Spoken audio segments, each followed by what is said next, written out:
you got a right to hate who you want. So let's start busting heads. Black against white, yellow versus red. The fight won't stop until we're dead, until we're all dead. Burning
Chat, I don't mean to alarm you, but there may be a race war and or race wars.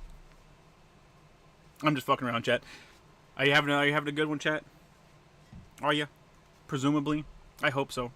I've got to change up the way I fucking present chat to myself here, so hopefully it's fine. Hopefully I can read it all night long. Was there some big CPU failing yesterday that crippled airports, banks, and hospitals?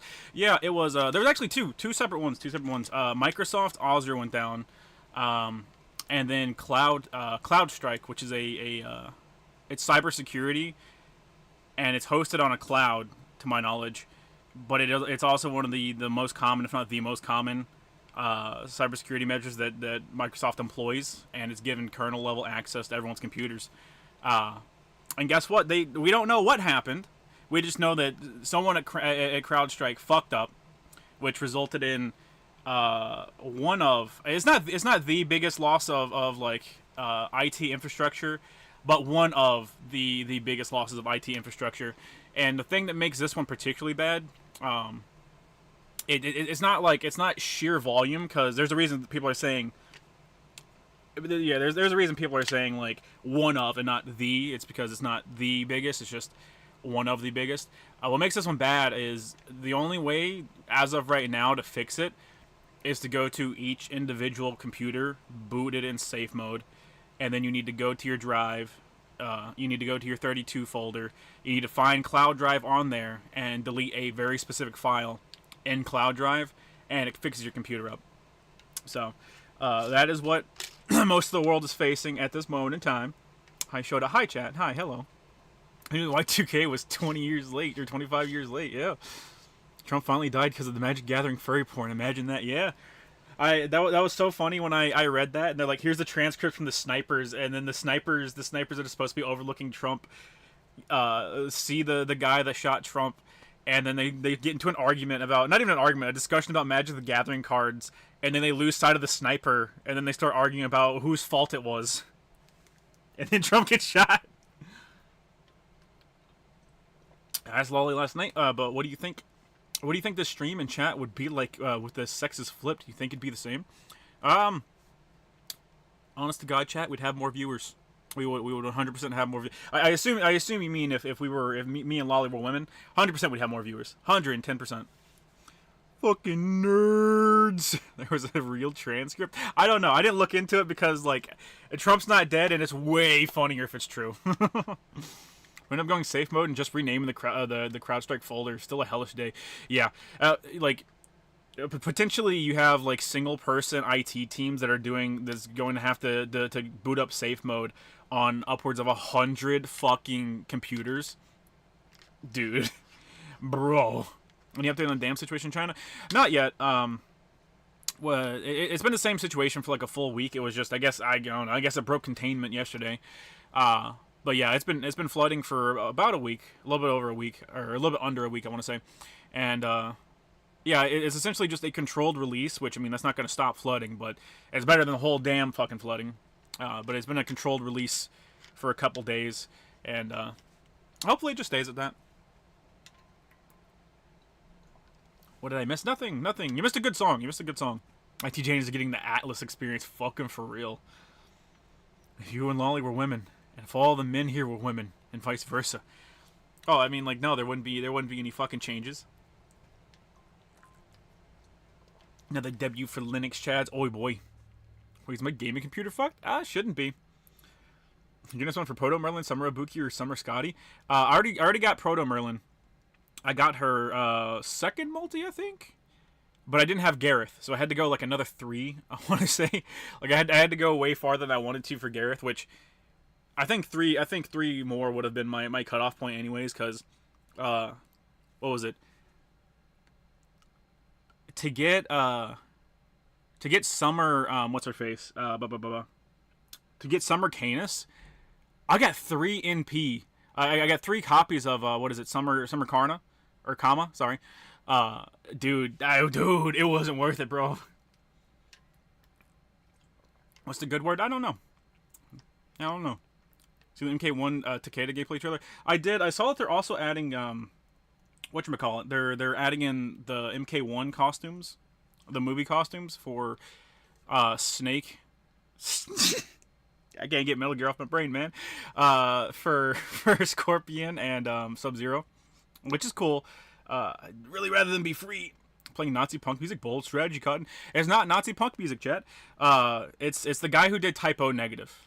It was his band before they split up and did Typo Negative, and if you listen to the lyrics, like, there's a line where he outright says, "Yeah, fucking race war stupid is gonna get you killed." So they don't take themselves very seriously. They have some good songs, and they have some funny song names too. Like, what is it? I don't know if it's Adolf Christ or Jesus Hitler. Well, one of their songs is that, and it's done from the point of view of a dude that was born from a Nazi soldier raping a nun. It's pretty funny. Pretty funny. Hail Jesus! That's not it. That's not what it was. Shit, really, bro? Christian Women is a fucking sick as hell song. Yeah.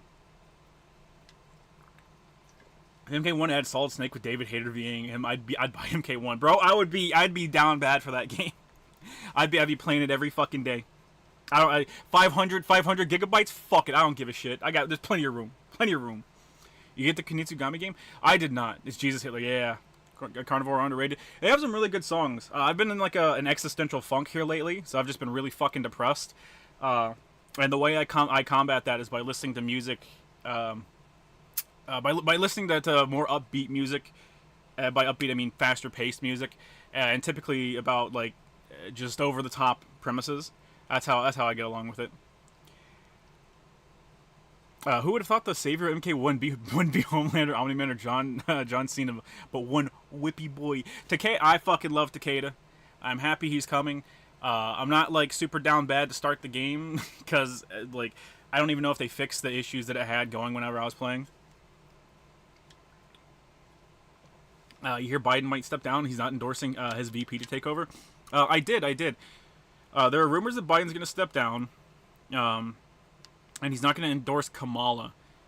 I also saw that Clinton, both the Clintons, were explicitly saying, like, behind closed doors, they're pressuring Biden to not step down, and people were making the joke. It's like you know the fucking one thing from Kill Bill playing in the bride's head, fucking Hillary Clinton has first female president ringing in her head like that.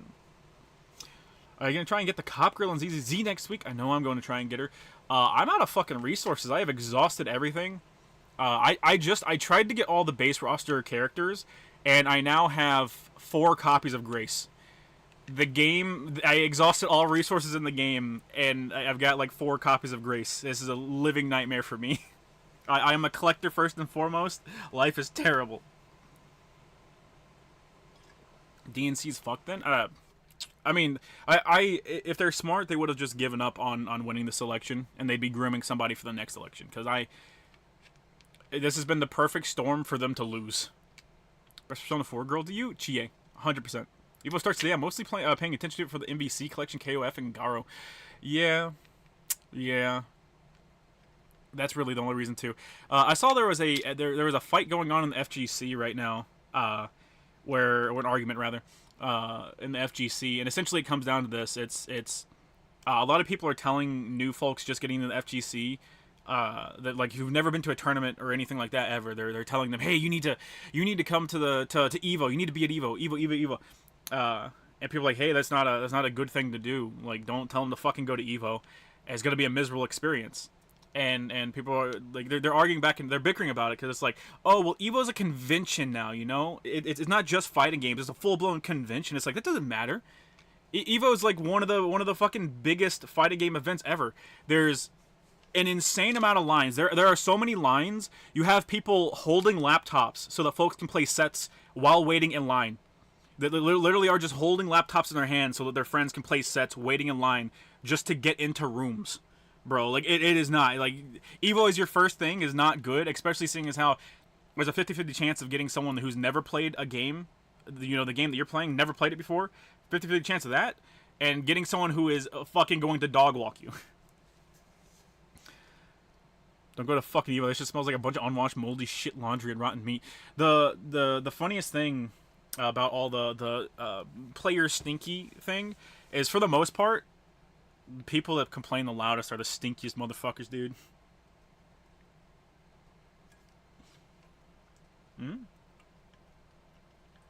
You added me with nothing. You added me with nothing.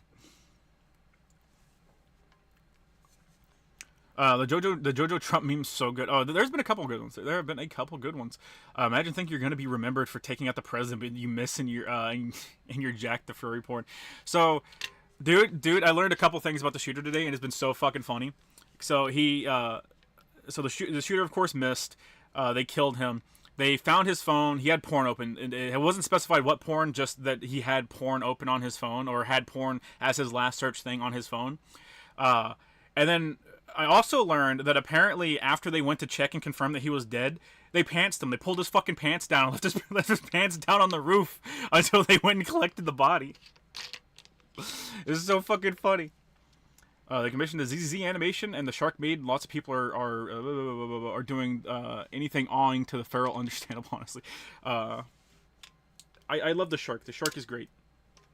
She is precious. Chinese Japan may block the release of Assassin's Creed in their country for violating their misinformation laws. I doubt it will be blocked. I highly doubt it will be blocked. So now it's justified to call him retarded Oswald. Yeah, Chad, there you go.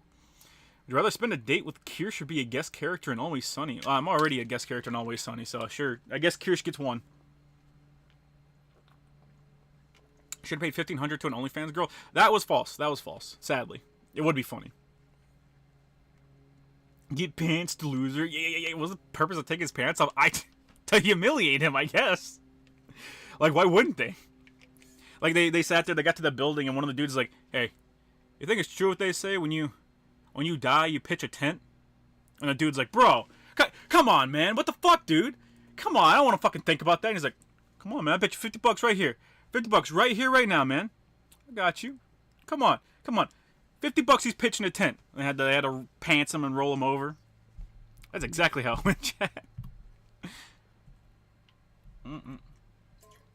Still getting my energy drink in, chat. Still getting my energy drink. Peacekeeper for $1. Did they twist his dick? Possibly, chat. There's a non-0% chance they did. Ellen's honestly one of the cutest girls in ZZZ. She's pretty good. I really like her. That's like when the school bully pulls your pants down. Yeah. And make sure he didn't put a bomb up his ass. Well, he did have a bunch of bombs in his fucking, whatchamacallit, apparently. Ready for even more tourists to infest Fate? I mean, Fate's already like one of the big ones, so. I told my mom about China, and she was sucks the innocent have to die.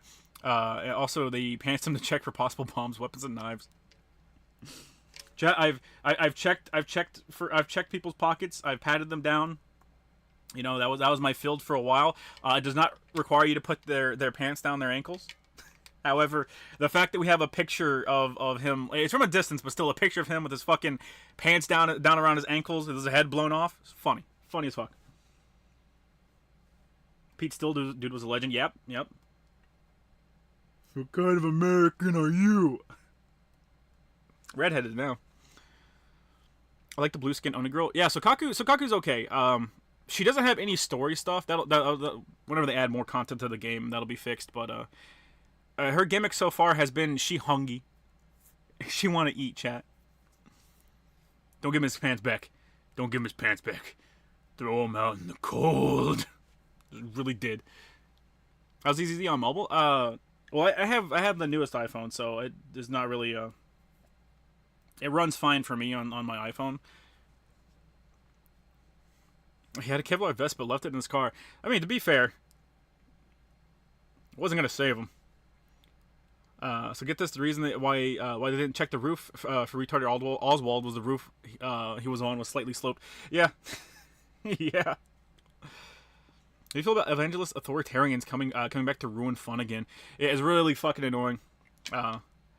Yeah, well, you have the whole deal going on, and everyone's like, everyone's cheering on the people getting fired shit, and it's specifically because tit for tat. But they don't really understand that the folks, and by the way, the like evangelist authoritarians never went away. As a matter of fact, they back a lot of companies, and they have like controlling stakes in companies that are specifically going out of their way to help push essentially the same thing that the left is pushing, where it's like, hey, no sexy shit, no violence. They're doing the same thing they've always been doing. It's just now the lens is on another group of people. But yeah, a lot of the people cheering this stuff on don't understand that it's not them getting these wins. It's people that are going to do the same exact thing to them here shortly. And it's like I'm just waiting for my chance, you know. I'm waiting for my chance to go, you know, sucks to fucking suck, bro, but I told you, bitch. So it's only a matter of time, chat. Could have been a dead man switching his pants. I don't think there was, chat. He had bombs in his car, no manifesto, no comments from his family, as far as I can tell. There's been no public comments from his family, so I don't know if they just said we don't want to comment on it. But his parents spoke to news, and they weren't quoted verbatim, but what I saw was his parents had said they thought he had taken his dad's gun, and they believed he was going to the gun range, and that's it. That's the only thing. That's the only comment I've seen from his family. Take his pants. Don't give him his pants back. It's over Secret Service. I have the slightly sloped roof. It'd be like that. So the furry porn on the shooter's phone, shooter's phone, real or a shit post? The furry part, as far as I know, is a shit post because I couldn't find an article saying what type of porn. You know, the head of the Secret Service is a woman. I did. Well, I prefer them to lefties. Chat, they are the same people. They are the same people. They do the same exact shit. So many insane speakers of the RNC, a cam whore and Hulk Hogan. Yeah. Hulk Hogan was at least entertaining. I don't give a shit about the cam whore. I don't care about the chick that led the chic prayer. But I do at least like Hulk Hogan did something fun, right? Cancel the left. Chat, the right's canceling the right. Right or left, the Jews always win. Chad, I really wish we could just blame everything on the Jews. I feel like I would have a lot better peace of mind. I told you, now I'm gonna go back to suffering beside you. Yeah, literally. Schoolmate interview gave us the most insight so far. Yeah, well, yeah, there was the schoolmate interview where it was his teacher, I think, and his teacher was like, oh yeah, like he was a big Trump supporter. You know, like the entire class would be you know voting for Biden, and the college class would be you know voting for Biden. We'd often hold political discussions, and everyone would be on Biden's side, but he'd be on Trump's side, so he's a devout Trump supporter. And then the interview with the classmates come out, and they're like, yeah, dude's annoying as fuck. He wouldn't shut the fuck up. He was a know-it-all. He hated Trump. Like, we just wanted him to shut the fuck up. I want to talk ill about his parents. They're probably very unhappy with him. I'm pretty fucking sure.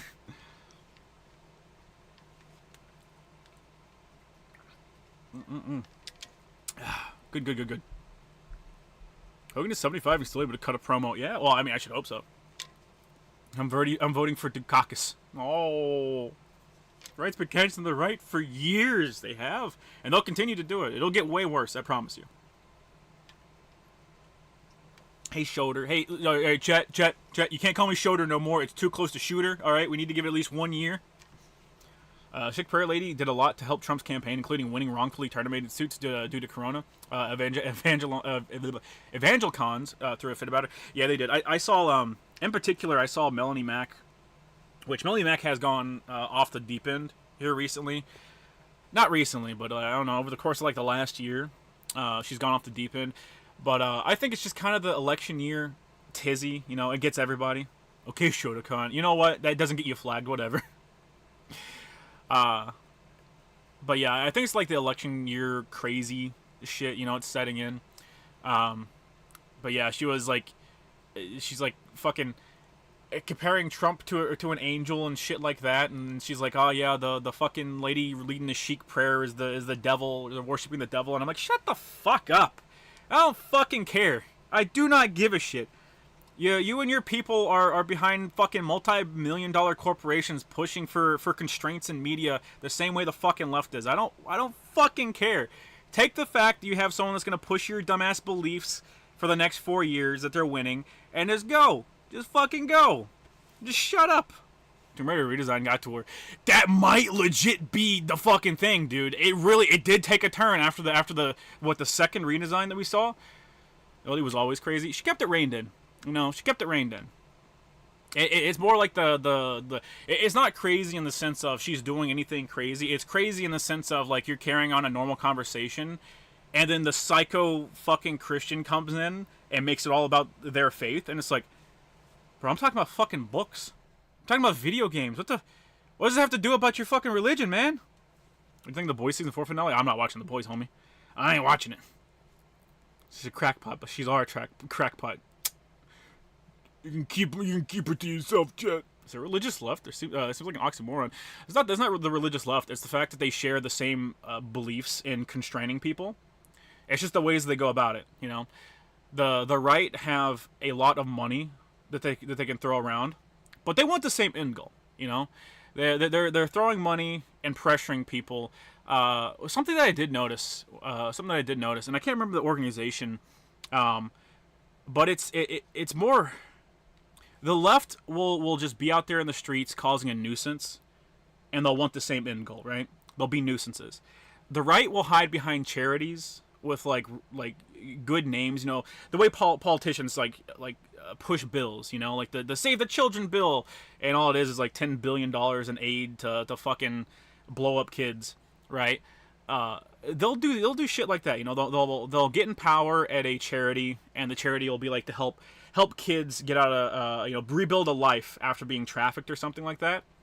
And they'll put forth a lot of the money that they get to help kids into pressuring media groups into like just having something stupid like, oh, you might want to rethink about having that naked lady that you're gonna put in your fucking show right there. Sure would be a shame if we held a fucking big hate tirade against you.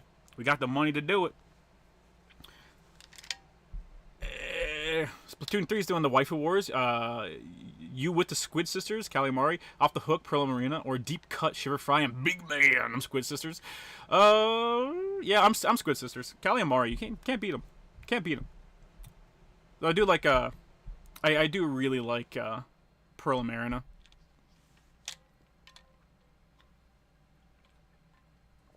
I'm gonna censor our games again like Jack Thompson. Like, it's gonna be the same amount of censorship as we're facing right now. It's just there's always this thing of people lose focus.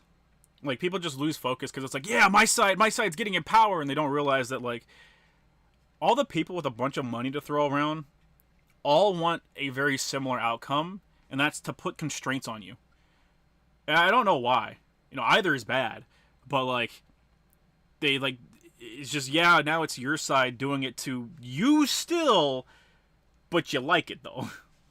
Like, Melanie Girl, calm down. Yeah, I agree. Melanie Girl, calm down. Evangelicons want the same thing as the left with a religious spin. Usually Christianity, your Torbas, Melanie Max go there. If they scream Christ is King on Twitter, that's them. Yeah. They do end up wanting the same shit. I think it's the people at the top that want the same shit, because I don't think Melanie wants things to be. I don't think she wants shit censored. I just think it's really easy to work her into a tizzy, There we go. Today, Trump talked to the leader in Ukraine. I seem like he's gonna end the war. I doubt it. But I mean, hey. World. I would suggest not looking at world politics at the very least until the election is over, chat. Because what we're gonna see here relatively soon is we're gonna see a real big push by the media to do fearmonger headlines, and it's already happening, but it's gonna make your life a lot worse if you follow that stuff, because every headline is gonna be a sensationalist, attention grabbing thing. Think about it like this: every time NASA discovers a new asteroid, if you're into that field at all, every article that comes out is breaking NASA discovers new asteroid coming, coming in Earth's direction. because it's technically correct. Technically, it is vaguely coming in our direction, which happened on the 17th, actually, 2 days ago. NASA discovered an asteroid, and there was a headline, there was a head tag that was like, there's an asteroid coming at us. We're safe. It's obviously well outside of our range. What I did learn from that article is NASA is going to try and test. By the way, those astronauts on the International Space Station still not rescued. But what I did learn is NASA is in the process of trying to test out an asteroid deterrent system. So hopefully that works. Hopefully that does work. But yeah, we're gonna see. The closer we get to elections, the more sensationalist, fear-mongering headlines we're gonna see, and it's gonna make you miserable. I promise you, you're gonna start seeing stuff like. You're gonna start seeing the word nuke thrown around. I can almost guarantee it, if it's not already. So just keep yourself happy, Chad. Sees election banners in the street. Oh look, the circus is in town. Really is, man. Keep me ear to the ground, but all of it doesn't concern me. Yep. But he sound like a college professor. Listen. The college I went to had good professors. Or China gets flooded. Well, yeah, you can even look at it with the China thing because any outlet that isn't from fucking Asia has done like some sort of sensationalist spin on it. When in reality, right now, what it is they're flooding itself. Like they're the ones flooding the fucking dam, so that it doesn't get worse than it already is. The real worry comes from the fact that hey, there are landslides in the area, and excuse me, and the dam here within the last year or so has like declined, and quite frankly, we just don't know if they fucking kept up with it after that. Pray that it all ends well. It won't. It's a good dream. Suddenly, Space Force ain't such a crazy notion. Yeah, anti-asteroid. Oh no. Yeah. I mean, it like what is like one of the bigger existential threats, right? Outside of like humans destroying humans, it's like, well, you rolled dice, you got fucked over. There's a giant rock hurtling towards Earth. Pack it up, right? So it would make sense. It's like, hey, just in case, we need to have. Excuse me, we need to have a just in case, right? That would make sense. Excuse me. Also, I forgore. Here we go. Do you believe in anarchy? Not really.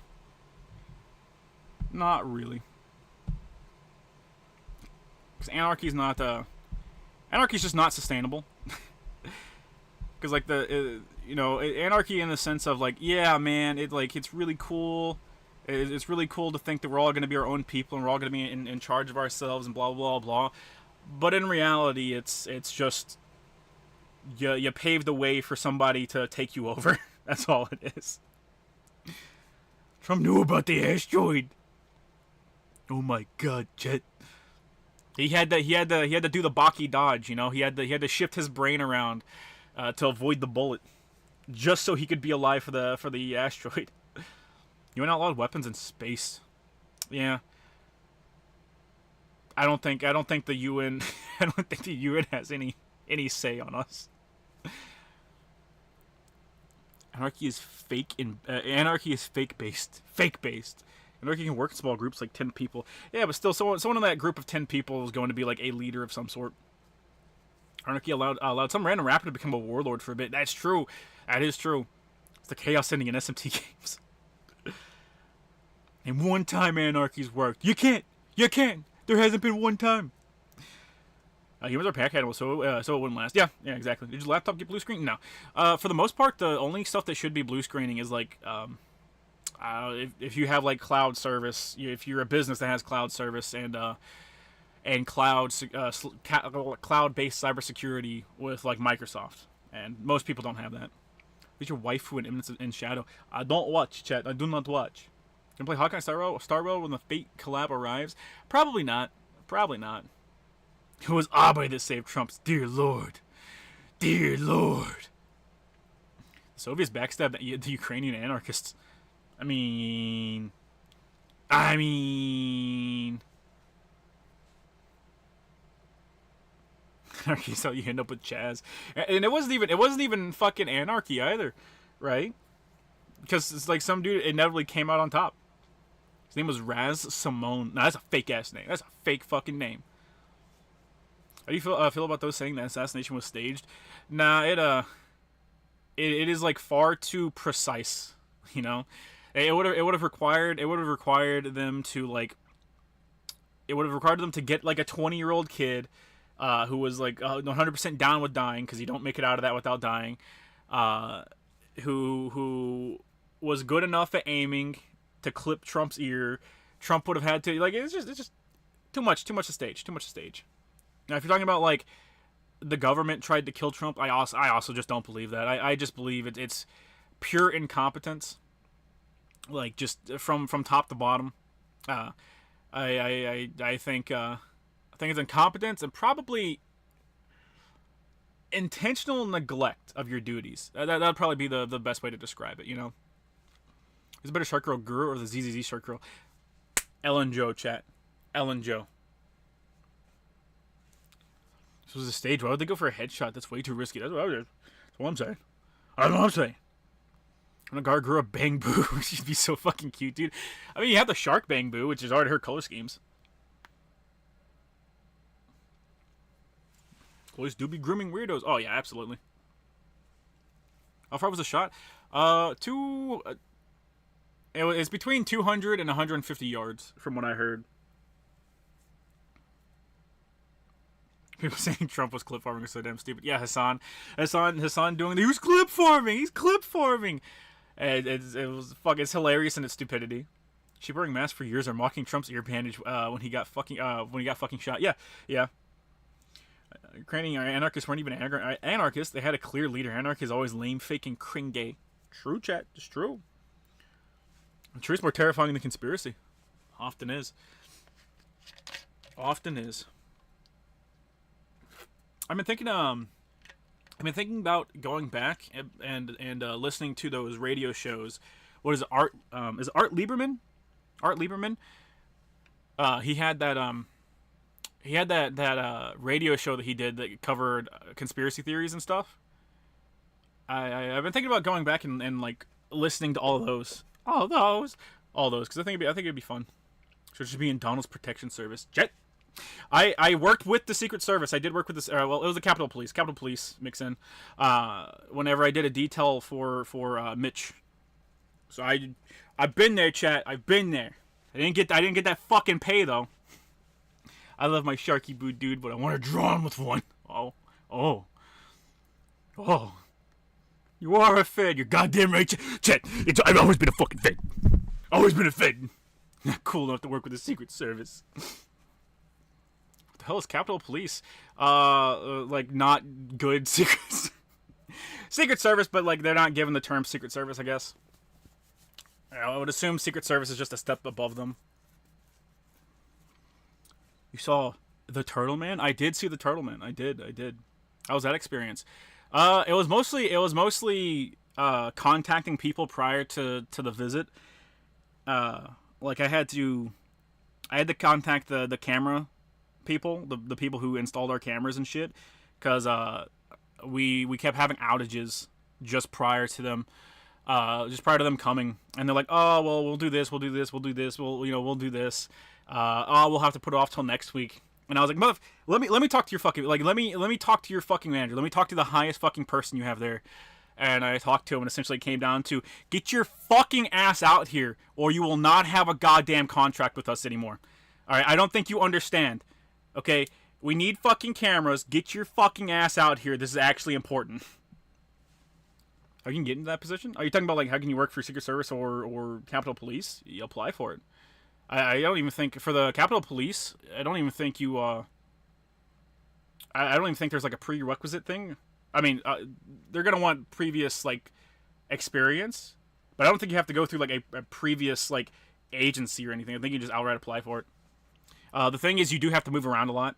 Like, I remember there was one lady, there was one lady that I thought was fucking, like, the hottest chick I had ever seen, and I was like, oh, man, I want to get in there so fucking bad. I talked to her, and she's like, oh yeah, we're like literally always on the move. And I was like, oh yeah, it makes sense. You're following a politician 24/7. We'll make Melody Mac a MILF. She's getting up there, chat. She's getting up there. Sick in my stomach right now. I can't believe Shoto was fed this entire time. I knew it was too good to be true. Yeah. The visual novel game you played with a security camera. Oh, what was it? I don't remember the name of it right now. Tokyo something, I think. Capitol Police or DC Police, and the mayor controls them.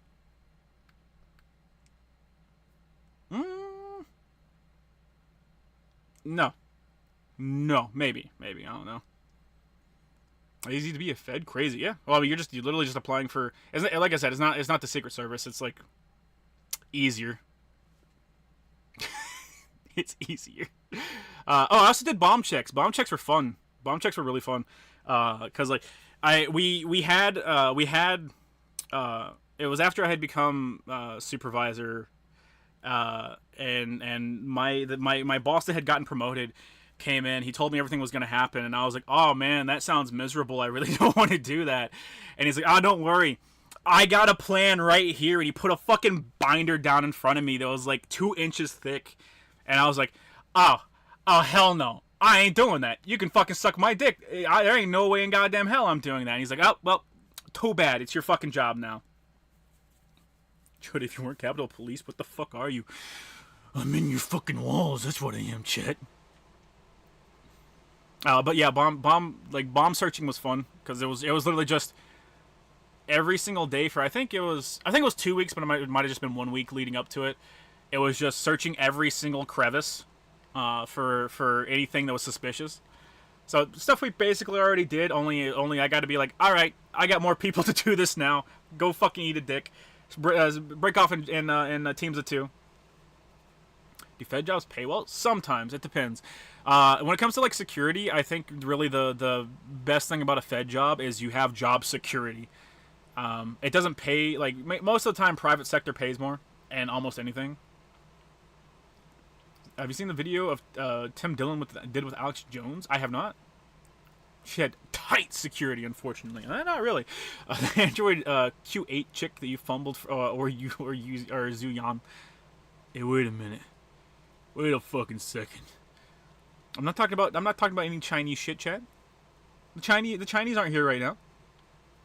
Yeah, I'm right here. So Boogie faked a heart attack because of Mudahar. I don't know. I stopped paying attention to it. I was like, that's stupid. Hello, shoot in chat. What's going? Yeah. It's going good. It's going good. Fuck me, brighter yellow. Capitol Police is nationwide. Yeah, I was gonna say. I was pretty sure it was Capitol Police. Because it wasn't Secret Service. But it was police that are detailed specifically to politicians. Showed us private security, technically. You're in my walls, will enjoy the spiders. Man. Alright, Chad, if you want to hear you don't want if you don't want to hear about my pecker, plug your ears for the next 30 seconds. Chad, yesterday I had this moment, right, where like I had the fucking piss so bad, I had to piss like a racehorse. So I went outside, I pissed, and it was one of those horror movie pisses, chat. Like you're pissing, you go, oh, that's the shit, man. Oh, so like you're not looking down, you're looking up, you're like thanking God for the relief, and fucking I feel something. I feel something on my fucking dick, and like I look down, and there's this big ass fucking spider. I guess had just fucking fallen off the roof onto my fucking dick, and I had a fucking heart attack. I had a fucking it was a bug. It was a fucking spider. I was like, oh! About punched myself in the fucking nuts to get the goddamn spider off my dick. I was like, spider dick. I was like mortified, dude. Shorty almost became Spider-Man. Not at the cost of my dick, chat. Not at the cost of my dick. It was fucking huge too. It was like the size of my fucking my entire thumb. It was fucking huge. Oh, you stuck the venom out of my pecker. Ooh. It's funny how much people don't realize how much the Fed subcontracts out for stuff. Oh yeah, for sure. In particular, the most prevalent one here is for the Secret Service. For the Secret Service for Trump's thing, they all of his agents that are routinely detailed to him had worked for like 7 days straight or something. So they gave him all the day of the rally off, and they used contracted security to replace him. Did it make you spider coom? No. It made me zip my pants up and pray to God. So bee stings make a dick permanently bigger. What do spider bites do? I don't know. I don't want to know, chat. Probably not good things. There is that one spider that I think bites you and it gives you like a fucking permanent erection until you die. How does it even happen? Spider. I assume, like I said, I assume it fell off the roof, or I don't know. That would be my assumption. Is it just fell off the roof? It's a good thing Shoda Man will not have radioactive spider come. Luckily, it wasn't a wolf spider. Well, they've been getting like we've been getting some fucking big spiders here. It's not even like the biggest spider I have seen so far. That's the thing. It's not even the biggest spider I've seen this year so far, but it was still big. Like I said, it was like as big as my fucking thumb. Ephraim. Condolences. Oh god, it bit my dick, chat, didn't it? Oh, I'm never gonna make it to the pearly gates. What type of spider was it? I don't know. I don't know. I'm not gonna fucking like take a picture of a spider on my dick so I can look up like let me pull up the Google AI, take a picture of a spider on my dick and go like, is this spider poisonous? What spider is this? Average man has 8 spiders crawl on his dick a year. Praying for you, Shoda. 8? Didn't fall off the roof, Shoda. You just have an extreme case of crabs. Oh no. What drew you to ZZZ when the gameplay's kind of mid, and they clearly have a ceiling for how risque their designs can be? It's fun. It's fun. Excuse me. That's it. It's fun. Which I hear we're gonna be getting in like the first big update. We're gonna be getting a combat update already, so that's really nice to hear. But I played Honkai Impact the Third from release. I don't play it much anymore, and that's really just because I lost my account with all my characters on it, and it made me super bitter. But I used to play that all the time, and I really enjoyed it. I don't know about the whole. I don't know about the. There's a cap on how risque they can be, because like none of the characters in ZZZ have come to like the level of certain characters, in my opinion, in Honkai Impact. Speaking of, I really hope we have like a character dynamic that gets introduced in ZZZ that are like the twins, the idol twins, the blueberry and strawberry twins. I'd love to see that.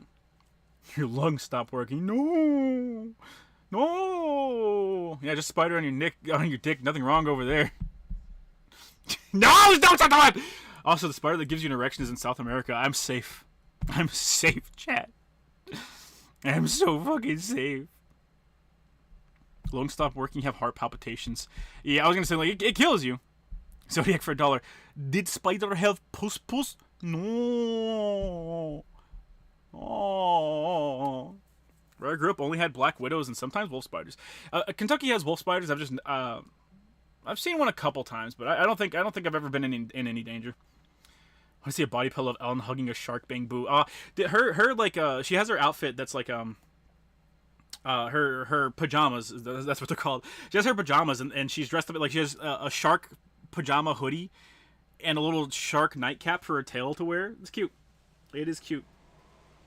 Answer the question: the chick you fumbled or you won? I don't know. I don't know what the fuck you're talking about anymore. Are you talking about the Capitol Police chick? I wouldn't call it a fumble. I would just call that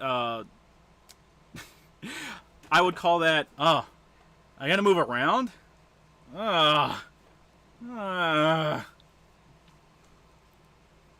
Playing Dead Rising 2 more games should have crossovers with Playboy. So true. Spider dick. Stop.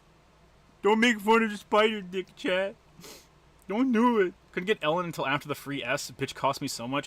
Dude, I spent like every resource in the game so far just going through the getting to pity on the general gacha, because I've been like crossing my fingers. I'm like, okay, I'm missing 2 characters now? Maybe 3 or 2 characters right now. I'm missing Soldier 11. I'm missing the maid chick. I don't know if there's another S rank that I'm missing. I don't think so, but there might be. So I've just been going to pity trying to get one of those 2 characters, and every fucking time pity has been Grace. Every time. Every fucking time. Soldier 11 is fun and she hits hard as fuck. I've got all like her equip stuff, like all of her equipment items. I like the disc, the little disc. I have an S rank for every single one of those. Every single slot I have an S rank because I've been doing the one to get the electric puffer because that's what's best for Ellen. But I don't have any fire units, or I don't have any. Oh, I'm missing Kaleda as well. So there's 3 S ranks I'm missing. Grace every time, every time.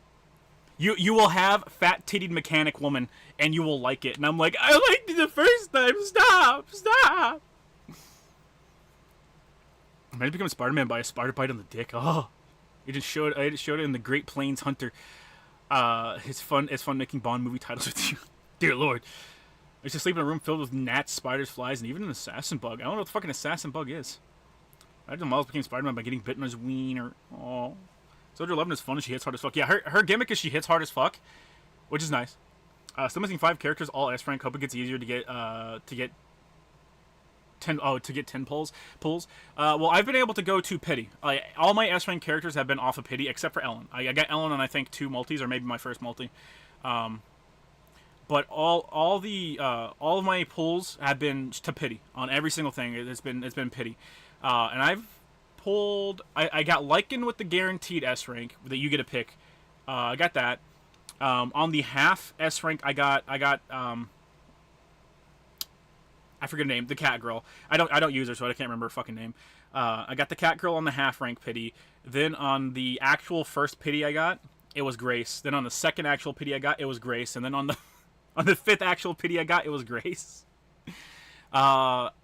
Just through the resources the game gives you, i.e. tickets, I've been able to get to I've been able to get to pity for the Bang Boos twice. So I have 2 pity S rank Bang Boos that I've pulled, and I'm working on the 3rd one.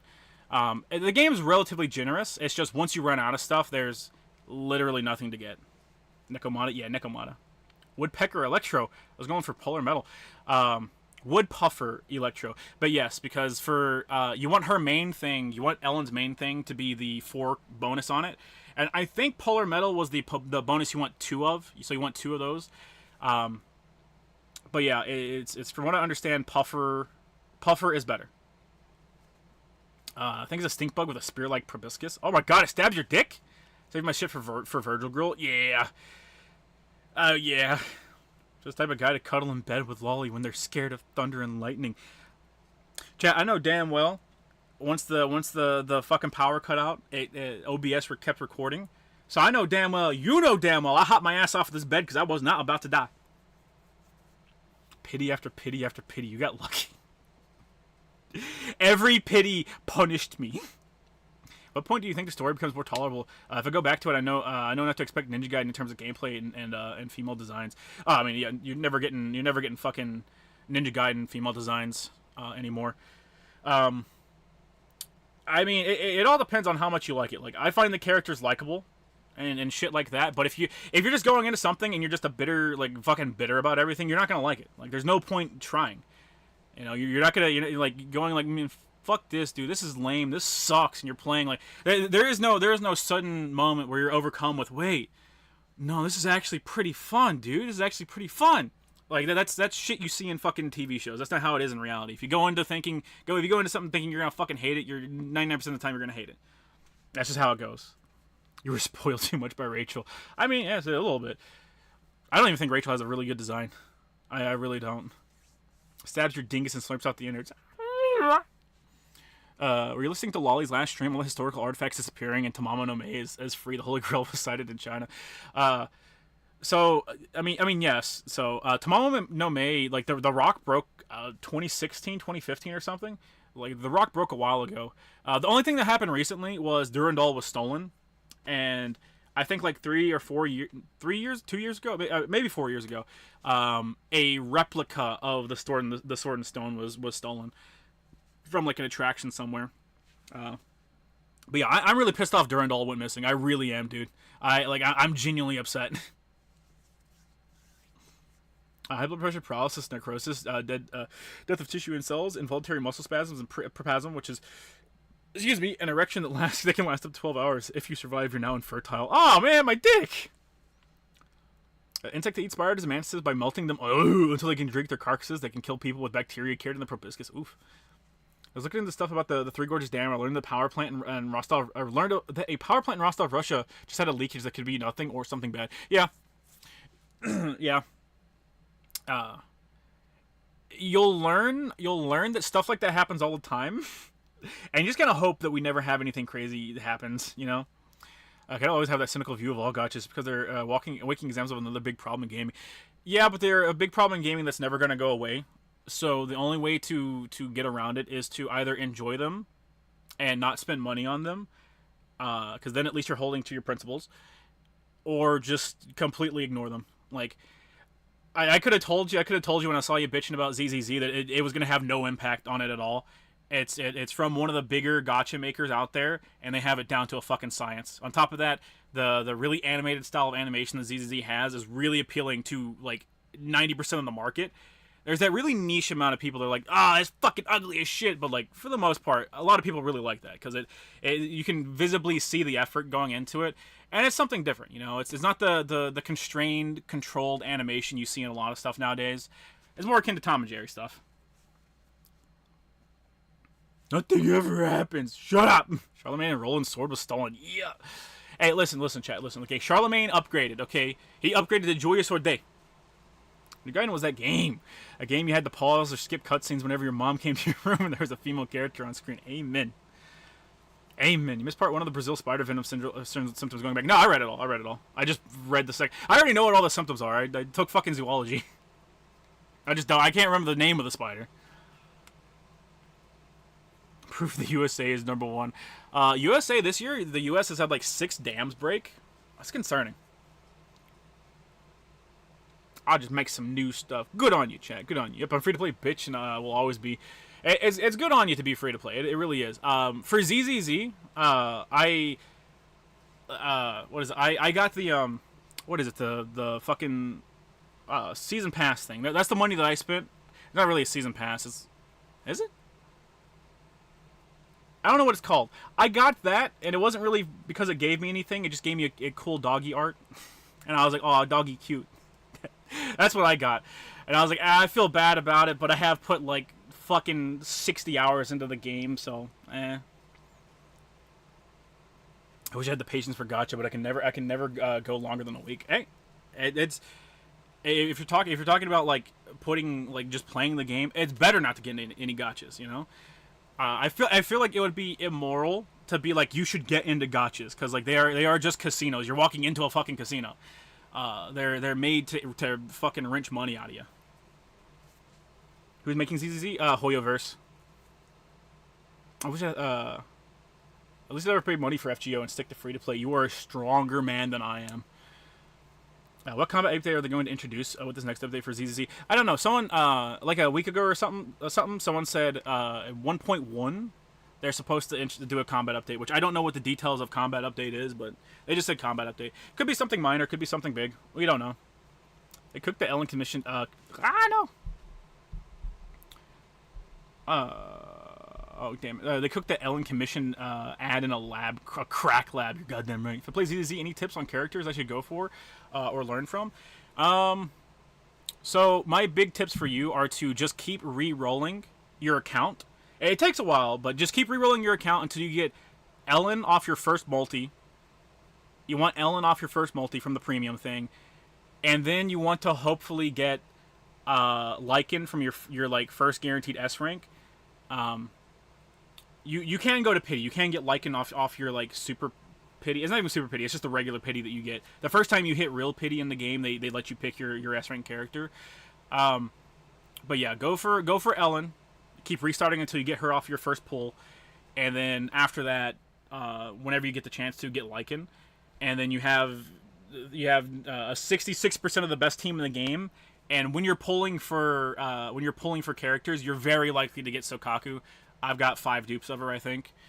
And then you have the best team of the game, the reason you want to do that, especially at launch for games, is for gacha games there will always be power creep. So the game will always be getting, the characters will always be getting stronger and stronger as you go on. But having a really solid foundation at the start sets you up for not getting those characters later on. It's basically a battle pass. It gives a bunch of materials for all the Hoyoverse games. Only get the $5 monthly pass. It's the most bang for the buck. Yeah.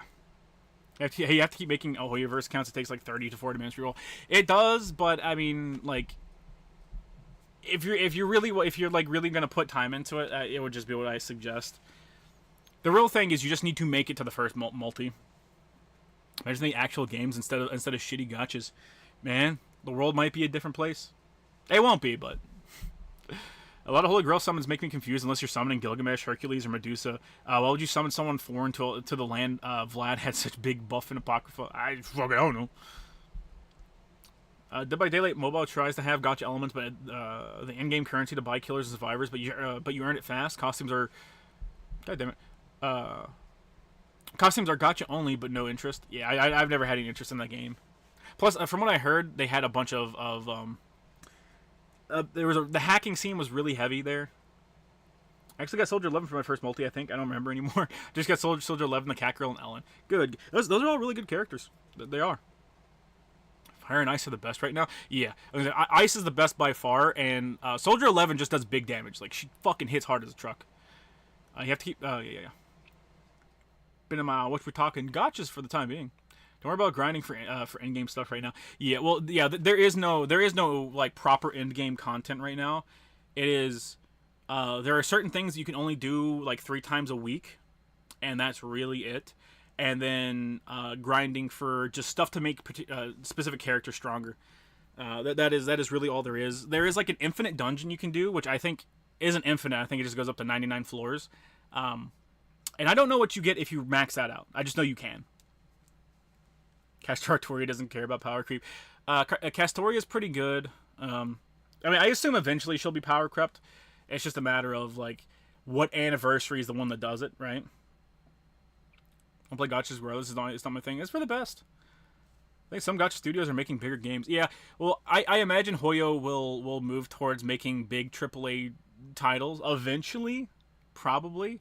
They just have so much fucking money. Like, they're making bank, dude. There was a period of time where I found this fun as fuck racing game and 3v3 third-person shooter for my phone. Something must have happened to the company because I can't find them anymore. That's possible. I just hope that when certain gachas go bust, they make an offline standalone version so you can, excuse me, ooh, so you can have the pay-to-win experience with only one payment. Yeah, like that's the only one I know off the top of my head was Mega Man Battle Legends or Battle Network or something. I think it's Battle Legends or something. But it was the Mega Man Gacha. And once it went offline, they put up on the Steam store for like $30, $15. You can buy the game, and you get access to all the content the game had. You have to start from scratch, but I don't think there's any way to get around that. Another one that I didn't get to because I didn't have my information was a game. I don't know if it's made by the Nike guys or if it just had the artist for Nike. Destiny Child or Destiny's Children, Destiny's Child, I think is what it's called. I played that one, and post going down, they gave you a code, I guess, to play the game offline, but like that was if you already had an account. No, for One Buckaroo. When I was a kid, there was one of those groups of people who bring snakes and spiders around for kids to handle. One of the women doing it talked about how a kid years ago had asked, how do spiders shit? So she looked it up and it traumatized her. Oh no! It's Rock Band X Dive, yeah. But it's still available.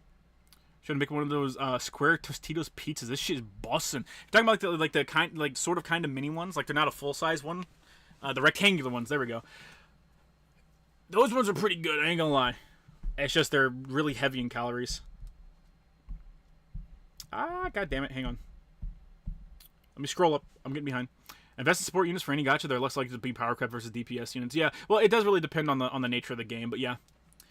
Will you summon Summer Castoria Shota, and how many saber faces do you have? I think I have them all. I think I have all the saber faces. So Ellen, Lycan, Sukari. Got it. Ooh. Yeah, Lycan the wolf guy, and Sukaku, the blue Oni. It's literally Bloody Palace, sort of. Yeah, kind of. It's more of Bloody Palace if it was a puzzle. Stronger man than me. I ended up buying the $5 a month Polygen pass. $5 a month Polygen. That might be what I got. It's the thing for the battle pass, but I really just wanted it because it gave you a nice doggy. You get like a doggy banner to put on your profile, and I was like, I put like 40 fucking 60 hours into this game now. Like every free moment I have, I'm playing it on my fucking phone. So, fuck it, why not? I'll get the doggy.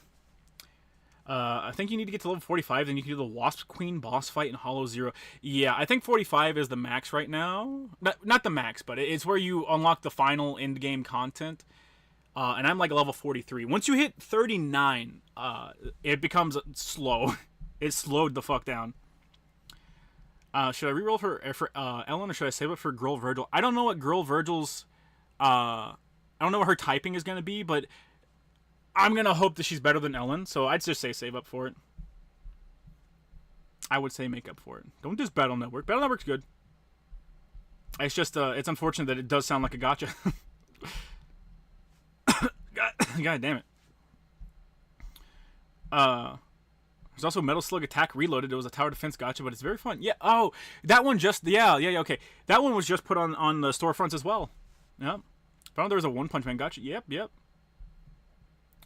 Hey, not yeah. Speaking of offline versions of the games, Ludia's Jurassic Park Builder is getting rebuilt from the ground up by Unity team in Russia. They just cracked open an iPad for all the finals. Fuck yeah. Destiny Child was shipped up. So the Nike guys. Dimitri Monroe, Loki has a point when he says gacha games are the only good games nowadays. They're not the only good games. It's just they're the only game that you have that you can keep with you at all times. The Grissia gacha game was remade into a full-fledged visual novel with the proper ending after a shutdown. Oh, nice. Yeah, that's nice. Any thoughts on the? Any thoughts on the first sentence? No, I haven't played. It doesn't look interesting at all to me. My only looter shooter experience is Borderlands 2 and MMO. As Avengers, so I'm not a great judge, but I'm having fun. It doesn't look interesting to me, but if you're having fun, keep going for it, man. Hey, you talk about Battle Network? I did.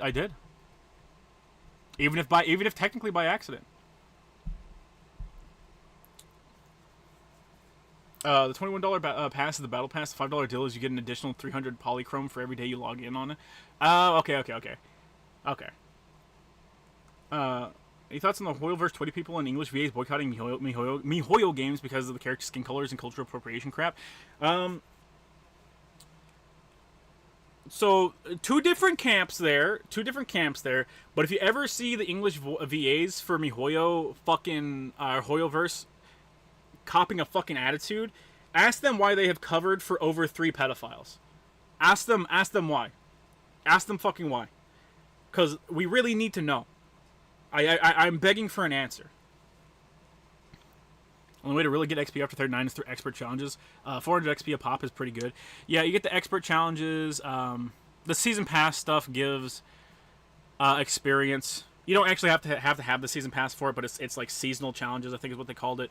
That gives experience. What was it? There's other shit too.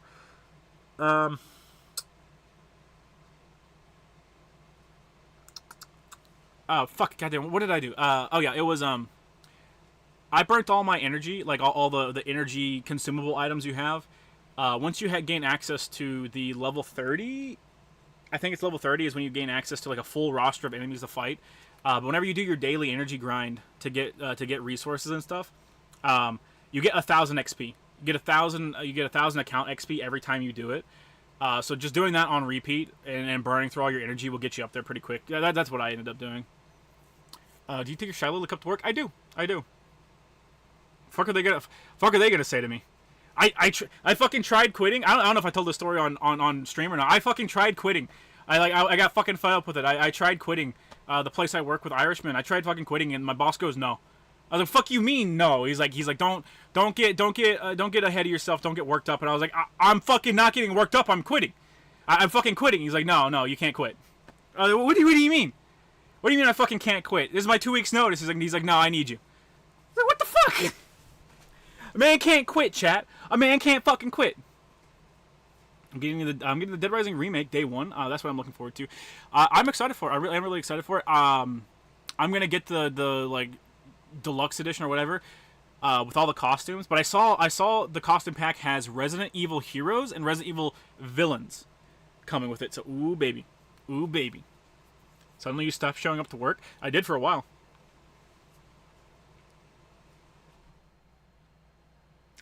Excuse me. Mills Chiplock, who's the third one? I don't know. I mean, these are Chinese devs, and they don't have a rather positive view of blacks. I mean, a little bit. I just found a shiny Mimikyu. Holy fuck, I'm done. I collected all the Pikachus. Nice. Nice. Do you have Zufu, Shota? I'm currently trying to buff up our Arsidue, Voyager, and Artoria. I finally got Artoria legit this time since they tried giving it to me for free, and I said no, I didn't earn her. Oh, wow. I think they did, yeah. Do you have Zufu? Which one's Zufu? Is Zufu the alter ego that just came out? In which case, yes. Did tell us a long time ago. Oh, this happened just recently. Hey, your boss likes you. Fuck off. Think of becoming a security guard. Any advice? Get in shape. Get in shape. You can do security guard shit to start with to see if you have the stomach for it, but then you wanna to pivot and go from god damn it. Then you want to pivot from being a security guard, and you'll want to go to where the actual money is, and then you need to remember you need to get a PSP security card, which means essentially just means you're getting like officially endorsed, and then you go to a website and get like private security work. You can also get private military work. I wouldn't recommend it. Because right now, as of June 24, hope they had more creatures than just 120. Yeah, that'd be cool. That's the Jurassic World one, right? Or is that the Jurassic Park one?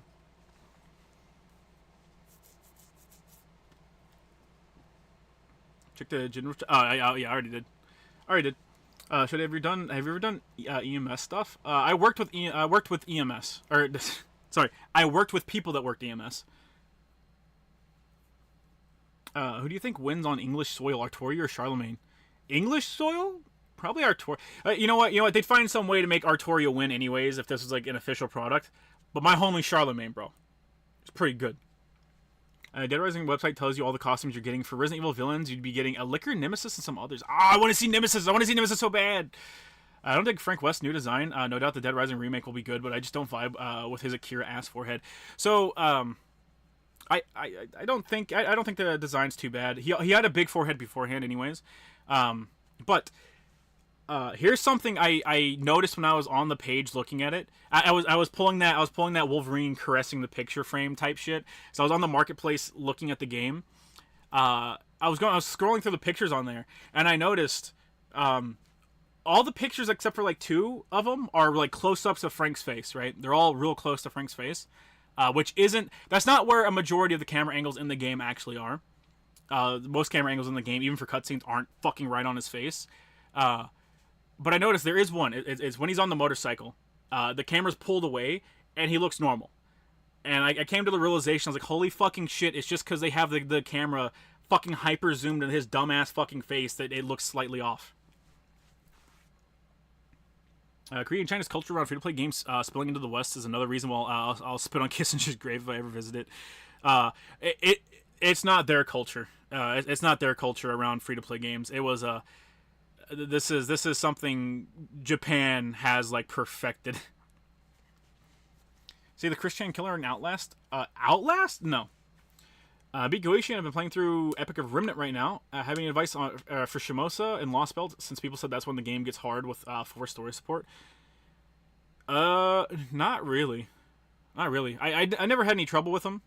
The only time I had trouble was in I don't think Shimosa's the one with Musashi, but it might be.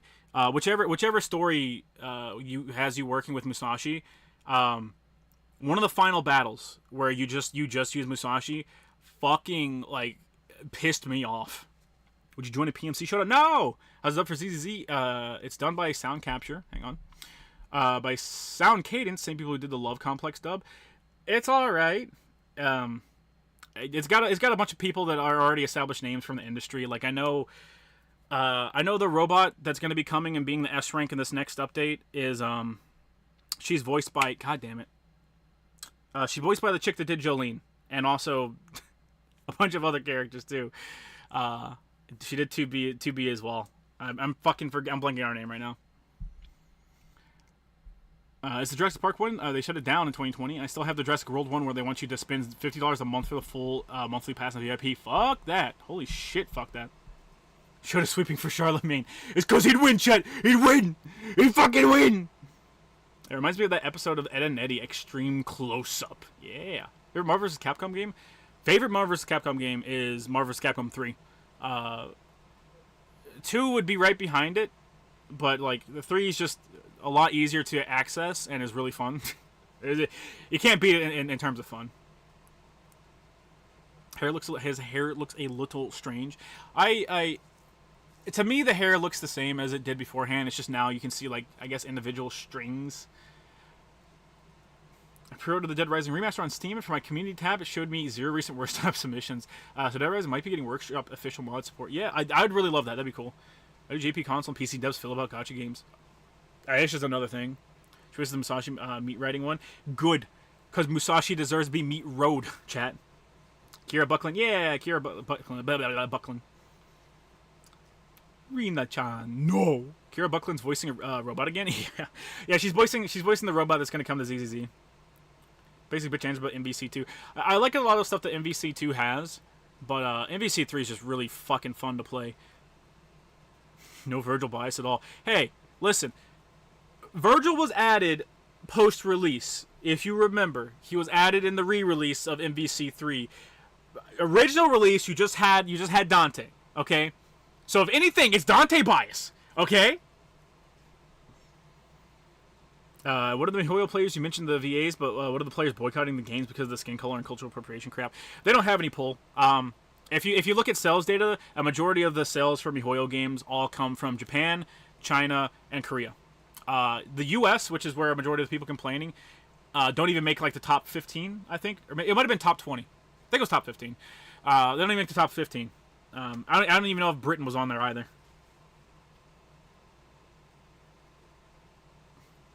You mean the fight against Kojiro and Muninori? I don't even remember the fight. I just remember being upset. I just remember going, fuck, god damn it! What Fate servant would you want to see reimagined as an SCT demon or persona?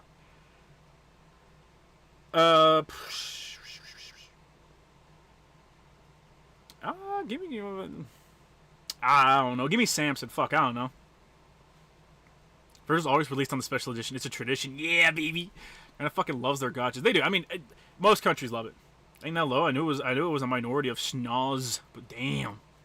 Kira Buckland, you mean the voice of Twilight Sparkle from the popular MLP video games and the MLP satire from Hot Diggity Demon? Yes. Yes, I do. She also voices Jolene. I still remember the ultimate MVC3 controversy. How people, that bought the OG had to buy it again for $50. Yep. To be fair, that is the least. That is the least of the issues that fighting games had around that time. But when online teenagers realize the world doesn't care about their poor ass. Unironically. We're never getting Marvel vs. Capcom 4. Disney was apparently complete dicks during development of MVC Infinite, and Capcom doesn't want to work with them again. I hate Disney. Well, we're getting the remasters, so I'm happy for that. Probably the Moe fight, because she has class advantage of Musashi and could one banger with a critical. I don't know. I don't remember. I think it was one of the longer drawn out fights. I don't think it was a 1v1. I think it was the one where your support was forced to be Musashi, but it was a long drawn out fight. What made people upset was Ultimate Marvel vs. Capcom 3 was released within a year of the original. Was it? Well, it was more than that. It was also the fact that like you couldn't just get the DLC for the game and just be like, well, I spent $30 for these extra characters. You had to buy the whole thing again. Cuckoo Lane's Cathach, Tom Lin, and Fiona is an SMT, so they don't count. I mean, yeah. I say the collection makes MVC4 possible now. It does. Does a talking stream? No. It's just going to be getting to the game a little bit later, because I started a little bit later. We're going to be fucking reading, chat. I'm going to be stuck reading for the fucking several hours on end. The thing I dread about the new MVC is that they'll be using RE engine. Well, they're updating the RE engine anyways.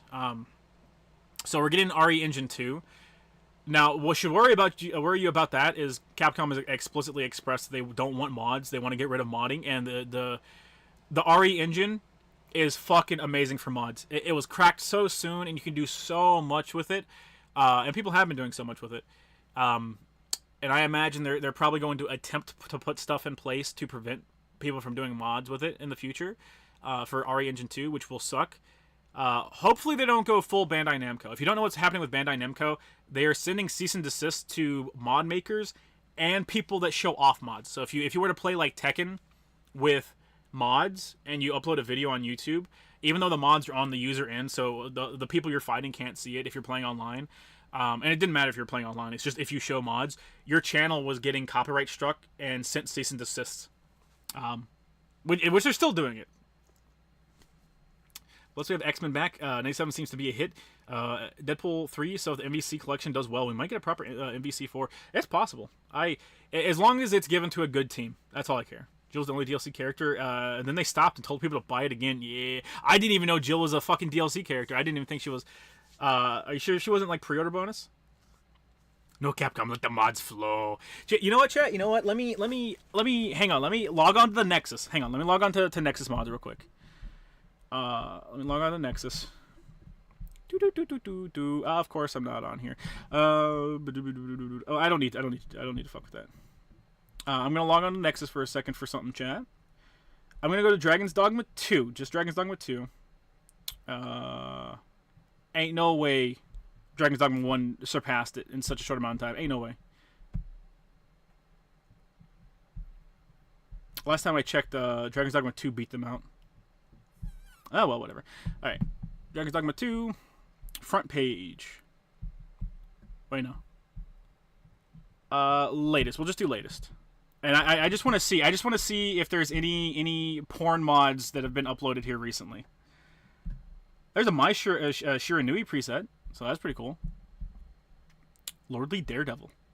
Some of these are pretty cool. I haven't. After he beat the game for like the 5th time, I haven't gone back to look at it. Ladies Trekwear replaces Bush Raiders Deepwood Jacket.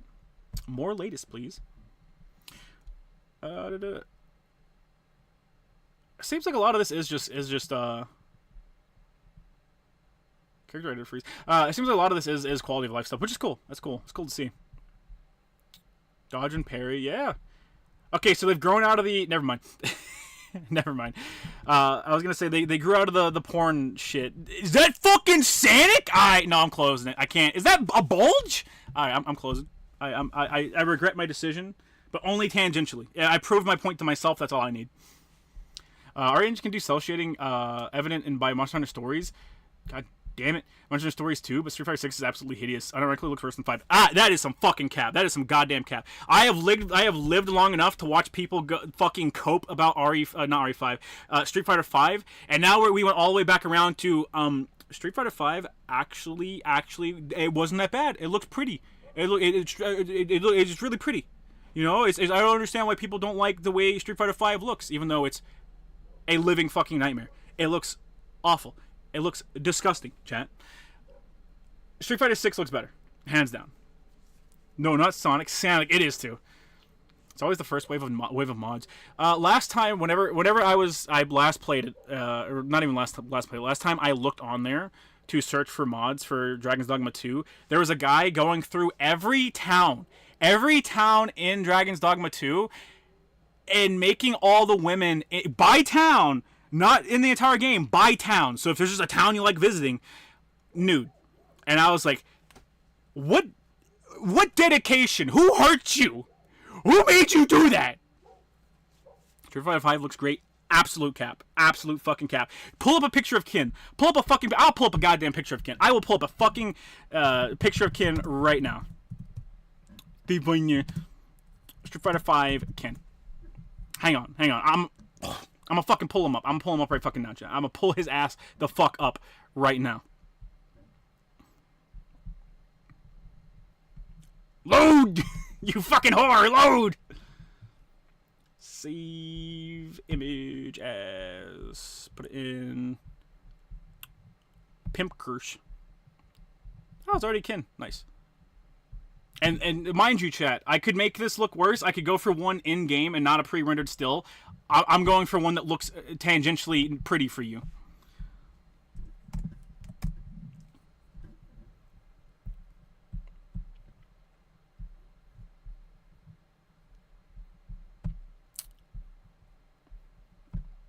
Let me get Kin from 6 as well.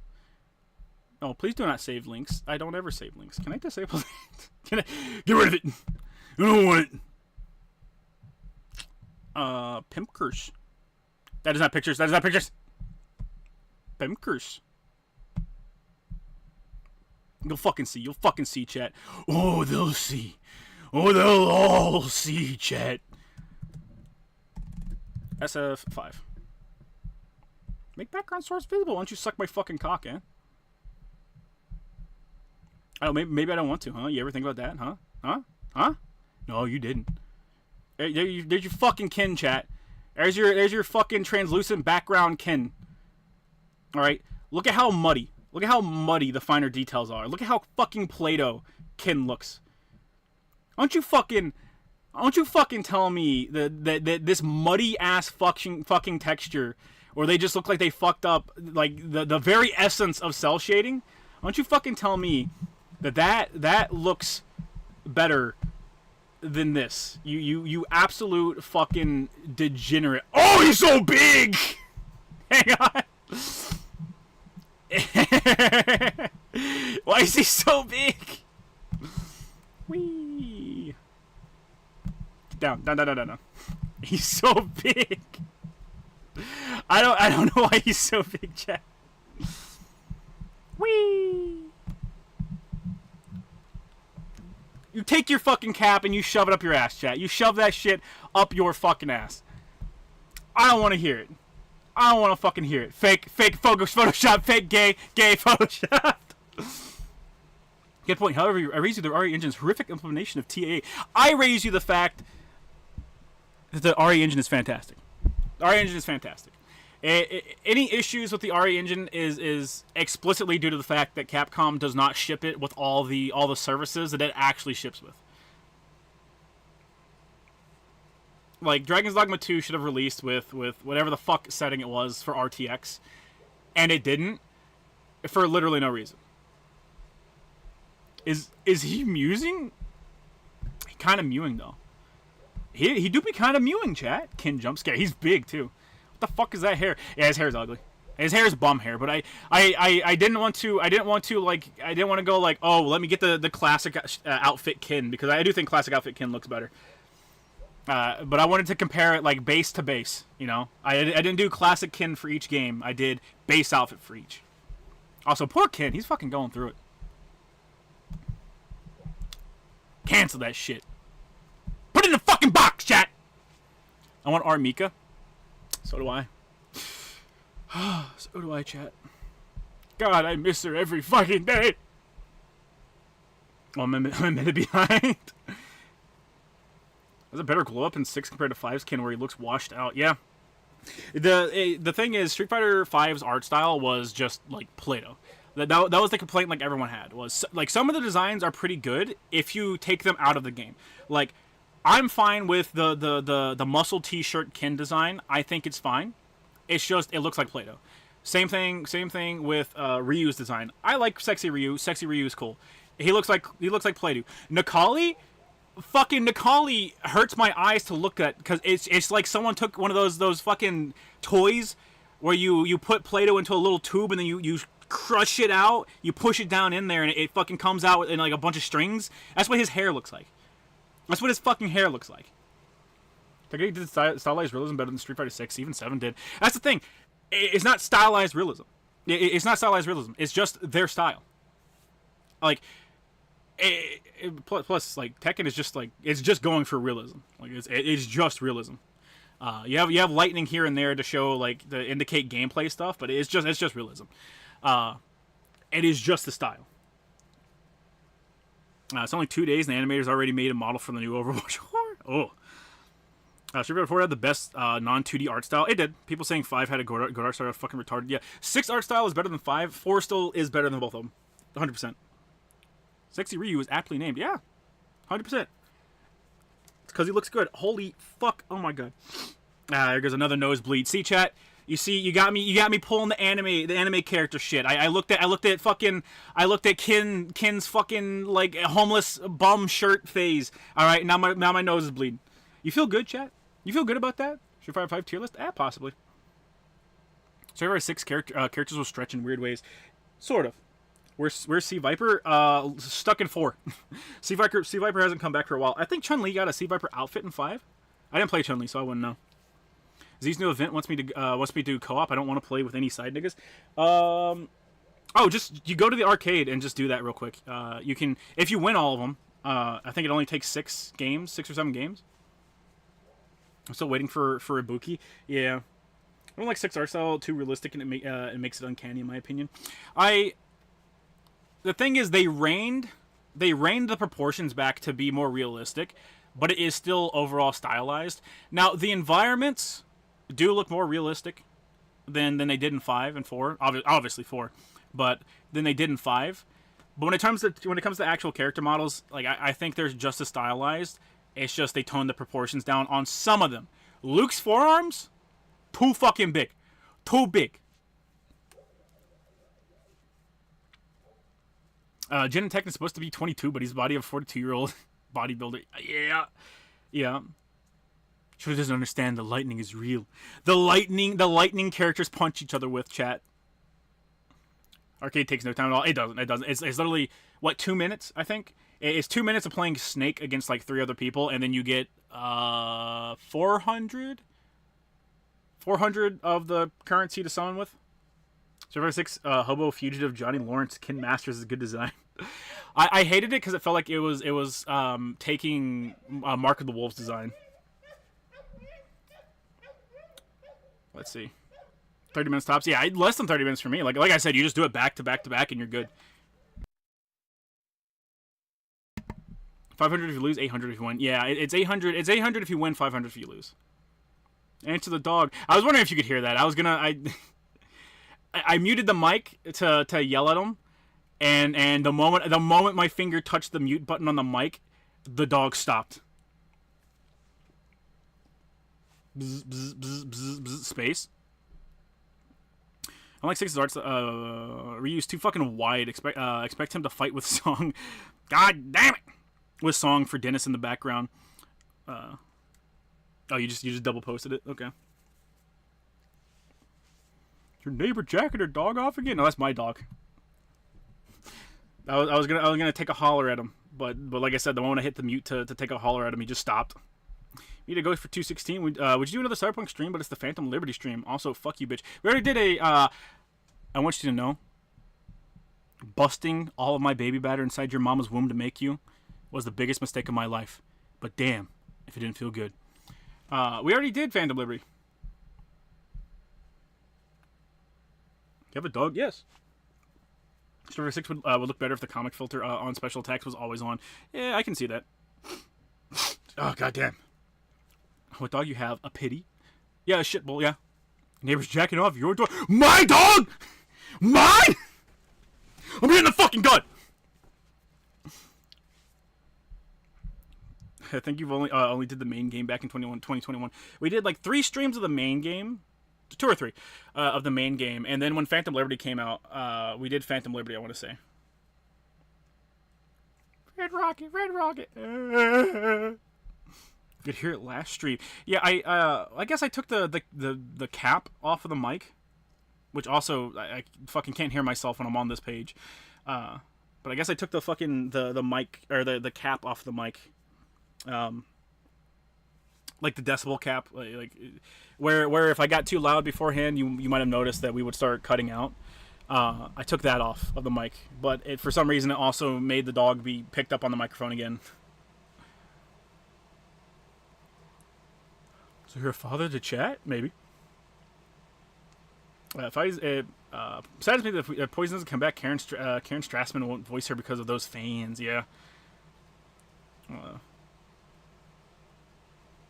It was a pretty funny stream because the game wouldn't let you play Phantom Liberty until you reach a certain stream or a certain level. That's right. Yeah. It wouldn't let us start Phantom Liberty until we got to whatever level it was. So I think we just made characters. I think we made 2 or 3 characters or something. A Phantom Liberty stream wasn't that long ago. Yeah, it was right after it released, so less than a year. Ruin Seth too. People say he's trans as well. Yeah, it's just annoying to have the conversation every fucking time. Just because people, it's someone's fetish. It's very weird. I'm to Karen Strasman. It's just people say that Poison is trans, so she won't be coming back to voice the character because they'll demand a trans character voices her. Trans person voices her. Pretty sure you stream it during Halloween or during your Kentucky streams. I'm not sure. Well, post pics of dog. I don't take pictures, chat. Whenever I get old and I start to lose my ability to remember things even more than I already have, chat. Just saying. Just saying.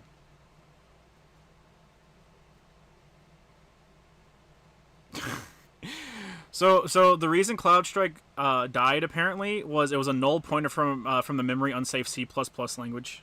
Great. Fantastic. I'm glad these people can cripple half the nation just because they're a little silly, chat. Sure, Hunter incoming once again. Ugh. I don't think so. I don't think so. They'd probably try and get someone that can mimic the voice.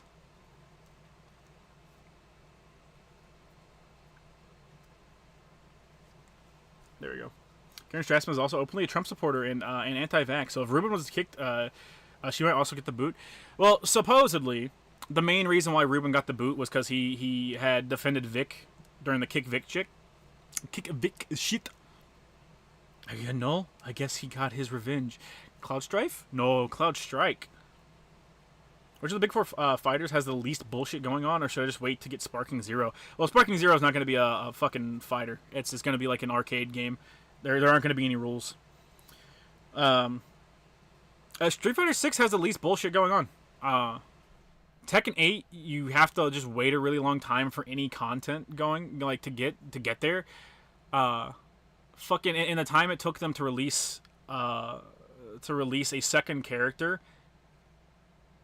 I think 3 Street Fighter 6, two or 3 Street Fighter 6 characters have released. Ruben was too based, kind of was. It's also kind of crazy, but that's fine, chat. It's fine. And who can actually act? Fear Hunter also wants to voice Samus. Yeah, good luck with that. Yeah, mimic the voice. The guy that voices Ken in Street Fighter 6 is Todoroki's dub voice. I didn't sound anything like Ruben. Oh, they didn't give a shit. They didn't give a shit about Ken. That was. They fired Ruben out of spite. They fired him out of fucking spite because they're dipshits. As again said, Ruben has my respect for defending Vic. Yeah. And I don't even think it was like an outright like, nah, Vic's innocent type thing. I don't remember exactly what it was, but it wasn't something insane over the top. You also going to pull that one cop lady after Ellen? Probably not. Probably not. I'll sit there and I will see what the character after the cop lady is, and I will decide. But yeah, I'm not like crazy jumping at the idea of pulling either of the cop ladies actually. Ruben's not voicing Dante in DMC 6. I'm not playing it. I mean, I really do think that he'll come back if Dante is in 6. There's a very, very big possibility they move past him. Strife self-explanatory. What in particular is wrong with Grand Blue Rising? Same shit as Strife. There's a weird fucking overlap in people. Also, I would not consider Grand Blue one of the big ones. On top of that, I don't like the localization of any of the Grand Blue stuff. So is Fighters about to be sunset in favor of the Hunter x Hunter game? Probably not. Probably not. The Hunter x Hunter game is made by different people than Fighters is. Plus, I'm not sure how well the Hunter x Hunter game is going to be received because it's not visually very pretty. And a lot of the people that are drawn in by these games are drawn in by visuals, anime fighters in particular. So I don't know about that. But yeah, Fighters isn't going to be sunset. If anything, it'll be sunset because people don't like the current state of the game. If we pass Dante, Nero needs some new fucking melee weapons. Oh yeah. They'll add other characters in. I'm sure if we ever get a 6. If we ever get a 6. Divas, just make DMC 6 about Dante and Lady's kid, please, with Nero as their mentor. No. Hunter is less popular than Dragon Ball. That is true. I don't think Virgil and Dante will be in DMC 6's Nero's franchise now, just like how Yakuza is now Ichiban's. I want to know how that worked out for the Yakuza guys. I really do. Because Ichiban had a really good game. And I from what I understand, Like a Dragon 8 was okay. It was fun. A lot of people liked it. But like, I don't know. I don't know if I, in any way, shape, or form, look forward to the future of Yakuza games just being Ichiban, especially since I don't like his gameplay. Still considers Ruben a friend, so I think he'll be fine. Yeah, yeah. Well, that's probably why he got to voice Dante. Probably. Brie Larson will play Samus. She's been trying to cozy up to Nintendo for years. I hate it. Yeah, yeah.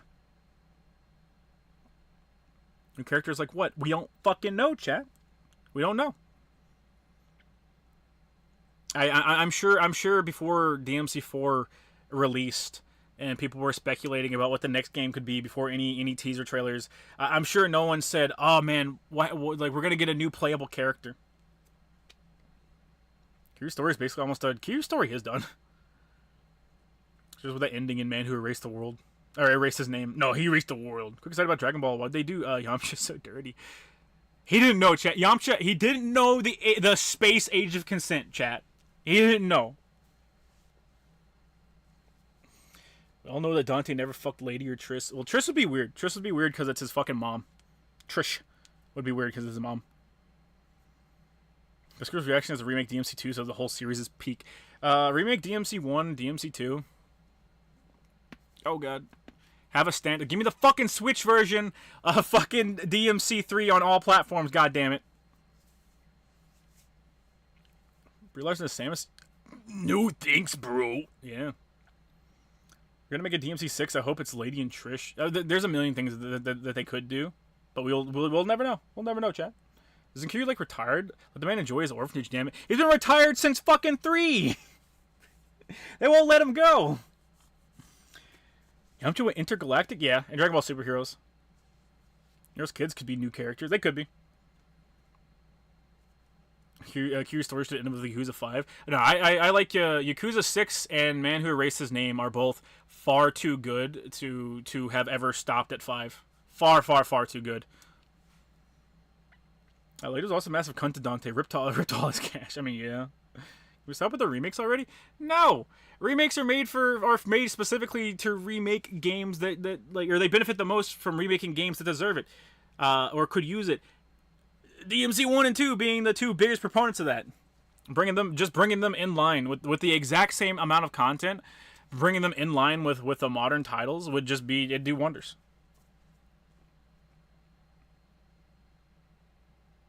Not possible. Nuh-uh. There's leaks on ZZ that we're also going to get the knife girl with the wired tail and the cat boy with the charged blade weapon, so we might get a good physical and shock team. Yeah, the tail girl is a mouse girl apparently. I think one of the mistakes that the Halo franchise made was bringing Master Chief back after his story was done. Same thing with Kratos. His story ending at God of War 3. Well, to be fair, the teaser for God of War 3 at the end is he lived. Or at least he disappeared, which, I mean, yeah, of course he lived. First Kiryu was retired, then he died, and then he couldn't even stay out of the game then. Let my man rest. He missed all his kids growing up, man. Hey, here's the thing. I don't give a fuck about turn-based combat. Like, like the games are good, but I am not playing... I'm not playing Yakuza 7 and 8 because I'm like, oh yeah, this is the single greatest turn-based combat I've ever experienced. It's relatively standard in terms of turn-based content. It really is. I'm there for the story. I'm there because you've already have me kidnapped for fucking 8 games. I'm waiting on the biker gang. Yeah, the biker gang has people coming. I'm waiting on Virgil. I can't wait for her to come out. Here's ending was Yakuza 3, then it was 5, then it's 6, now it's 8. It's like Sega fighting each other on if Kiryu should retire or not. Yeah.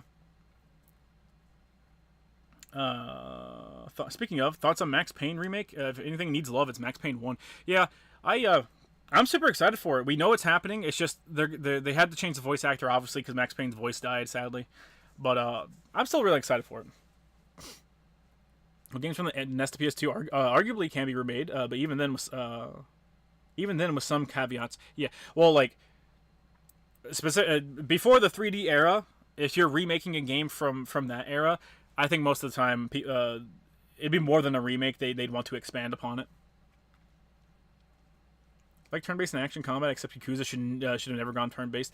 Like, it works for a little bit, but imagine, chat. Imagine You take the first 6 Yakuza games, right? Yakuza 1 through 6, all the main title games. You can even throw in 0 if you really want to. You take those games, and now you replace the action brawler combat with turn-based. I could not have made it through fucking 6 games of Yakuza 7's combat. Why is the thumbnail censored? It's not censored, chat. It's not censored. Silly. Speaking of remakes, anyone else think The Last of Us is due for another remake? I think they could really revitalize the series with that one. Yeah. Chat, yeah, he's got a point. Hope we get a Judgment 3. Yeah, Judgment 3 would be cool with multiple protagonists. We know that they can do more. Please don't get Young Yao as Max. No. I don't think they've announced a voice actor, but yeah, Young physically can't pull off anything close to Max. Excuse me. Honkai Star Rail and Fate are having a collab, so the hot takes are coming. Yeah. Random counter rate's too damn high. It's more than just that. There's a lot of other stuff at play too. Like, the combat they have cannot last like the duration of the original series, because I don't have faith in the team to keep reiterating on the combat enough. I just don't.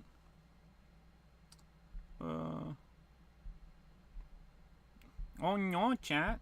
Oh no, what happened, chat? No, chat. What happened, chat? What happened, chat? Oh no. Oh. It's time to read, chat. It's time to motherfucking read, chat. We'll get another Last of Us 1 and 2 remake before Last of Us 3, yeah. The only issue with Yakuza 7 is the combat. Everything else, like the story and characters, is great, but man, does the combat make it a slog, in my opinion. Sucks because Ichiban is a great character. Yeah, like, the game's not a slog to get through, but, like, every upcoming game, like, just being fated to be a turn-based combat game is, like, fucking not happy. Improve the gameplay a lot. You can line enemies up and play bowling with them and hit enemies and the party members. It's too easy, though. That's my big issue. Yeah, like, plus the monetization of this series is just not. It's not good. Chat. Not good. Yeah, I guess you did say that. I don't remember any of the voices I did last week, chat. I don't. Reach for nerd. Fuck you! You're a dick! Let's go. Reading Rainbow. So that Dragon Ball fans like yourself can't read. I'm the only literate one. Previously on Punish Shota Z. His internet fumbled and the stream had to end abruptly. Hey. Fuck you. It's not like you let me go by myself. I think that's the voice. I think that's the voice. I think it is. Oh, give me a break. Just move already. Alko is off just a bit. She recalled how, an hour ago, he'd gotten the better of her. Ozaki, if you're still willing to fight, then let's do it some other way. If you can destroy that monster of a fence, let's put your power to better use. There isn't anything else I can do.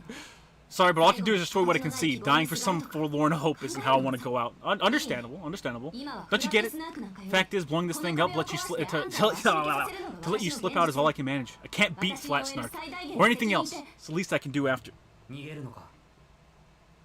So you're gonna run from this responsibility too? Alko's just about to turn her back on him when Sojiro clutched her hand. Chat! We stopped right before he was getting pussy, chat! I find the ZZ Street Fighter 6 collab seems a bit odd one to do a collab. That was just a mock-up. His words caused something inside her to boil with rage. It's as though someone had set her heart on fire.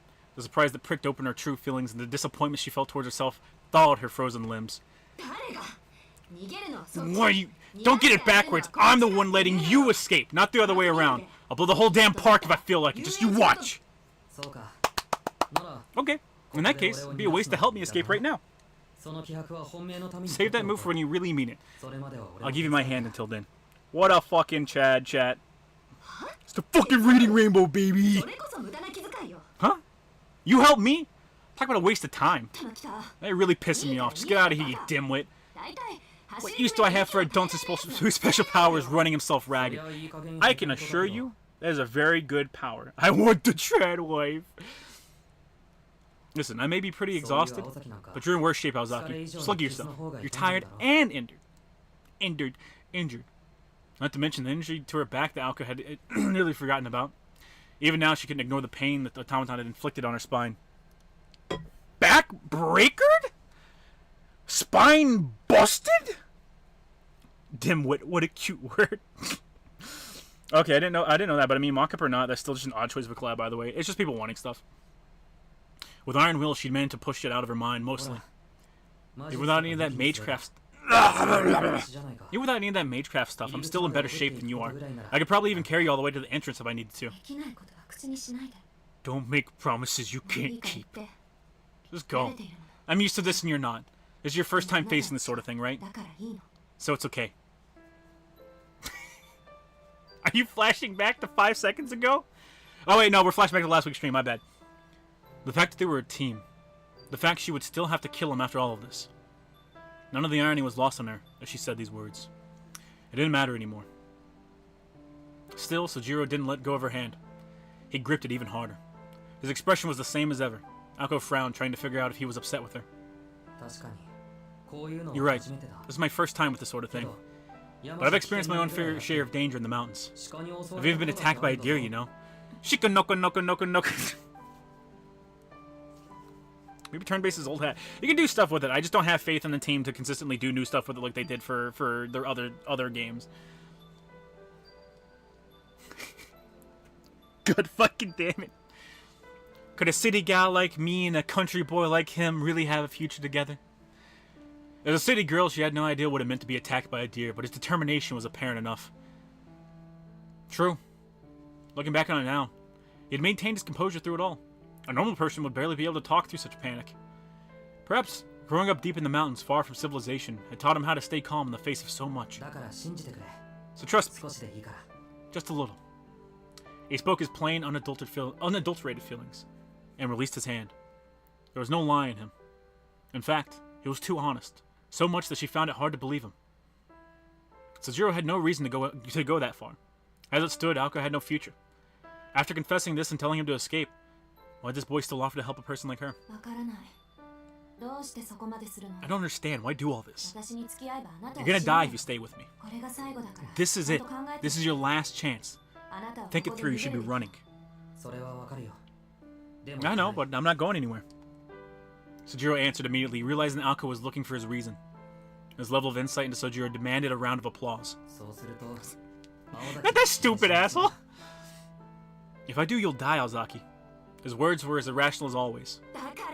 But why? Why do it? Why go as far? Why go so far from me? She was yelling out of frustration. After thinking for a moment, Sojiro replied, I guess it's because I like you.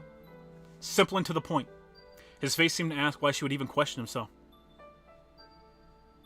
Chat, it took no time. She threw fucking 35 punches at our boy. And it took him 2 seconds to confess. What a fucking legend, chat. His response? Would. Would. Would you like to see as a collab with ZZZ that would make sense or would be fun to see besides Street Fighter 6 mockup? Any gachas could probably make it work. There was a pause. No more than 2 seconds. His surprise attack had stopped Alko in her tracks. Alice was not the only one who had an ace up her sleeve. That line reached deeper than even Flat Snark could ever hope to. All Alko could respond with was an expression of pure shock. It was a simple, stubborn reason. The strongest kind on Earth. Why? Sojiro Suzuki was indeed incomprehensible. To be able to work unconditionally with someone who was trying to kill him. But she felt as though she'd finally grasped a sliver of his true nature. Tobimaru and the others' assessment of him was correct, as vexing as it was to her to admit. Even though I can't stand you, you sure are a dip, you know? He laughed at her sour grumbling. At this point, he was used to her insults. Chat, I think if we introduced Sojiro to the early Monster Hunter games, I think he would fall in love. He doesn't play hard to get. Why would he? He's won! The clash of wills ended here. Alko's blood ran hot from her blazing heart. If he was going to make a face like that, all she could do was try to think of a way to get them both home. Running away really isn't my thing anyways. Fine. I'll stick it out to the end. And if you're gonna stay with me, Suzuki... Wait, wrong voice. Technically wrong voice. I'm sure we can find some way for you to help. He can pick you up and run. All I'm saying, let him princess carry you. The Rotona had lightened. There was still hesitation in her eyes. It was only natural. Alko had not even a clue as to how to begin to fight the snark. If only she had been a little bit more skilled or had trained just a bit more, there might have been some way to look for it. I'm better than this. If only I had a way to peel back its true form. Unconsciously, she had let her apprehension show. Sniveling was pointless. She would just have to figure it out by herself. But? Persona's a collab, maybe? Possible. They're doing the Chinese one. She threw 30 and he weaved and said wood. He really did too. This is live commentary. A dude made 12 years while doing a big boss run of MGS2, and it's basically a dude who played MGS2 so much he knows it like the back of his hand. Yeah. What? That's all we need to figure out? Yeah. Alko gave him a look as if to ask what that was supposed to mean. I mean, you asked me earlier to look for something weird, right? So Jiro also made a face that suggests she should have brought it up sooner. Wait, you know what it is? I think so. Well, I've been wondering about it for a while, actually. Jiro whispered in her ear quietly so as not to be overheard. Ah! It was certainly unexpected. But then again, equally obvious. After he explained the mistake, she knew right away that he was correct. At last, she had an inkling of Flat Snark's original form. Namely, shoot that Ferris wheel. Put that bitch down.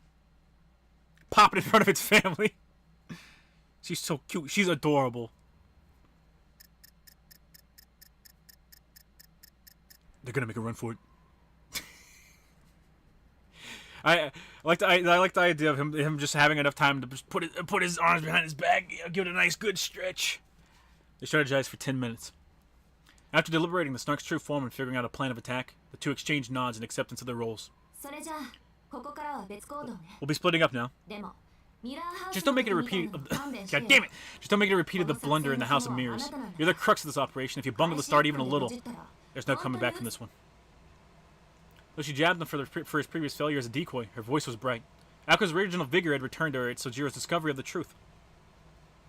Meanwhile, Sojiro was also getting serious in his own way. He took Alko's warning to heart. Good. But remember that our positions are reversed this time. If we fail, I'm not the one who's gonna die. You are. I won't be there to clean up your mess, so watch your step. I know. After all this, I regret not taking your advice earlier. I'll be careful. Sojiro nodded, telling her to leave it to him. Though he made it sound like he was holding a grudge, it seemed to him to be the only way of showing her his resolve. Alko let aside and Lale Lule Lo, chat. Lale Lule Lo. Alko let out a sigh of defeat. Once more, she couldn't figure him out. Seriously? I can't tell if you're a big idiot or a big hero. Whichever one it is, I'm counting on you. Don't let me down. She had wanted to say that she believed in him, but apparently that was too embarrassing for her. He knows what she wants to say, chat. Alko turned away from Sojiro and began to run. She had begun to think that maybe this change of pace was not so bad after all. I don't believe them, chat. I don't believe. No one can have Alko. Not allowed. And so ended the intermission. The young cast members were handed their new lines. Whatever happened next, the Night of Witches had, at long last, entered its climax. I know, the stream fucking died last time before it reached its climax, buddy. Ah, my neck. Voice. Just put up. You sure? She was filled with foreboding at the Robin's report. Apparently, they'd gone in opposite directions. Park's residents had set off after the boy witness, and it would take them mere minutes to capture him, so the bird said. What do you mean? Is it actually him they're following? No, not Alko in disguise. The Robin flapped its wings, stripping away any doubt. It had seen them with its own two eyes. Alko was heading for the plaza, while the cocky brat was making a run for the roller coaster. Are you saying that Alko abandoned him? Sounds a little too good to be true. The smelly one. It doesn't help! It sounds a little too good to be true. Is Dumpty still on his tail? I'm putting too much emotion in there, chat. I'm putting too much inflection. The Robin nodded enthusiastically. I didn't know about the other birds, but with its superior night vision, it had seen that the sucker clearly... It had seen that... God damn it. I was adding an extra word. That sucker clearly because he had moved to a high point. And Dumpty? Tweet. He said to let him sing to the very end, that he may never get the chance again to do so for a full this asinine. Scratch Dumpty was a ticking time bomb that would drop and detonate the moment his target averted its gaze. That is, as long as his target continued to observe him in a way. In a way, he was a gentlemanly ploy kickshaw, though Alice wished he would forego such niceties when in battle. Let him have his fun. Keeping an eye on Dumpty won't save the boy anyways. Once the poem on the surface is complete, the door will open. No matter how far he runs, Dumpty will end him for us. I don't think so, chat. I don't believe so. Sure, I can roll for her in 2 years. You can.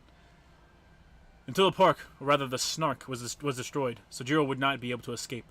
Which meant the larger concern was Alko. Alko had promised to protect the boy, which begged the question. Where is she running to? As long as we stay here, we can't track Alko. Tweet, tweet.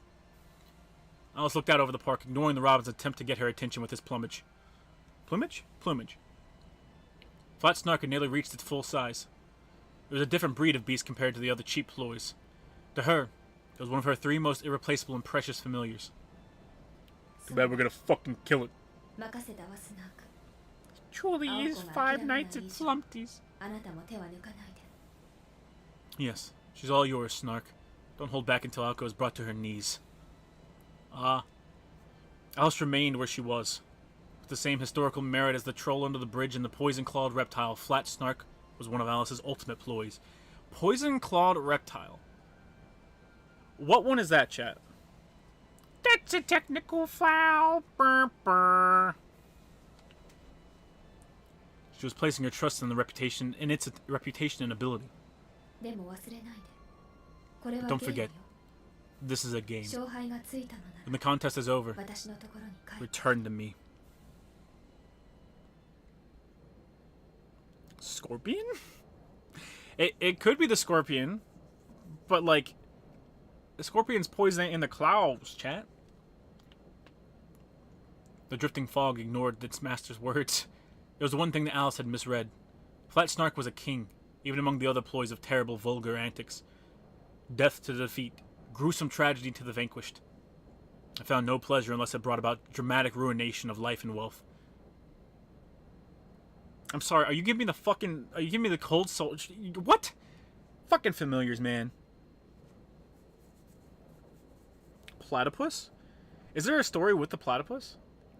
Give them all this argument between mages caused the most horrifying moments. Yeah. Komodo dragon?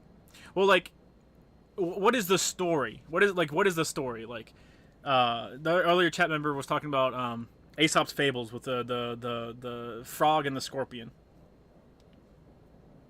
The fog billowed like wicked laughter. After all, only a king had the right to decide the fate of the vanquished, and the Snark's greed could not be contained. Thus, it hadn't even the slightest intent to play fair, despite its master's orders. You cheating bitch! Speaking telepathy? No, she's just talking out in the open.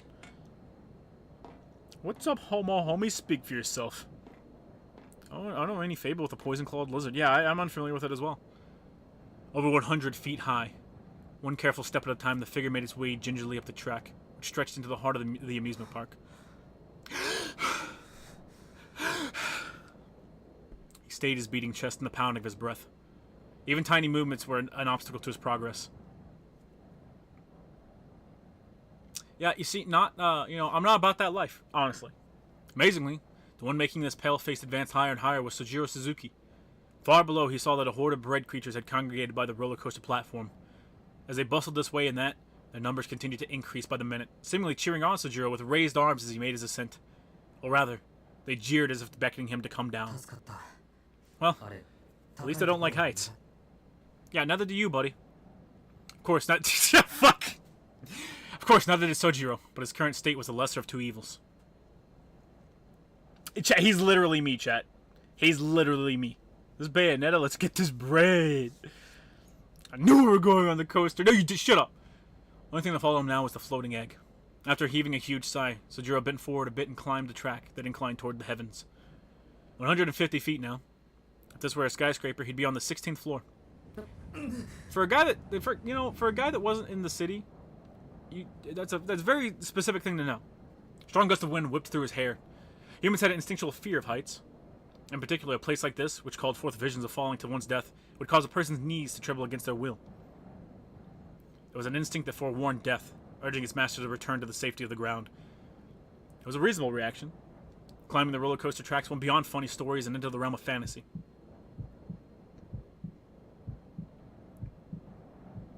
When the Shiro fucked Saber, did I miss it? Yeah, I missed that. That was 3 streams ago. Strong winds and change in air pressure were a hindrance. His instincts screamed at him to stop, causing his limbs to go numb, his muscles to go limp, and his mind to race. Even if he had been tied to a lifeline, a mere 15 feet of climbing would still have caused his thoughts to freeze out of sheer terror. It would only get worse from here, exponentially so. Every foot upward increased the load on his mind, on both his mind and his body, by another degree. I can do this, just a little bit more to the top. The burden on his mind notwithstanding, he carefully measured the toll on his body with every step. This shouldn't be taxing. Like, this shouldn't be taxing on his body. His legs, which had carried him running this far. Okay, to be fair, he did run. Threatened to buckle the moment he let down his guard. This fatigue was likely why Alko had stressed that Sojiro's role was more dangerous than hers. I got done doing some extra work in Splatoon 3. The poison-clawed lizard is a basilisk. But what's the story with the basilisk? Particularly, what's the fable? Because all of these are fable. Fables. Wait. Would Okazaki been worried if I wasn't tired? Sojiro laughed as he stared at the floating egg. He reflected on the course of events that had led to this absurd situation. Not even 10 minutes ago, they had been engaged in conversation. Okay. So we know what form it's taking. We need to talk about how we're going to destroy it. Sojiro felt a shudder travel down his spine and Alko's smug grin. In hindsight, Alko had been more than happy at this point to make him do something absurd. Fair. How are we going to destroy it? Can't you just... Sojiro wondered aloud from what he'd seen. Alko had enough firepower to tear clean through the fence. He'd refrained from speculating about Flat Snark's true form because he'd felt there was nothing they could do about it, even if they knew. But that had changed. For Alko, the impossible was quite literally within her grasp. It won't be... I keep losing the voices, chat. Maybe the coaster cars are the basilisk? No. It's not... I want to know what the fable the basilisk would be from that they're pulling from. I don't remember there being a basilisk in any of Aesop's fables, but I do know the basilisks are in a couple myths, but I don't think it's pulling from myths. I think it's pulling just from fables. It won't be that easy. Wrong voice. It won't be that easy, by my estimate. I wouldn't get within 150 feet on the thing. Interesting. Despair filled Sojiro's eyes. Alko lifted a hand to her long hair and, with the magically charged fingertip, clipped a clean tuft of it. Chat, she's doing the chick thing where she like pulls her hair out and cuts it, and she's girl bossing. No real fable for a basilisk, but and then Naturalist Historia, the basilisk is a 12-inch serpent and lizard, which is so toxic it leaves pulls of venom as it moves. Well, that's what I was wondering, because the snark brings things to life based on old tales, fables. And I couldn't think of any fable that had a basilisk off the top of my head. Just reached level 40 on my account. On my account level now, I'm working on getting my 2 teams to high gear and ability levels. Yeah, I need a second team. I didn't pull enough characters to get a good second team down, which kind of sucks. Maybe the Jabberwocky? Maybe. But we can make up the difference with some elbow grease. Get to the highest place you can. When the time's right, I'll give you a sign. Just toss this in the air. That's all you need to do. But based on where Alko had pointed her gaze, she didn't really mean to leave it up to Sojiro to pick the highest place he could find. She was staring conspicuously at one of the amusement park's 2 main attractions, the roller coaster. Stand back, I'm gonna melty my blood! Proceeds to melt all over the place. Ah, women. So, in other words, you're saying we split up. Then you want me to run away from the monster chasing me and escape to somewhere high, right? Oh, Jet! That face! You're gonna kill me! Jabberwocky's Lewis Carroll. Has there been anything else? No, Gingerbread Man is like a fable. No, the snark is from Lewis Carroll, right? So yeah, Jabberwocky could work, yeah. Exactly, and hey, wouldn't you know it? Wait. Exactly, and hey, wouldn't you know it? The tracks of that winding roller coaster are perfect. There are 2 demons in this park. Her smile made even Sojiro want to respond that it was far from perfect. Far be for me to question your motives here, but you're not secretly working with that girl to kill me, are you? Now. Wasn't you who said it was okay if I was the one who killed you? I meant by your hands, baby. I meant by your hands. It's not nice to twist other people's words. Sojiro hung his head. This was not sane. Yeah, no shit, buddy. If he did as she said, he'd die from exhaustion before Kitsy even had a chance to eat him. Not a monster. Hey, look at me. I'll cast a charm on you.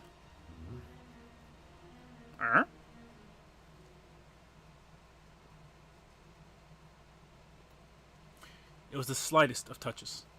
Close enough for their breath and skin to come in contact.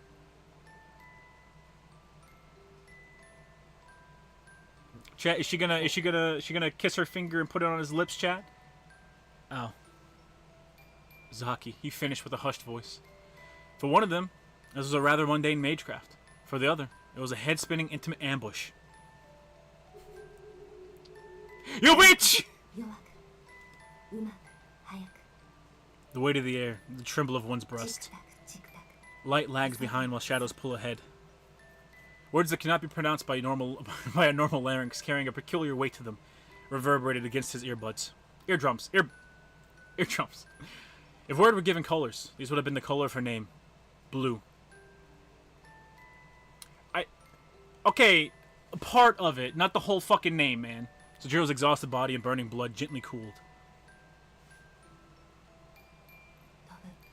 A bird in the sky, a fish in the sea. You in the distance. Stuff doubt and anxiety in a sack. Begin the journey at dawn. A shining star falls into your heart. In reality, it took but a few seconds. But the sudden contact, it felt a little longer.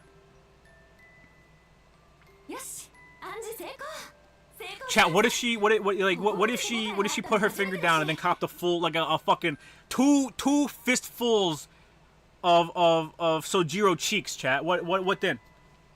What then? What you got then, chat? So my first team is Ellen, Lycan. So my first team is Ellen, Lycan, and Sokaku, and my second team is Soldier 11, Lucy, and Piper. I think that works.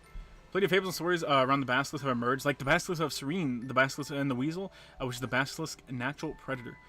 A Jabberwocky poem is where the Vorpal sword is from. That's what's coming from a fable, and it being the monster fables are made with. As for the Vorpal swords, yeah, that's the Jabberwocky. Alice, Snark, Jabberwocky. So how long can we get the Hatter? I mean, we already had the cat. She cast a hand job in the alley later on. My long-term goal, I plan to get all my characters to max level sooner or later. Yeah, max level I think is 60 or 65. You ever go to 1273 Rockefeller Street? I'm already there, chat. That's my address, bro. Close and personal while casting spell I see. If this happened to me, that would be it for me. I'd be a simp for life. Well, he's not making it out. Vibrated against his AirPods. No. Oh. No. From a finger on your mouth because you love the taste. Yeah, I go to the neighborhood want to fight about it. I don't remember the song, so I can't sing along to it. She's adorable. Clap for him. Chat, 2 fistfuls of Sojiro ass, chat. 2 fucking fistfuls. Wouldn't that just be like a basketball ass pat? No. Here's the difference, chat. Here's the difference, alright? Basketball ass pat? Alright, done, okay? Loving Alco ass cheeks in hand pat? She's still she's wrapped around those fucking ass cheeks. Wrapped around those fucking ass cheeks. She's fucking viciously tearing the flesh on his ass cheeks, chat. Date, rape, drug. Uh-oh. Punished Kappa feels Shota. I'm not even the one copying it. She's copying a feel of him, chat. Interesting, though, because the Jabberwocky was never been written with having poison claws. Big, powerful claws, but not the poisonous form of them. I don't know, then. Straight up hand hammock. Oh, he's making it out. We haven't seen the Dragon Ball shit yet. I know. Song was Sweater Weather. I know, but I can't remember it. It's not in the back of my head. I've been listening to too many thrash metal songs.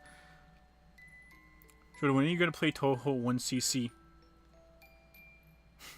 Chad, visual novels require me to talk for so long. And it's not a discussion, I'm just monologuing over here. Mesmerized successful, I think. This is the first time I've actually felt it take. I guess all those lectures from Alice paid off. A very merry Alko stood aside, a very confused Sojiro. Not now, not yet, not right now, bro.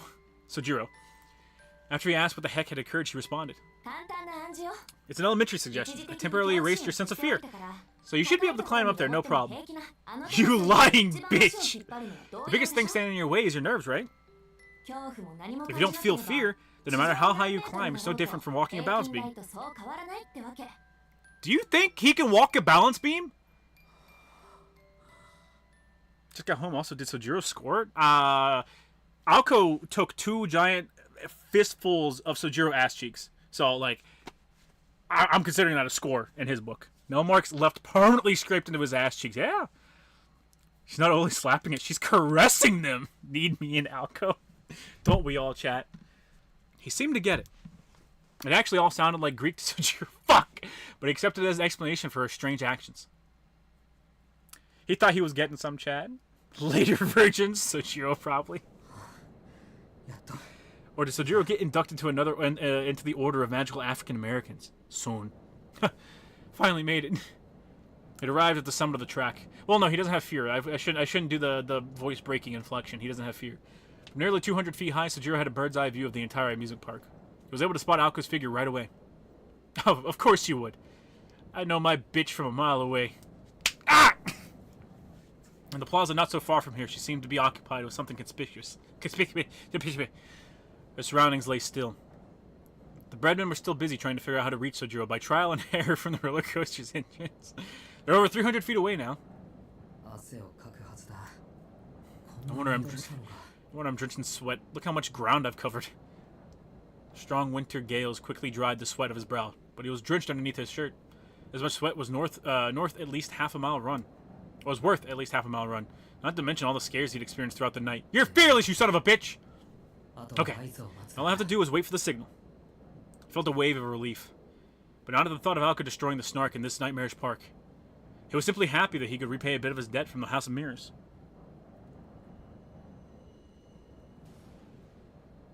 A blue bullet rose from the plaza where Alko was located. That's the signal. Sojiro stood up atop the tracks, pulled out the pouch he had stowed in his pocket, and tossed it forward. Without any regard to it, it took a lot of willpower to not say yeet, chat. Without any regard for his questionable footing, he gave it a mighty overarm pitch. The small pouch drew a parabolic curve in Alko's direction, quickly becoming untied in midair. Your hair turns blue? Inside the bag was a lock of her hair and a small stone wig. Just throw it. Excuse me. Just throw it with the wind from somewhere high up, and I'll take it from there. Alko had said. Alko had said, but it was Sojiro's effort that had set the plan in motion. The tuft of hair remained airborne, drifting as if watching over its owner. Sojiro's job was done. Sojiro, egg. He remained concerned about the egg hovering over him, but there was nothing he could do about it. Sojiro breathed a sigh of relief and leaned forward to watch the rest of the plan unfold. But then... I'm sorry, is your hum mumu? In the corner of his eye. He thought he spotted something familiar approaching Alko. What is it? What is it? Read all the Tsukihime aloud for my one friend because he doesn't like JP voice acting. I don't want to hear it. This is bullshit, chat. Sojiro had the simp curse laid upon him. Good. If you were asked about a story idea, would you give your input? I mean the premise, not the story itself. I could tell you if I vibe with it. They're breadmen now? Have been. Yeah, I haven't asked in a while. How's your girl been, Shota? I've gotten that question a lot. Did Lolly say anything? I could remove my fear. I immediately asked her out. He said he liked her before she removed his fear. When Alko got her palm full of Sojiro, they could hear a distant "Ayo!" from Alice. Just beat Unicorn Overlord. It was incredible. Good. Her name translates to blue skinny. The color blue is kind of her thing. No fucking No fucking way it's blue skinny, bro.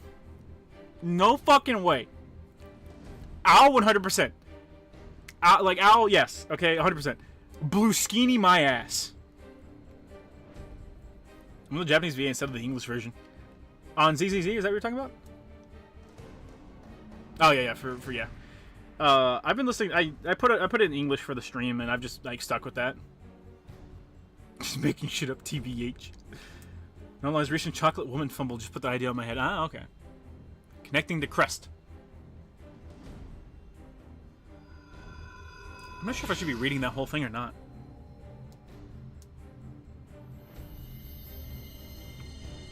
Come on, baby. Come on, baby. Line that shit up. Got current crest. First layer. Second layer. Third layer. Reserved. Magical energy supply fixed to the greatest source. Flow? Check. Angle? Check. Formula stability? Good enough. Pattern began to carve itself into the brick street. The casting of an unprecedented incantation with an unprecedented range. Keeping the rising tension contained within her chest, the fledgling mage snapped her fingers. Done. Bullet configuration. Convergent launch. She kneeled at the center of the formula and raised her head to the night sky. Not even a glimpse of the transmogrified fantasy land around her entered her vision now. Only one thing, one untouchable thing, was reflected in her blue eyes. So this has been on my mind for a while now. This is how the conversation started a few minutes prior. Sojiro began with a simple statement of fact. In truth, it really was the simplest of discrepancies. Any difference between the reality of an hour ago and the illusion of the present was both infinitesimal and infinite. Wouldn't that be the same thing? I thought maybe I didn't know what I was looking at because of the clouds. It was hiding in plain sight. Too impossible to be real, too outlandish to be here. In this amusement park where every paradigm had shifted, something was brazenly flaunting its normalcy. Tonight's supposed to be a new moon, Aozaki. We're shooting the fucking moon! Yeah, come to think of it, that's actually what you started as. The distance from Earth to the moon was 238,900 miles. If it truly was identical to the actual moon, then this monster indeed lived up to its eerie reputation. At a distance that vast, there would have been no need to hide. It could flaunt its true form for all to see.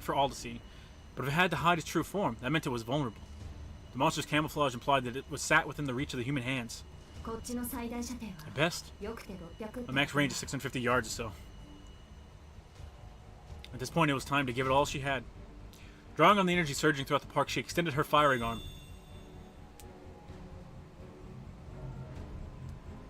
Chet! We're shooting the fucking moon! Blue firework launched into the air. Looking up at her hair dancing in the wind above, Alko reached out her right hand as if to catch the night sky. A mage's own body made for the perfect catalyst. And for a female mage, the hair she'd grown over her many years made for a particularly valuable and powerful source of fuel. I don't think the mage that punches shit in Fate, I don't think hair made her strong. To use all she had to do was apply her will. She locked the fingers on both her hands together and shouted. Deploy third layer. All formula. Commence link activation. Hey yo! Chat. This is the Fate visual novel? No, this is another one by the same people. She hurled forth a clear challenge from to bind the moon to herself. Chat, it's happening. It's happening, chat. Excuse me. Game isekai based around a hack-slash games, not RPGs. Players die in real life if they lose enough times. Their skills from the playthroughs translate into reality. I mean, it could be good. It would depend on how creative you are. The moon, baby. Pack it up for vacation. Chat, you can't escape the moon being destroyed. She's gonna piss on the fucking moon. You can't just blow a hole through the moon, chat. Chat, I'm gonna shoot the moon, Batman. It's not illegal. The mist began to whirl around in a vortex. The monster high above bore its fangs at the sight of the blue spell that appeared in midair. Did she figure it out? By the time Alice had noticed the change, the hostility between Alko and the Snark was palpable. What's the moon gonna do? Throw hands, bitch! Very well. This round goes to Alko. Return immediately. Perhaps removing the rain clouds was too obvious a hint, but I suppose one can't win them. Flat snark? The fog continued to thicken with no sign of abating. The moon that floated in the night sky could not pardon such an insolent mage. As if the Lord of the Night would bow down to such impudence, there was no staying its wrath at the challenge so flagrant. Snuck! The robin swooped in to give its report, but Alice waved it away. Her gaze was fixed on the transforming golden moon. Is the fucking moon moving? Her calls of restraint did not reach it. This fairy tale monster was beholden to nobody. It would have no qualms unleashing its vast might upon its puny prey. The flat moon conspiracy chat. The core of her magic bullet howled. The magic circuits within her body spun. Aoko fed the magical energy, scorching her nerves with imaginary flame. She was linked to the formula inscribed on the ground. The spell was read and executed the same as it always was, but its output was beyond reckoning. With this much firepower, even the mundane process would invite injury upon its caster. There was enough to burn up the nerves that were acting as the barrel.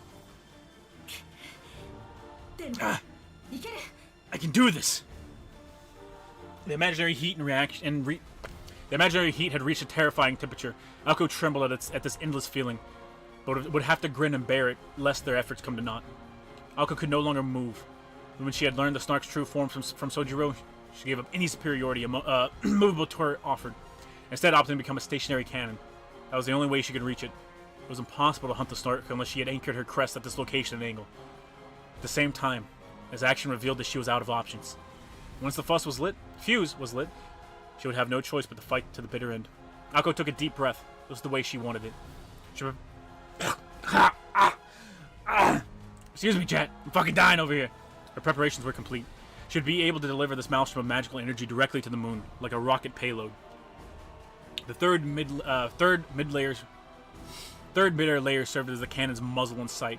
It would fire the magical energy once it reached criticality, and it allowed Aoko to adjust the angle of fire. Fog! The moon became warped within her scope. Shit! The moon's got hands! The moon's got hands! Shit! As Aoko charged the magical energy, the ploy displayed its golden form as if to mock her. Come, worship the heavens, powerless scion of an innocent bloodline. For there it was, a point among the otherworldly sky, a mystical vision obfuscated by jade mist and azure clouds, called the greatest treasure known to the world of magecraft, a rarity more valuable than an entire kingdom, Crown Phantasm. Chat! That's it. That's Flat Snark. Set apart from the first, the world's greatest fabrication. Not yet. Just need a little more time. Yo, Sojiro's about to pull a Piccolo? Her instinct screamed at her to delay no further. This fairy tale monster was the greatest of its kind, and it was about to expose its true form. Its open hostility made it clear that it was ready to counterattack. I can't move. Not an incantation this long. If it attacks before me, it's all over. She had to shoot it down first. Magical energy was at 80%. The formula was operating normally. All was left to pull the trigger, but the calm voice inside her head asked if it was really okay. She had one shot at this, and there was no going back. It was a battle of precision, with no room for miscalculations. Even a tenth of a second of hesitation would tip the scales. Was she ready for the pain? Was she ready to deal with the fallout if she missed? Could she really even take down the moon with such a tiny bullet in the first place? Enough! Shoot first, ask questions later. Her eyes, fixed upon the moon, were filled with determination. She knew that the moment she fired, the intense recoil would overwhelm her entire body. Still, she shouted. Bring it on! I'm gonna send this thing spinning with all I've got! With every ounce of spirit she possessed, she fired her ultra-long-range projectile into the sky. Get fucking torpedoed, bitch! My hand! Oh, thank God she can finally fucking aim. The third layer embraced the magic bullet fired from the surface of the earth. The crest, an extension of Aoko's self, unleashed light to pierce the moon. However... Yo! Oh, yo! You cheating bitch! An enormous blue canopy pulverized the beam. It returned the aether, that 3,000-degree flame, to nothing as it came in contact with the bullet. The recoil of the Grand Magecraft literally boiled her blood. Her body couldn't handle it. Her heart stopped. Her brain went numb from the pain and impact. Her nerves putrefied from end to end. But her magic crest revived them all by force.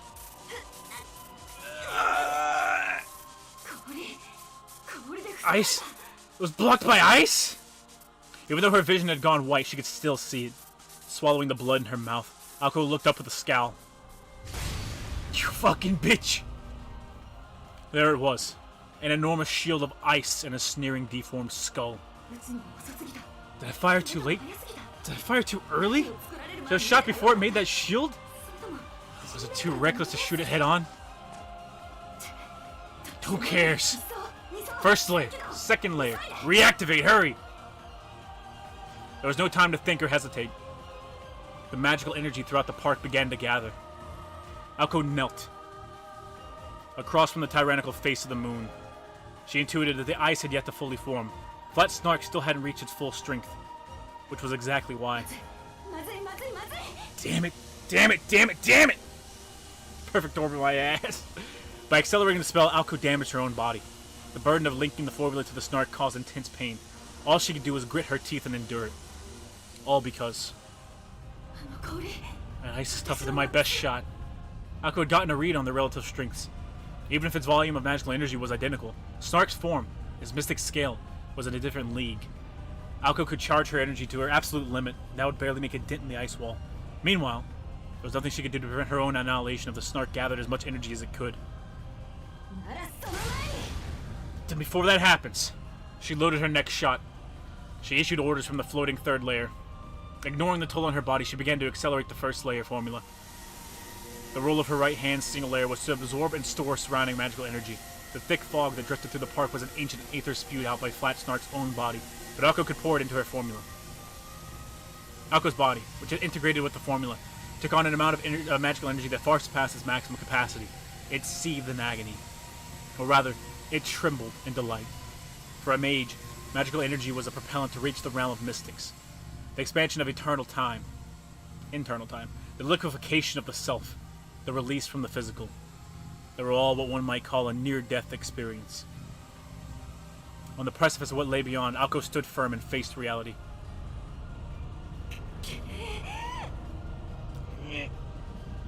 No. Still, reality had come back to break her will. The gap between them was plain to any observer. The gun barrel named Alko Azaki had not a chance to chip away at the lump of ice.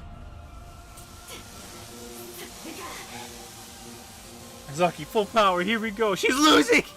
She accelerated the spell further. The skull grinned. That ice was no shield. It was a hammer to crush mages who did not know their place. The moon laughed as it prepared to crush not just Alko, but the boy atop the roller coaster as well as the park in its entirety. So what if it hurts? Give Bay your energy. Chat, give Alko energy for her spirit bullet. Her circuits were on the verge of going critical. Her body had been charged with the scorching power supply from her fingertips to her eyeballs. She would soon see the bullet fired. She would arrange the Magecraft formula as quickly as her nerve's transmission speed would allow. A single attack was not enough.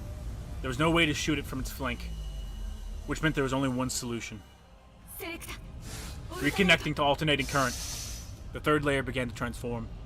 It switched from direct to an alternating current. The spell's supposed strong point was its ability to adjust its trajectory mid-flight, but right now all she wanted was numbers. Connecting. Octogram. All layers, max rotation. Jet, she's spiraling it! She's spiraling, Jet! Yo!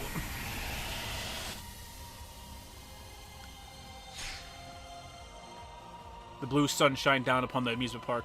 Beams of light at maximum output streaked forth to pierce the golden moon.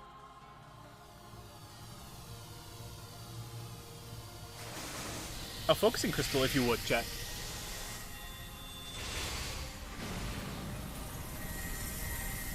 It's the closest thing to a cutscene you're gonna get.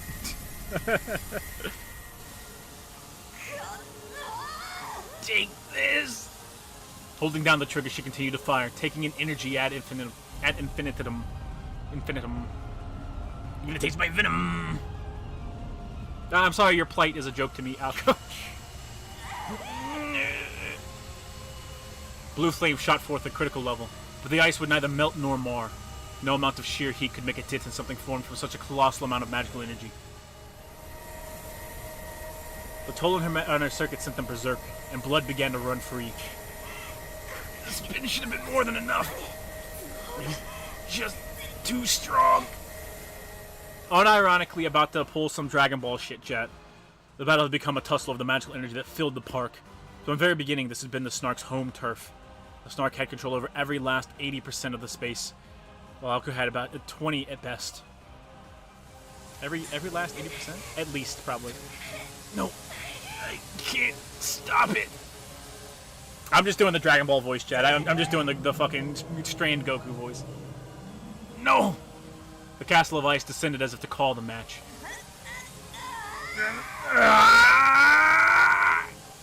All she could do was delay the inevitable. Don't worry about that, chat.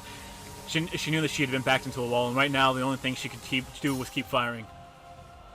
Then again, perhaps not. There was another option.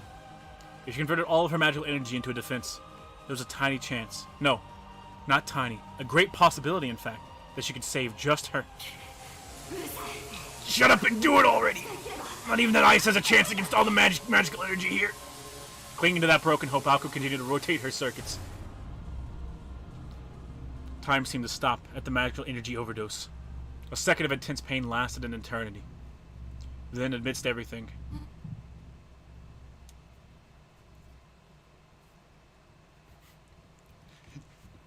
is that the Grim Reaper? Something approached one step at a time. Something from among the park's shadows. Something.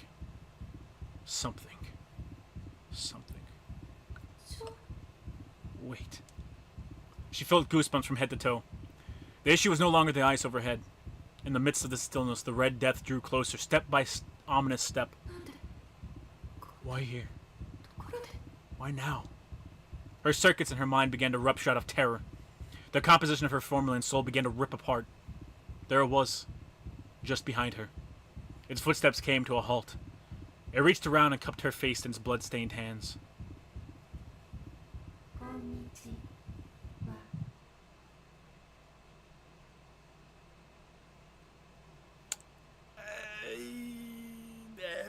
I'm thinking Alice voice, TBH chat. Greetings. She wanted to scream out with all her might. This is it, nothing matters. I could care less. Run or don't run, it doesn't matter. Quit hiding and reveal yourself. Use whatever you can and show no mercy. That was it. She had one final card to play. Once, a miracle had been gifted to her, almost as a joke. It made the ice look like child's play. That was what the Red Death had come to kill. Using it would spell ruin. Not using it would mean death by ice. Then, why hesitate? There were no conditions on its use. There was no price to pay for its power. She simply would cease to be herself. That was all. Humans love to exist in areas of gray. Dozens of electrical impulses disconnect the brain in every minute. Nothing lasts forever, not even oneself. It was not anything particularly worthy of disdain. It was not even anything remarkably worthy of being called taboo. Shut up! What escaped her lips now was rage. Bewilderment from the red silhouette. The girl let out an inaudible scream. Could true magic truly be her savior? Would an opportunistic load of bull? After all, to begin with. Kitty?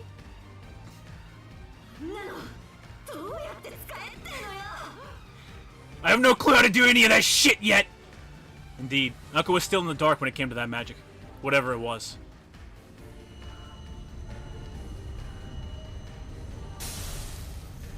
We're doing it, chat. It's Tomar here to offer one of his iconic Faustian deals. You just got told to fucking beat it. Sojiro, fucking duck, brother. I'm such a moron. She woke from her momentary hallucination. The very illusion her breaking soul had shown her. Whining had had the opposite effect on her. Her pride was now ablaze. So, you're gonna run from this responsibility too? Sojiro was right. Her opponent had put her in check, but she had done the same to it. It was clear why she was losing. So now all she needed was a counterplan, well within her abilities, no matter the odds. She was not one to give up without giving it one last shot. That's right. Giving up only comes after you've tried absolutely everything. Her numbed fingers clenched into a tight fist. She was betting against the house, an unreasonable gamble that should have made her question her sanity. If her first step was off by an inch, her body would be instantly vaporized. But she knew a boy who never fled. She knew of a steadfast courage that could still shine its light no matter how small through any desperate situation. Yes, there's more than just herself to be concerned about. If that ice fell, it'd mean the destruction of the park in its entirety. Everything he had achieved, everything he had risked and dared and happily put his life on the line for, would all be for naught. Really? What possessed him to be so bullheaded?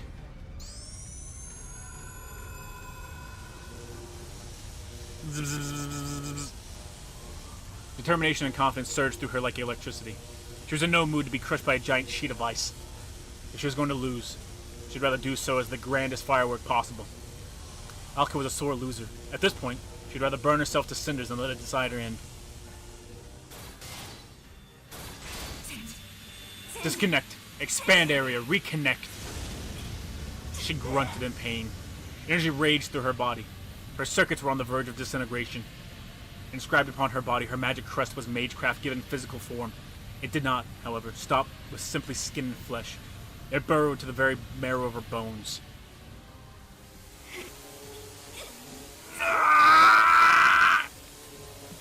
A playful smile graced her lips. Her sense of reason had been turned upside down by the pain. That was only natural. I can do this. She had to praise her own body for holding out so long while pushed beyond its limits. Chat, she's just going Kaioken, chat. She's literally just doing Kaioken. The skull face noticed the abnormality. Finally recognized the challenge for dominance over the space. It laughed at the conceit it faced. Never did it expect a magician to challenge the great Flack Snark, lord of vessels over a millennium, and in such an age of decline.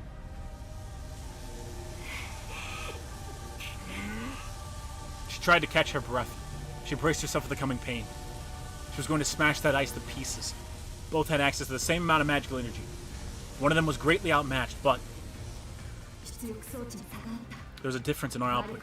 If I'm losing because of that scale of energy absorption and the size of the barrel, then the solution is simple. All I need to do is make the formula bigger. And me with it. Chat, I'm gonna make my soul this big! Reconnect. Bullet configuration.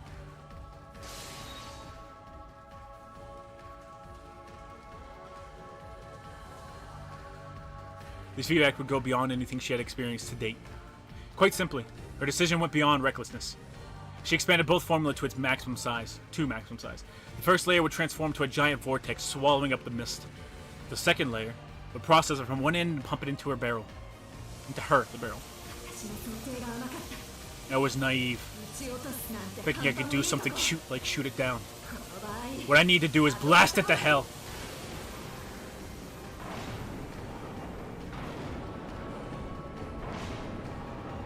Primeval power answered the spellcaster's conviction. It formed the pattern of the writhing serpent. Voiceless magical power flew a banner of revolution. Now, look upon the earth, O venerable one. See now this pioneer, this first among trailblazers. She embodies a species that knows no fear, that renders not all manner of mystic and tradition. I'm done borrowing from you, you lying bajoom. Oh, baby girl. If you really want it, I'm more than happy to give it all back. For the newest magician commands the principles of consumption and extinction. Magic missile!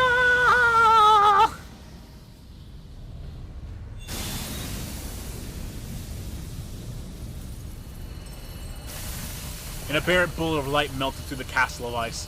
The barrel held fast. Her control of magical energy was divine. 100,000 miles of veins, equal to 2.5 times the circumference of the Earth, hungrily drank in the magical energy. The subsequent magical strike hurtled straight at the moon.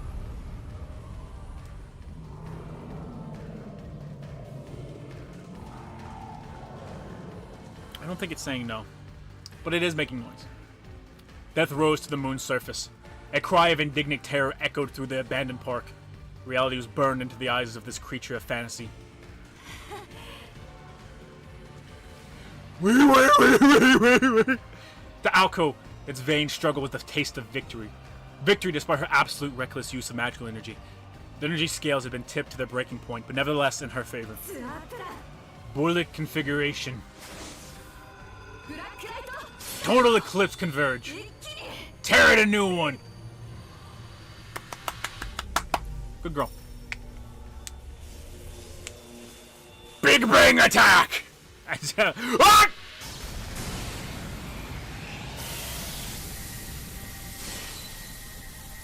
Did she just use a racial slur? I wish. Shatter, shatter, shatter, shatter. The skyscraper scattered into atomized dust. The island, its unattainability extolled, had swallowed whole the despair of its many challengers.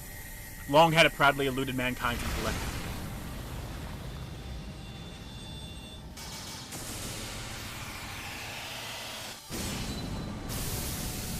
Perish. Yet now, Ozermist bemoaned its demise. In the sky, the icy canopy crumbled. The snark-hunting bullet jumped over the moon. His throes of death sounded like the roaring sea reverberating across this fairy tale land. All this over an argument. Yeah. The battle was over. The thick fog dissipated and the shadowed ice melted away before it hit the ground. A lethal bullet unseated the Night King from his throne, affording him no time to grieve his loss. The oil of the moon. The untouched, flat snark.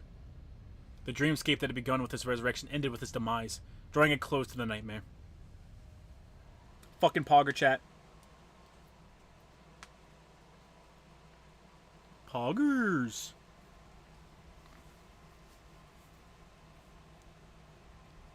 Not the balloon. Oh man. Guess I kinda went overboard. Flat on her back, Alco looked up at the night sky. She lay there perfectly still, not able to move a single finger. When she tried, her whole body screamed out in agony. She was completely empty of magical energy, and her magic crest had come to a halt.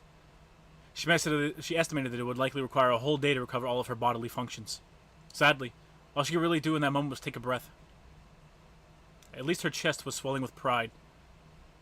She had gone toe-to-toe with the fairy tale monster and had emerged victorious. The battlefield conditions had favored her, it was true, but there was no denying that Alco had come a long way in the last 6 months. I mean, yeah. You give yourself a pat on the back. Luck or not, I owe Alice an apology. What deploy's been broken. It's gone forever. Flat Snark would never again return to this world. It was an insanely rare item, so invaluable that it would have been impossible to price it for an auction at the Association in London. Akko had sent Alice's priceless treasure to oblivion. Needless to say, things has gotten more than a little out of hand. Yeah, this was over like a woman, like a regular woman's argument. Still, they had both agreed to the fight, so Alice probably wouldn't complain. Even if she was furious, she'd never be so undignified as to show it. Cut to Alice, tears in her eyes.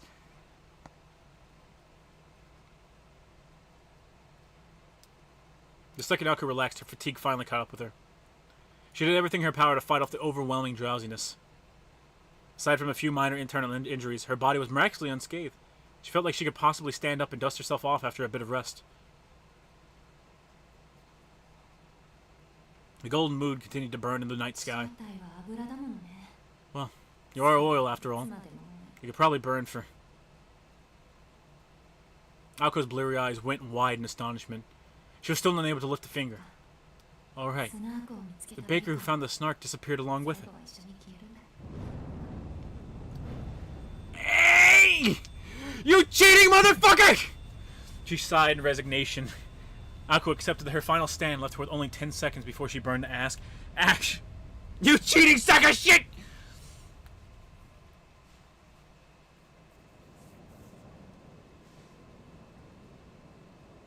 Elsewhere, just a short moment prior, buffeted by strong winds atop the roller coaster, Sojiro gravely peered down at the ground. Murmur. All he could muster was a single murmur. He could see Aoko on top of some drawing on the ground, and what in the world is that thing made of? In the distance, there was something familiar in the direction of the ruined house of mirrors. Sojiro's job, to throw Aoko's hair from a great height, was complete. While not the most impressive of tasks, it was absolutely a matter of life or death. And to top it all off, just thinking about how he was going to get back down to the ground was making him dizzy. He had experienced more than enough trouble for one day. Wait, but...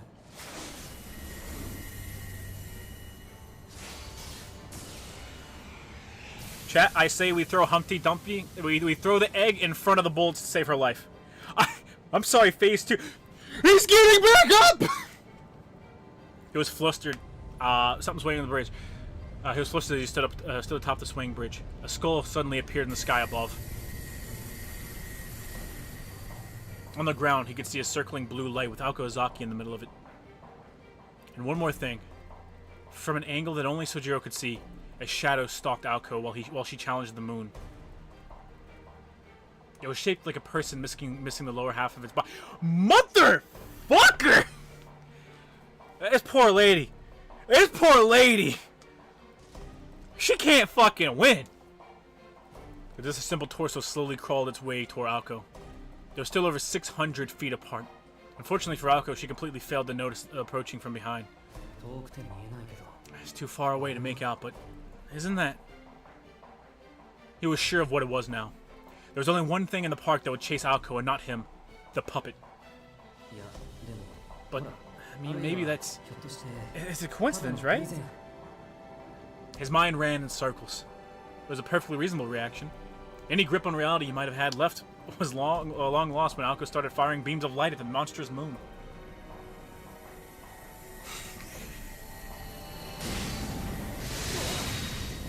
Come on, boy, you gotta save wife. Climb the fuck down, save wife!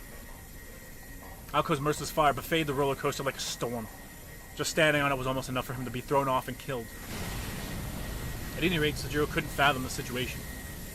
Should he head back to the entrance of the roller coaster and warn Aoko about the oncoming threat? No. There's no way he'd make it in time. Fuck! To make matters worse, there was a hoard of bread down there waiting for him. And it may very well have been the case that Aoko was already aware of the puppet and would take it out as soon as it got closer. If she was, Sojiro was sure he'd only be in the way.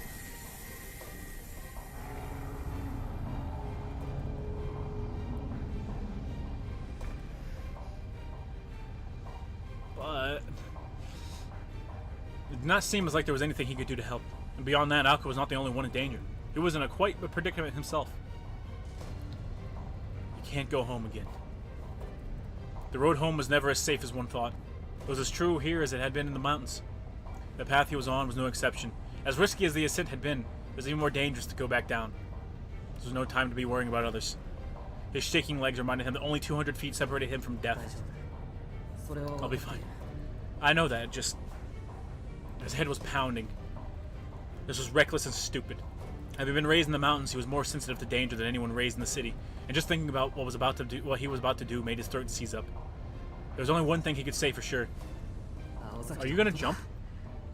Listen, man, I'm stupid. I ain't stupid enough to jump.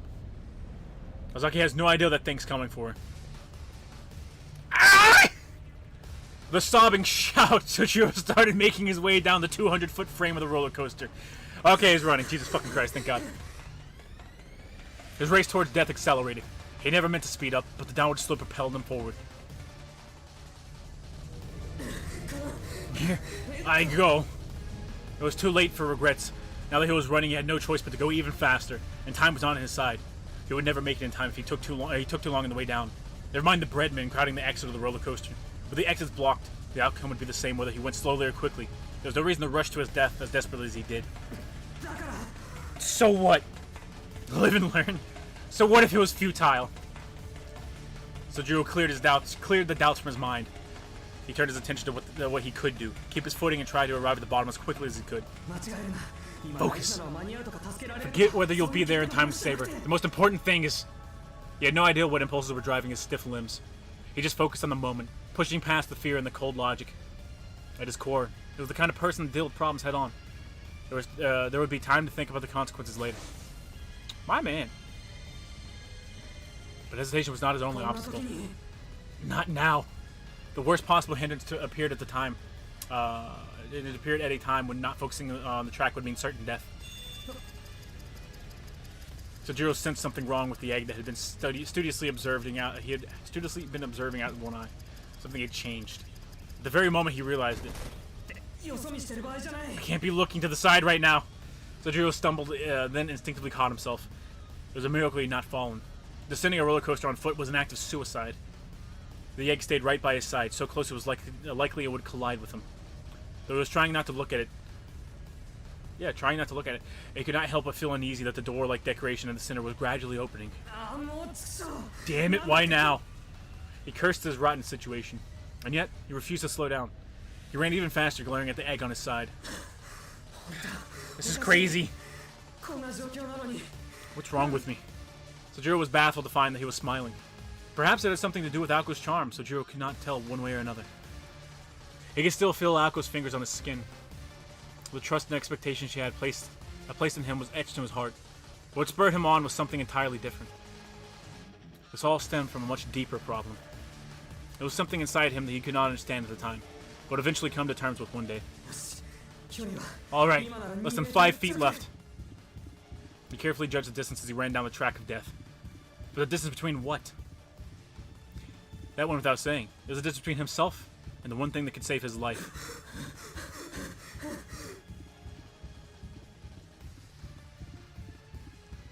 He told himself he was going to do it, over and over like a mantra. Sojiro could not believe himself. What he was about to do was incredibly stupid. But what is stupid when smart is not an option? I'm really gonna do this. This is insane. Amidst it all, he laughed at how pointless such self-reflection was now. Temporary confusion, a psychological thrill ride. Both had laid his soul bare. What really mattered in life? The answer to that question was simple. His primitive values did not crave success or reward. All he wanted was... This is it. To live the way he wanted. It wasn't an obligation of the people around him. His desire to live the way he... live his way was his and his alone. Here we go! If the egg had been equipped with a vocal function, it would have gasped in shock at what happened next. The boy, who had only tried to escape until this point, suddenly shifted his weight. He pointed his feet outward instead of inward. On the edge of one rail, he crouched ever so slightly to maintain momentum and gazed at the floating egg. We're close enough. I can do this. Yeah.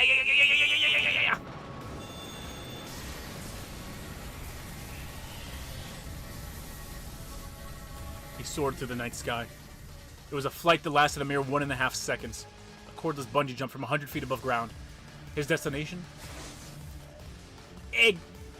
The only thing that would stop his fall. The giant flying egg. Egg! God damn, that motherfucker is big. He shrieked, this time out of elation as he desperately clung to the egg's surface, just earlier. The cold-blooded witch had told him without fear the top of a building would feel no different than a balance beam. This from the same witch that would have been left speechless had she witnessed the spectacle. It was one thing to be fearless, and another to be reckless. What the boy did next would give her a headache in the days to come. Counting on you, Egg! Sachiro's so fucking cool, dude. He's just stupid as shit. That's why I love him. Literally me, for real. Clinging to the egg, he shifted his gaze away from it. He felt the rapid descent. Sojiro, focusing his half-shut eyes on the ground, leaped off the egg once they were a few feet from the ground, then turned back to it, careful to reestablish eye contact. Something so unbelievable, though it thought to show Sojiro. The elevator at the department store and the mysterious floating egg were both just moving objects, virtually indistinguishable from one another. Alright, it didn't break. It was... Ayo? Ayo? It's always a shame when food goes to waste. He landed near the plaza. The shortcut that almost cost him his life had paid off. Sojiro took off running the second his feet touched the ground. The puppet, after Aoko, was the only thing on his mind. paid no mind to the moonlight in the sky. Nor the egg, which was furious about being used and seconds away from self-destructing and blasting fragments all over the place. He's gonna make it, chat. He's gonna make it.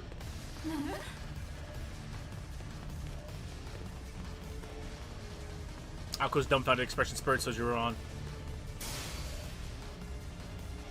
The curse was complete. The empty egg began to sing its warning and let them know there was no escape. Shit! Shrapnel from the egg exploded through the air. The ode to Queen Alice that Alice had engraved into the dumpty quickly robbed him of his senses. Okay. Was that it? He snapped back to the task at hand and ran to Alko still lying on the ground. His legs moved as if they had a mind of their own. Although he couldn't have stopped them anyways, since he could no longer feel them. Don't you puppets ever give up?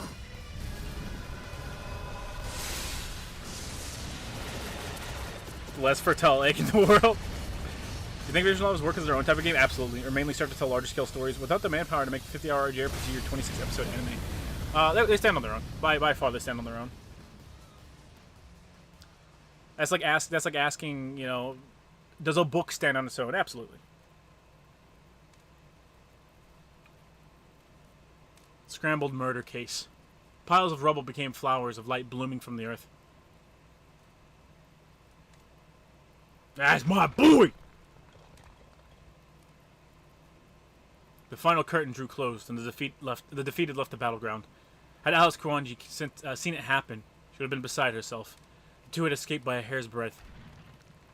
She hasn't been watching this? Brother. The only person in a position to witness that rare mutual destruction was the girl who had been saved from it. The boy who had never stopped running paid it no mind.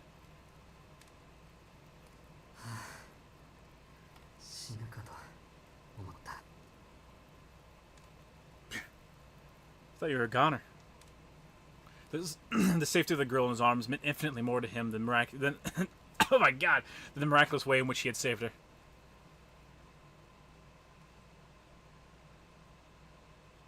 Pip-up. How much of the reasoning for you streaming these to practice your narration and acting chops? Oh, none. I bought the game. I figured I'd introduce chat to it. The moon did not wait for dawn to set. The ornamental texture of the fairy tale kingdom faded away. All of the illusions returned to the way they were before. From the extenuous chords reverberating through the streets, to the puppets welcoming their guests.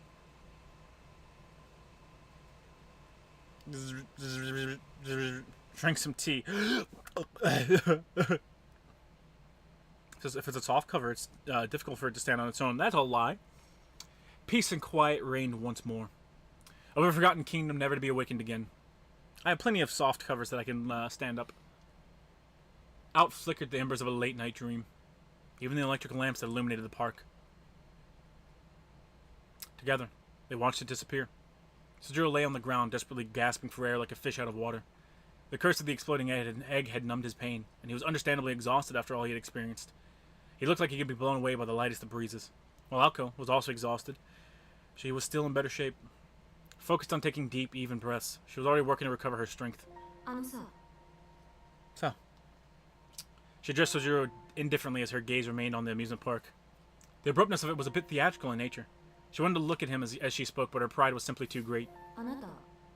You did something kind of amazing, didn't you? The moment she had accepted death had seemed like an eternity. She was beside herself in shock at how indifferent she had been as the shards rained down from the moon. But a reassuring voices snapped her back into reality. Why did he do it? What was he thinking? What moronic things had he done to pull it off? She had no answers for these questions, lying on the ground as she was. All she knew was that she had more than made up for his failure in the House of Mirrors, and then some. In those fateful final moments, she addressed him, hoping to find answers, but found herself unable to probe any further. Digging any deeper would feel like defeat, which is why it was so unlike her to ask him in the first place. Lucky for her, Sojiro had neither the capacity nor sensitivity to understand how egocentric she was being. Amazing? You were pretty amazing, Alzaki.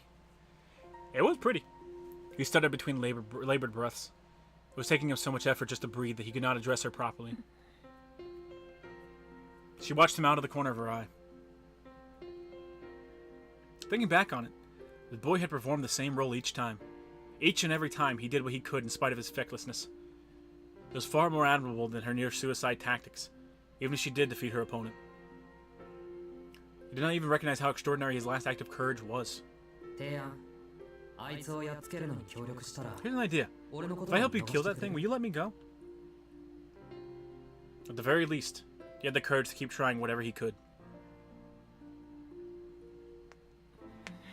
I need the camera to pull out, and it's the Gohan after he beats Cell thing, and he just thumbs up to the moon.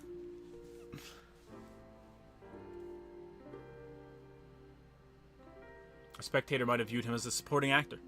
His actions were not exactly memorable, but the lead actress he supported did not see it that way.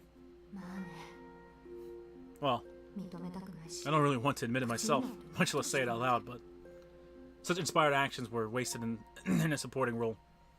This guy really pulled off the impossible. It was so amazing that she wanted to shout it as loud as she possibly could for all the world to hear. Azaki? God, he's so innocent, it makes me want to barf. All Aoko could do was sigh.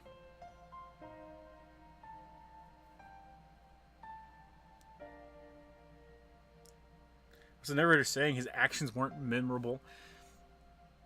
I mean, I think that's from the inside of her head. How could she not? Even she was forced to admit that the way he'd snatched her from the jaws of death was dashing. I must be getting soft. Truth be told, he was a lunatic for doing what he did. Wait, does that mean she carries him out of the park? She steadied her breathing and composed herself. While she was in a bad shape, she still had her pride as a mage to consider. That was why she felt a need to maintain an air of dignity. Suzuki? I originally meant to let you off the hook for today only, but I'm gonna let the whole thing go. For the time being, I've decided to let you live. She hastily extended her right hand. It was either to shake his, or to help him up. However... What?! Sojiro did not take her hand, but instead stood up on his own. This night, despite the sheer insanity that he had just experienced, his face had not once looked as incredulous as it did now. What? Something's wrong? She stammered, worried that she had deeply embarrassed herself. Sojiro's gaze was fixed upon Aoko. My man's got to get a kiss out of it. Like, he's got to be rewarded. Her knees shaking, her panties drenched. A problem had dawned on Aoko. Though she normally hated being stared at, this time, she did not mind.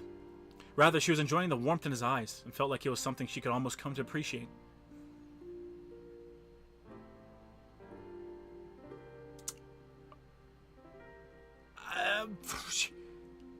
Don't you get it? This isn't just about friendship. And I don't mean he only likes you either. Believe me when I say that Sonoji really... Oh. The conversation came rushing back. It was a memory better left forgotten. Not happening. Pushing Tobimaru's words out of her mind, Aoko turned to Sojiro. Don't get any ideas! I don't care about you in the least. Puzzled, Sojiro tilted his head. He's doing the puppy dog tilt, chat! Chat, I fucking promise you, this works in real life. Her panties are drenched. You already told me how much you dislike me. He responded matter-of-factly to her sudden declaration. Her leggings are ripped. She certainly had pointed that out, to his face no less. It was a mere figure of speech that he was not meant to take literally. But now was not the time to belabor the point. I'm not talking about that, I'm just saying, you shouldn't get your hopes up, no matter how far you've fallen from me. Yet, belabor she did anyways. Aoko blushed slightly, realizing how insane she was being. She wondered how she ended up in this position. And yet, she knew that she had to get this off her chest. All that was left was to politely wait for his response. I can't date you. Such heartbreakingly painful words were too much for the simple boy to hear. Oh, okay. I can't date you. Such heartbreakingly painful words were too much for the simple boy to hear. His shoulders slumped as if the word was coming to an end. As if the world was coming to an end. Or so Aoko had imagined. On the contrary, Sojiro was sitting there in deep thought. Did you just say, I'm in love with you? Sojiro murmured the words as if they were a magic spell. She shot right back with the affirmative. After a moment of deep contemplation, the boy turned to the expectant girl and said, My son is learning what love is. Ah! Why do you think that?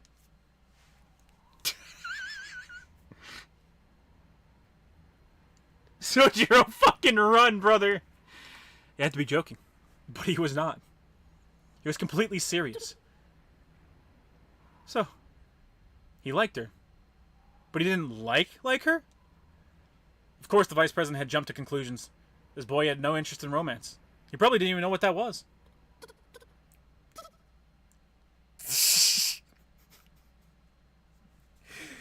He's so fucking dumb! But he's so cool! But he's so dumb!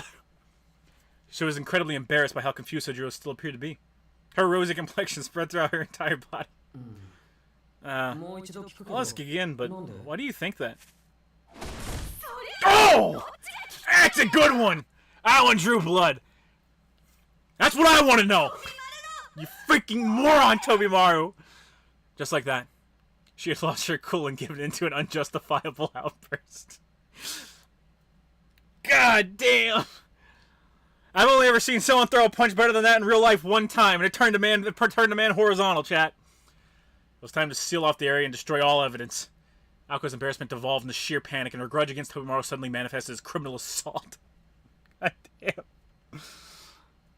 She lashed out with a punch that could have taken down a bird mid-flight. More specifically, as a brutal right hook. That wasn't a hook, bitch. That was a haymaker. Aoko blinked. Her blow had connected with something solid, snapping out of her reverie. Her temper had lashed out at the completely defenseless Sojiro. It had been a splendid blow with all her weight behind it, knocking him out cold. Surf the web, surf the web. My man's fucking out, chat. Damn! You got knocked the fuck out, man! Man, give me your goddamn money. A Zodiac for $1 Damn it, boy! Damn it! Sojiro groaned, crumpling to the ground. Her punch finished the job that the curse had started. If not for the discomfort on his face, he appeared almost to be sleeping. Aoko convinced herself that he was napping, not confused. Not concussed. Well, whatever. It was always going to end like this anyways. The tension on her shoulders eased away as she looked down at Sojiro. A ton had gotten in her way over the course of today, but the day was saved, for now. With nobody left to butt heads, she felt exhaustion finally overtake her. How the heck am I going to walk home like this? Her fatigue was enough to make her complain out loud. When she thought about it, she realized that this was the first time she used up all of her magical energy, and the first time she had participated in a battle of this scale without any prior preparation. Though in truth, it would have ended in mutual destruction if I'd been alone. She felt something proud as she whispered those words. Normally, it was something that she would beat herself up over. But instead, she simply shrugged her shoulders with a bitter smile. After all, it was thanks to the person sleeping by her side. You ever seen someone Superman punch IRL? Yeah, jump off of something? Yeah. Hey, you can't hear me, can you? As if the night had swallowed her voice before it reached him, she received no response. Confident, she continued in an even quieter voice. So, thank you. You really got me out of a jam there. Of course, there was no response from Sojiro, and she was not expecting one. Surf the web, surf the web. Saying it for the record was enough.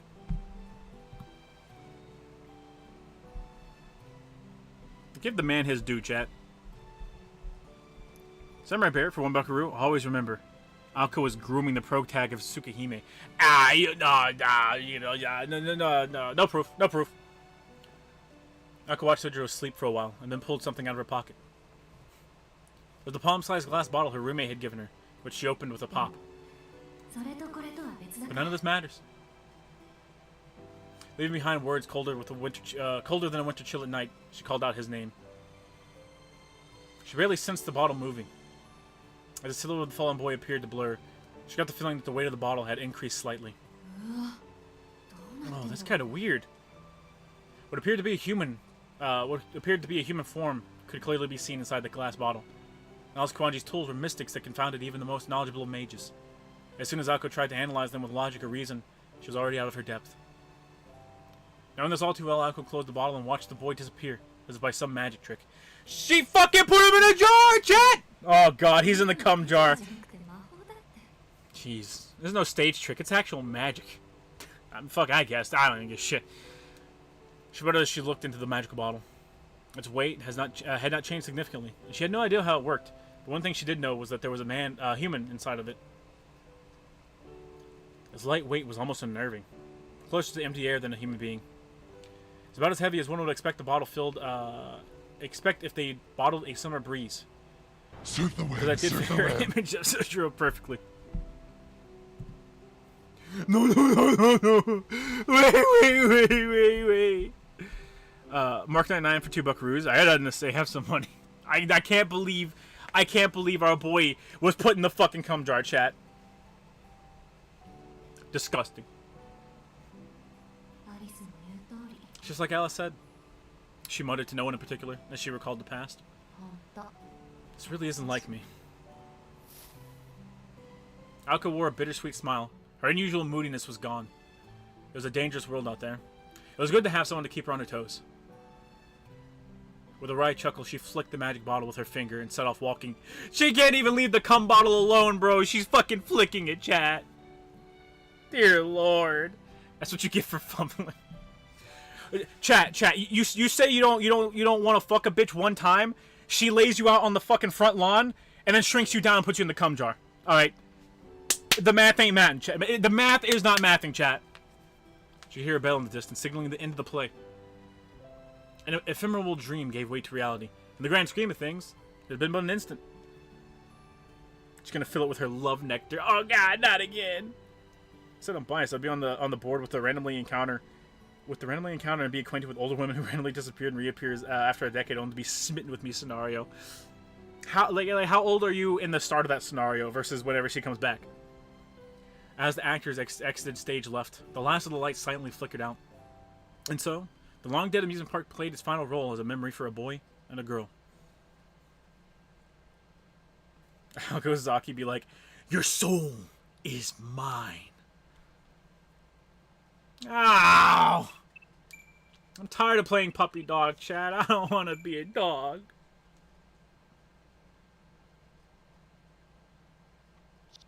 Tea time, like a dog. I'm a kid in the party. How old? Oh, chapter 6. He was still in deep sleep.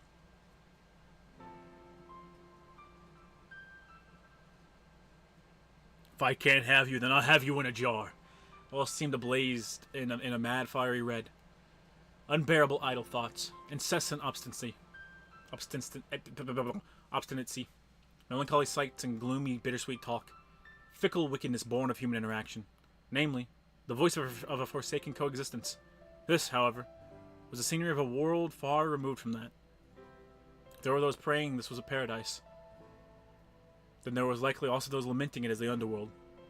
In a decade, or perhaps longer, this would all change. But for now, the autumn leaves remained yet untrampled by human souls. It was scenery he knew well.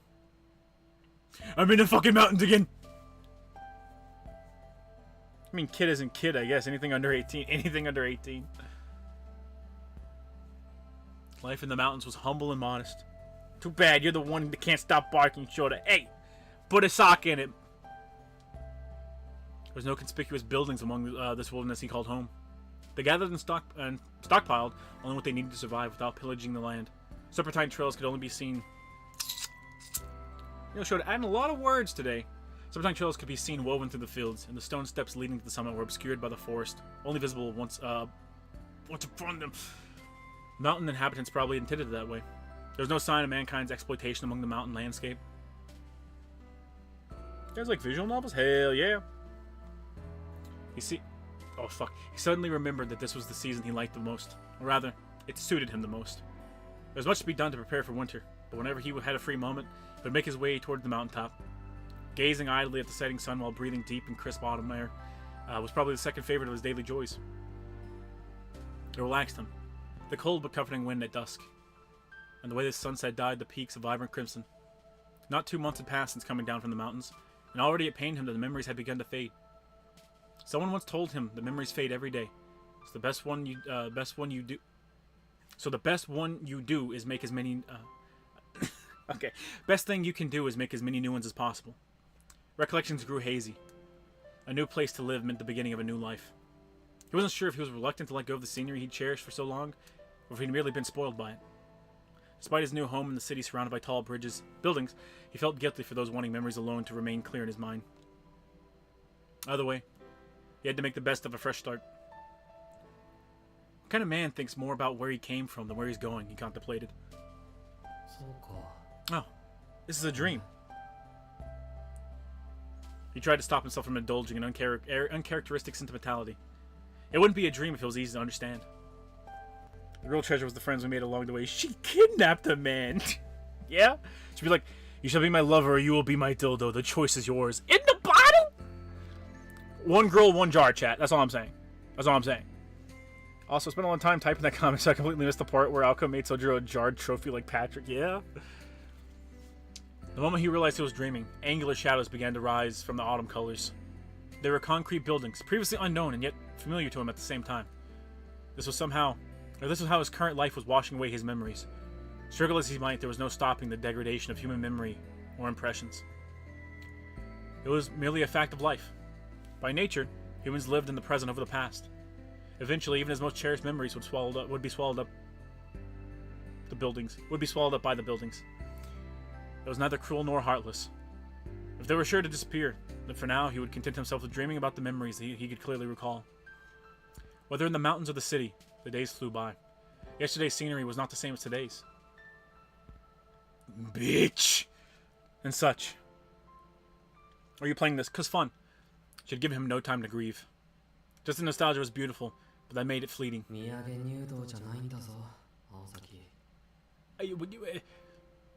know Miyaj Nyodo Aozaki. I can't talk my way past you. Miyaj Nyodo. Unfamiliar with that. A faint dizziness made him close his eyes. Without sight, the mountainous landscape vanished, but in a place, a familiar voice could be heard. It was a booming voice that seemed to shake not only the mountainside he stood upon, but the entire mountain as well.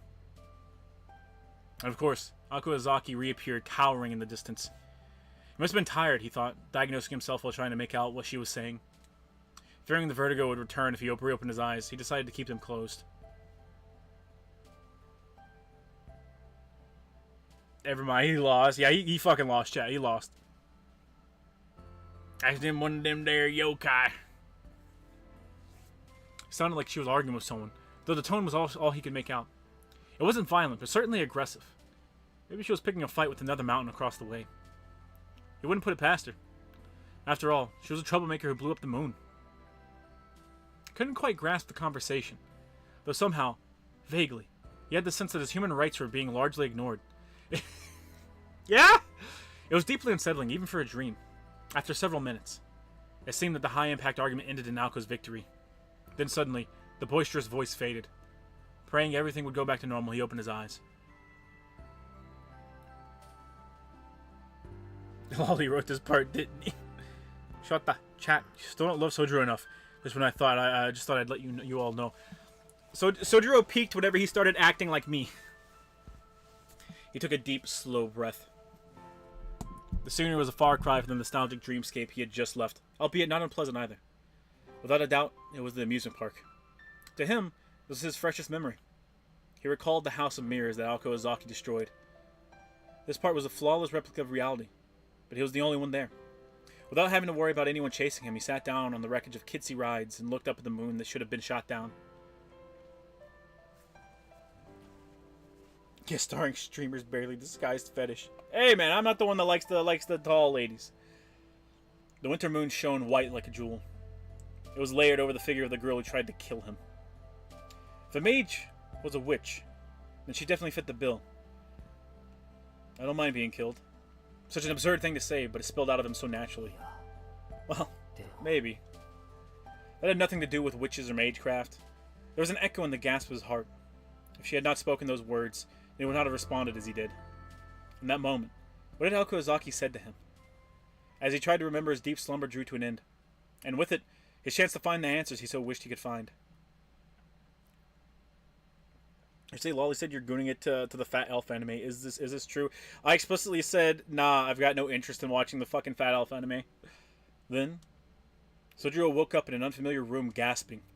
Not because the plush mattress he was on was softer than his apartment's cheap futon, or because everything from the carpet to the wallpaper looked expensive. I will say this, we're not fucking watching Ranma at all. Bewildered, he tried to catch his breath. She was the cause of his surprise.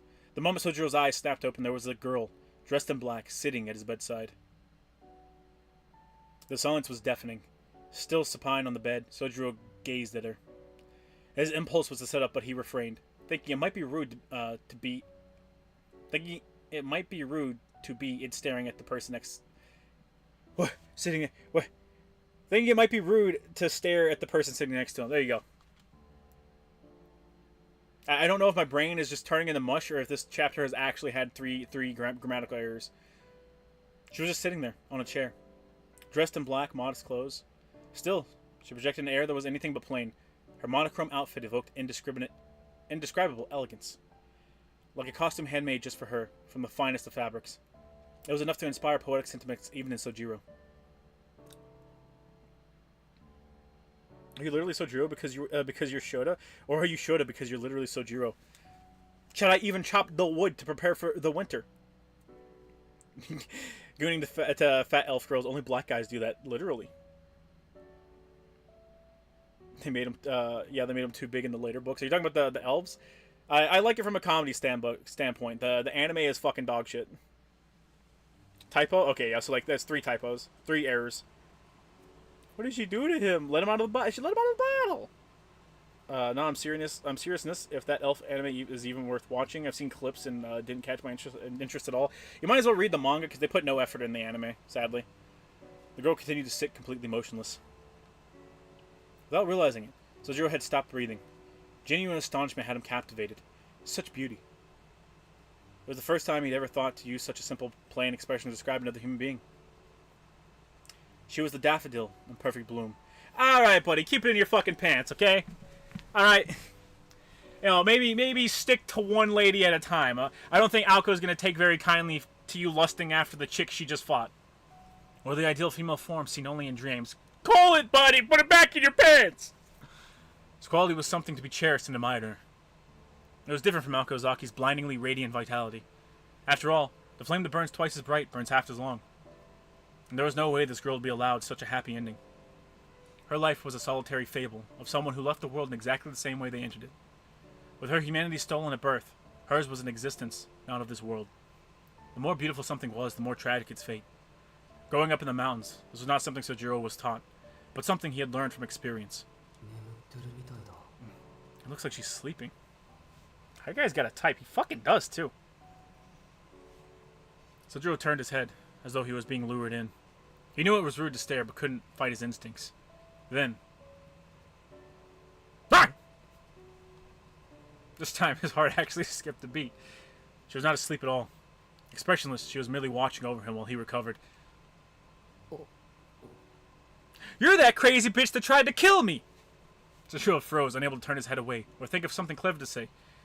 It was like staring into her eyes turned him to stone. Perhaps because of her delicate features, she looked somewhat younger than him. On the other hand, her tranquil expression made him feel like she was older.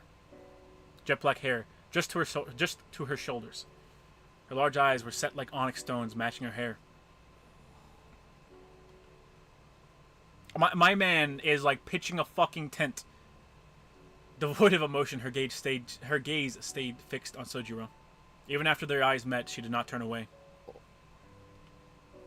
Practically a living doll. Yeah, he really is just calling her a doll. He wanted to speak, but could not find the words. It was not unlike a frog being stared down by a snake. Nevertheless, he just could not bring himself to say something. Additionally... hey Shota, who's technically the strongest Type Moon MC, and which one pulled the baddest bitches? Type Moon main character. I guess that'd probably be Shiki. I guess. Unless you want to count the girls in this as main characters, in which case I think they could probably... They could take Shiki. And which one had the baddest bitches? The Fate Go protagonist. No matter how carefree Sojiro might have been, he was painfully aware that this girl was as powerful as Aoko. Less talkative to be sure, but still powerful. Objectively, the scene was not unlike that of someone nursing a bedridden stranger. He had no idea what she may have been thinking about, but it seemed to him this harsh silence might last forever. Which Shiki? Glasses Shiki or Gangster Shiki? Tsukihime Shiki. All I could say for sure was that the quiet did not appear to bother her in the slightest. It was like some bizarre form of punishment. If this is some kind of test from Aozaki, sure is elaborate. He thought, keeping his eyes on the girl. He felt like the moment he turned his head or blinked, she might stab him in the chest with a hidden blade. And not because his imagination was running away with him. In the stifling silence, it was only natural that Sojiro would think back on what happened at the amusement park, and it made him uneasy. But stronger than any anxiety was his fascination with the girl. Her slender frame and milky white skin. The chill of her guarded stare, the warmth of her lingering femininity. It was the mixture of those two latter qualities that was the most magical. Lingering femininity.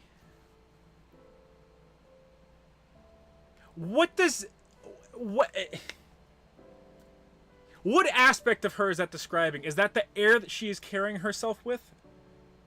Like the model female? What is that? What there? What mean? How describe? He stared at her for so long he began to get the feeling that they had met somewhere before. Sometime before the conflict at Kitsi Land. That was a really fucked up line read, but whatever.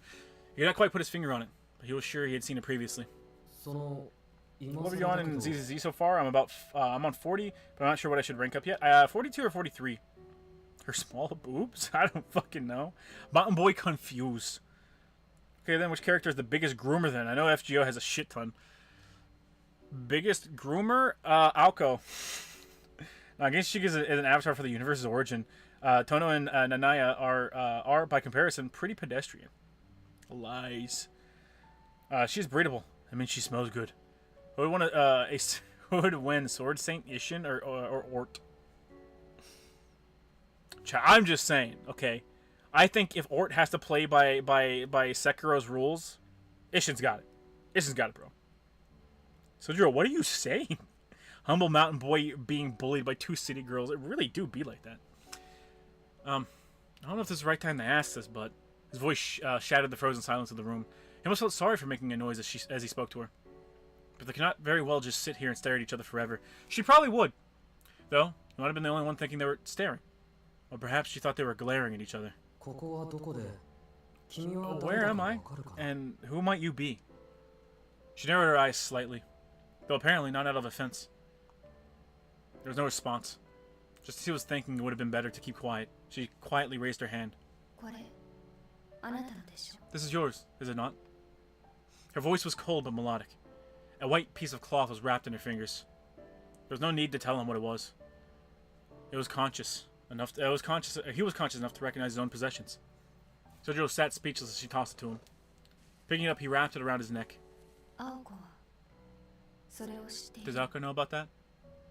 He looked away in response to her blunt question, distracted by something unrelated. She called Aoko Zaki by her given name, which led him to believe that the mountain Aoko had argued with in his dreams was actually the girl beside him. I'm not sure. As sincerely as he could, he answered without presumption. There are things that should be known, things that need not be. There are also things that should be told, and other things that must not be. Sojiro was not exactly sure what that she was referring to. However, maybe it's better that way. He smiled slightly at her question. Perhaps impressed by his response, the overwhelming pressure in the room dissipated noticeably. Or maybe she had been more nervous than he was the entire time. Projecting the image of this room was her domain a tad too strong. Projecting the image that his room was her domain had I don't know if brain's fucking up, chat, or if game fucking up. Oh no, chat. Groomers of Fate, Dojin say Minamoto no Raiko takes that title. I mean, girls of aristocratic families bully country bumpkins. So true, chat. Look, Carnival Phantasms, Aoko. Yeah, she's a Shotokan, guilty as hell, yeah. Japanese taste never ceases to confuse me. It's Rai versus Asuka all over again. Or Ray versus Asuka. Was it Alice you guys agreed stunk good? Yeah. Yeah. Has to be Kiara with her cult. Well, she's grooming the world, not children. What should I have before I rank up my proxy rank up? I know it has the benefit of getting more rewards, but it will make some things harder, and I still need to get Piper and Lucy's ability to 7. I don't know what it makes harder, but I did them as soon as it was available to me. Prototype of every waifu war is Rei versus Asuka. Sojiro built different built different Chad to tsundere simping women. I went to kill him. Chrono Phantasm came out. I'm pretty sure Mihoyo was just a bunch of notes on website somewhere. So I'm willing to call that version of Alco a goof on the part of the director. Now, Starkey Risky Girl or tsundere? Which way, Western man? Okay, but like the tsundere is also snarky. So it's snarky Aristocrat girl or snarky tsundere. Sounds like translated fun. Okay, so biggest groomer on the canon version of the story, Musashi. Easy. Hey. She ain't do shit, chat. She ain't do shit. It'd be Jacques de Molay. You want to know why, chat? Okay, because in Fate Go, most characters abide by the rules. Your character's 17 or 16, I think it's 17, and can't fuck. For the summer event for for Jacques de Molay, you fuck. She fucks your brains out, chat. She fucks your goddamn brains out in that goddamn hotel room. The tension faded. Sojiro tried to sit up and prop his arms beneath him. Now that they were talking, it seemed awkward to stay lying down. However, his body felt strange as he tried to move, and despite how difficult it was to set up, it took everything he had just to raise his upper body to a sitting position. Huh? Still in my clothes? As he threw the covers back, he tilted his head quizzically. You think they're just gonna fucking strip you down nude, bro? I'm sorry.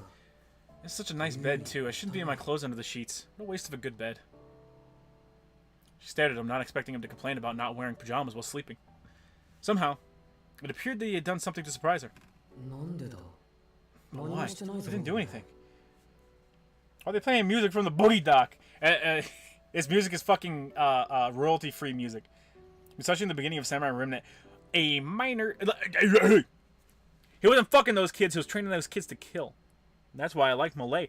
I like Molay a little bit. I like her a little bit. I like her like initial designs, but it feels to me like every servant of that class, like once you get to the final ascension, it just kind of just dud. Pouting a bit at the unwarranted curiosity, he turned to face her.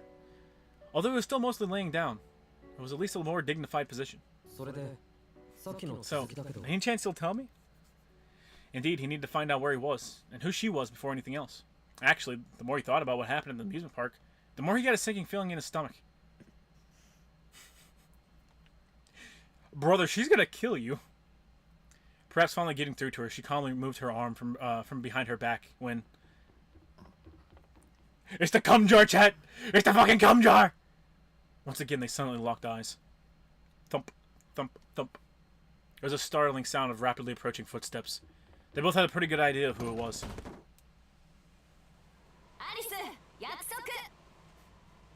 Alice, you promised!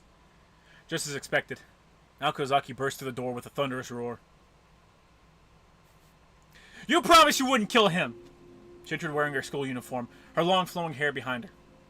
Her breathing was heavy, and her forehead was wrinkled by a scowl, granting her a demonic appearance. Alice! This girl named Alice scowled slightly in response. She may have even let out a sigh of disappointment. Aoko? Home early, I see. Her calm voice was the polar opposite of Aoko's. Needless to say, her voice dripped with a brazen coldness. That's because I know you all too well. Over the past 2 years, I've come to expect how quickly you jump to conclusions.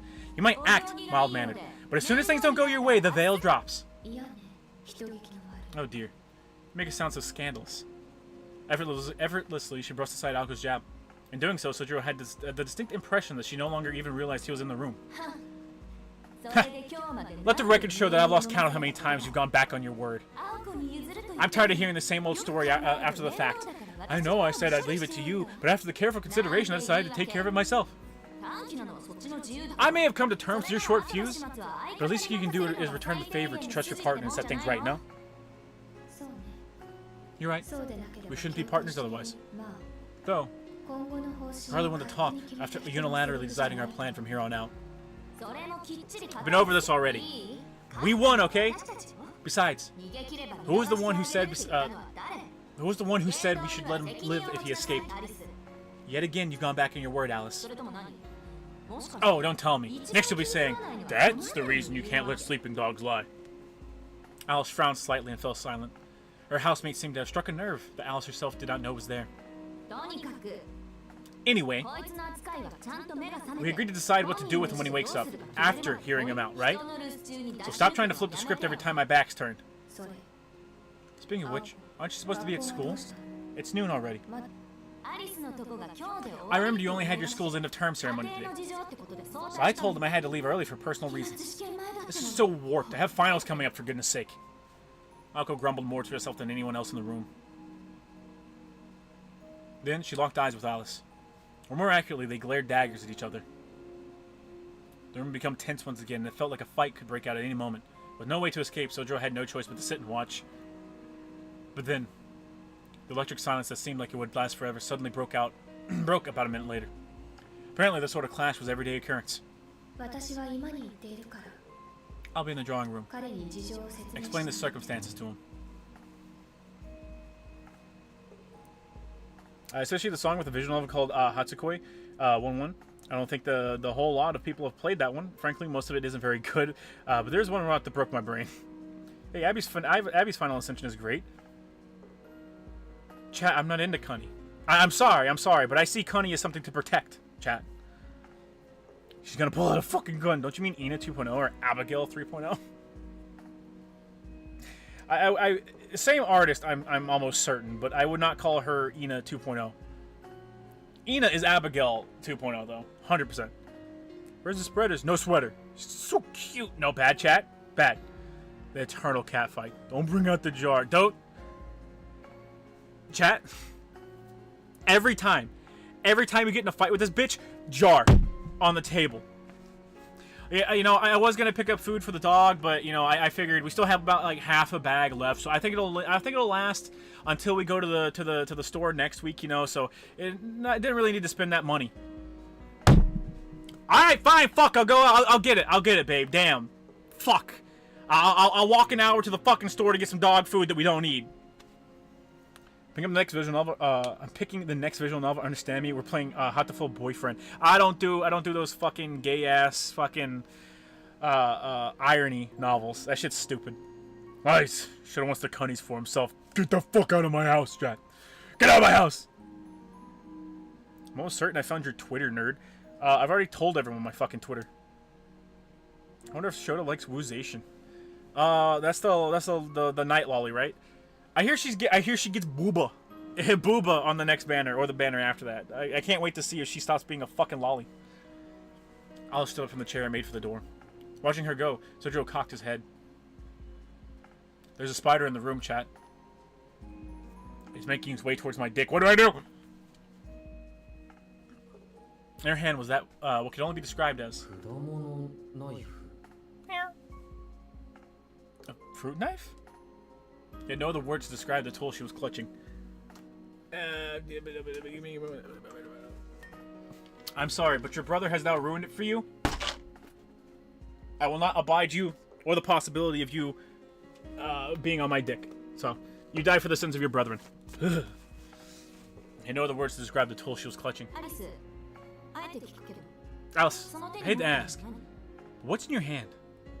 Nako asked Alice as she walked past. A dagger. What else? Alice answered expressionlessly before briskly walking out of the room. Sojiro thought it best to not think too deeply about the scene he just witnessed. Majikoi? I think that ironic. It's just a joke for a visual novel that's become a horror visual novel. Pigeon. I like Wu's design. I like the 5 heads. Some people really do like 5 heads. Sincerely, Maya's route in Hatsukoi 1-1 was permanently altered the synapses of my brain. Nagataro's weak sauce. Maya Takazaki is the bully girl Umbermensch. Chat, have you seen Proto Nagataro? Brother, she was pushing a man to suicide. So the FBI is cracking down more on you through game parties and Fortnite. Yeah, well, we already knew this. Chat, don't pick another visual novel. Chat doesn't pick anything. It's all me, chat. Although, to be fair, there was that one guy that said he paid me $100 to play this. Wu shares a summer banner with Scotty. Okay, so she's the third one. Scotty's the final one. What's the second one? Second one. Oh, so Ibuki's gonna be banner 2. Okay. Vision levels will continue until your bitch ass attitude improves, chat. Does the spider have puss Shota? It's imperative to know. No. What the fuck is a 5-head character? Lollies with really tall foreheads. Itchy bitchy spider crawled up and down the desk. Down came the Shota man and squashed the spider down. Chat, that was on my ceiling, not my desk. Thank you very much. When does the game start? After Call of Duty dies. The girl in Welcome to NHK manga was Proto Nagataro. Yeah. Did he pay you? Not yet. But we're also not finished with this yet, so. What about Summer Gareth? Oh, I got Summer Gareth. It took too much, but I got Summer Gareth. Second is Ibuki and Eris. Fuck. I want all the 4 stars on the Summer banner because they're a pain in the ass to get. I think the only Summer unit that I don't have at this moment in time is Summer Raikou. Raikou. I don't have her. I thought it was on your dick. No. Whenever I was pissing, it was on my dick. That one right there was on the ceiling. Anyway, the girl in the black was drawn, along with her the feeling of tension. Leaving the bedridden Sojiro alone with Aoko, still dressed for school. From Sojiro's perspective, this was a perfect chance to get answers to his ever-growing list of questions. My head's spinning, Ozaki. I bet. I'll explain everything in order, so just shut up and listen. Please don't. Please! I'll suck your fucking dick! I'll suck your dick! Leave me alone! My fucking ears! What the fuck, chat? That's not fun, chat. That's not okay. My fucking ears. I will have to turn it down. Gallows for president. $50. You get the rest when you're done. Fucking ears, chat. As you see, the facial paralysis is gone. And your breathing is stabilized. It looks like you're through the worst of it. Should have confirmed gay for pay. That's why I put it. That's why I put it as the big dono, chat. She nodded, satisfied as she looked. She took a seat. Actually, I think I have one for $100, but I'm not 100% on that. She nodded, satisfied as she took a seat. How do you feel? A fucking another spider? A bit sluggish. Unexpected lolly cameo. That's me, chat. that clip is of me. He answered me meekly, dropping his shoulders. Wait, he answered meekly, dropping his shoulders. He opened and closed his left hand a few times, moving his fingers felt slow and awkward. It was clear he was still in bad shape. Meanwhile, Aoko was blinking her eyes in wonder. What was the admiration? Between Alice and Aoko, Sojiro didn't know which of the girls was the harder to read. Well, it's bound to feel a bit sluggish. Lying in bed for 2 days straight would make anyone feel weak. But I never thought you'd be well enough to speak. You're a lot tougher than you look. 2 days? It's been 2 days. Don't worry about school, I submitted a notice of absence. In the meantime, Alice and I dispelled the gander curse in Dumpty poem. Sojiro nodded at the word curse, as if recalling it suddenly. It was all coming back to him now. What's wrong? You look troubled by something. Yeah, life. Will you work the shaft and play with the balls, too? That's not my style, chat. It's not my style. Unless it's $1 million. Shota goes to your house for $100. Time to fucking kill you, chat. Please, for the love of God, do not come to my house. I'm just a missionary for Alco supremacy. Shota has a Spider-Girl harem. It needs to get the fuck out of that. You can stay over there unless you want to die. Spiders crave Vision Soda. Don't get on my fucking dick, then. Hop off the fucking dick. That's all you need to do. You sure your friend Lolly lets you have 2 spiders? Oh, no. Or a rain of spiders.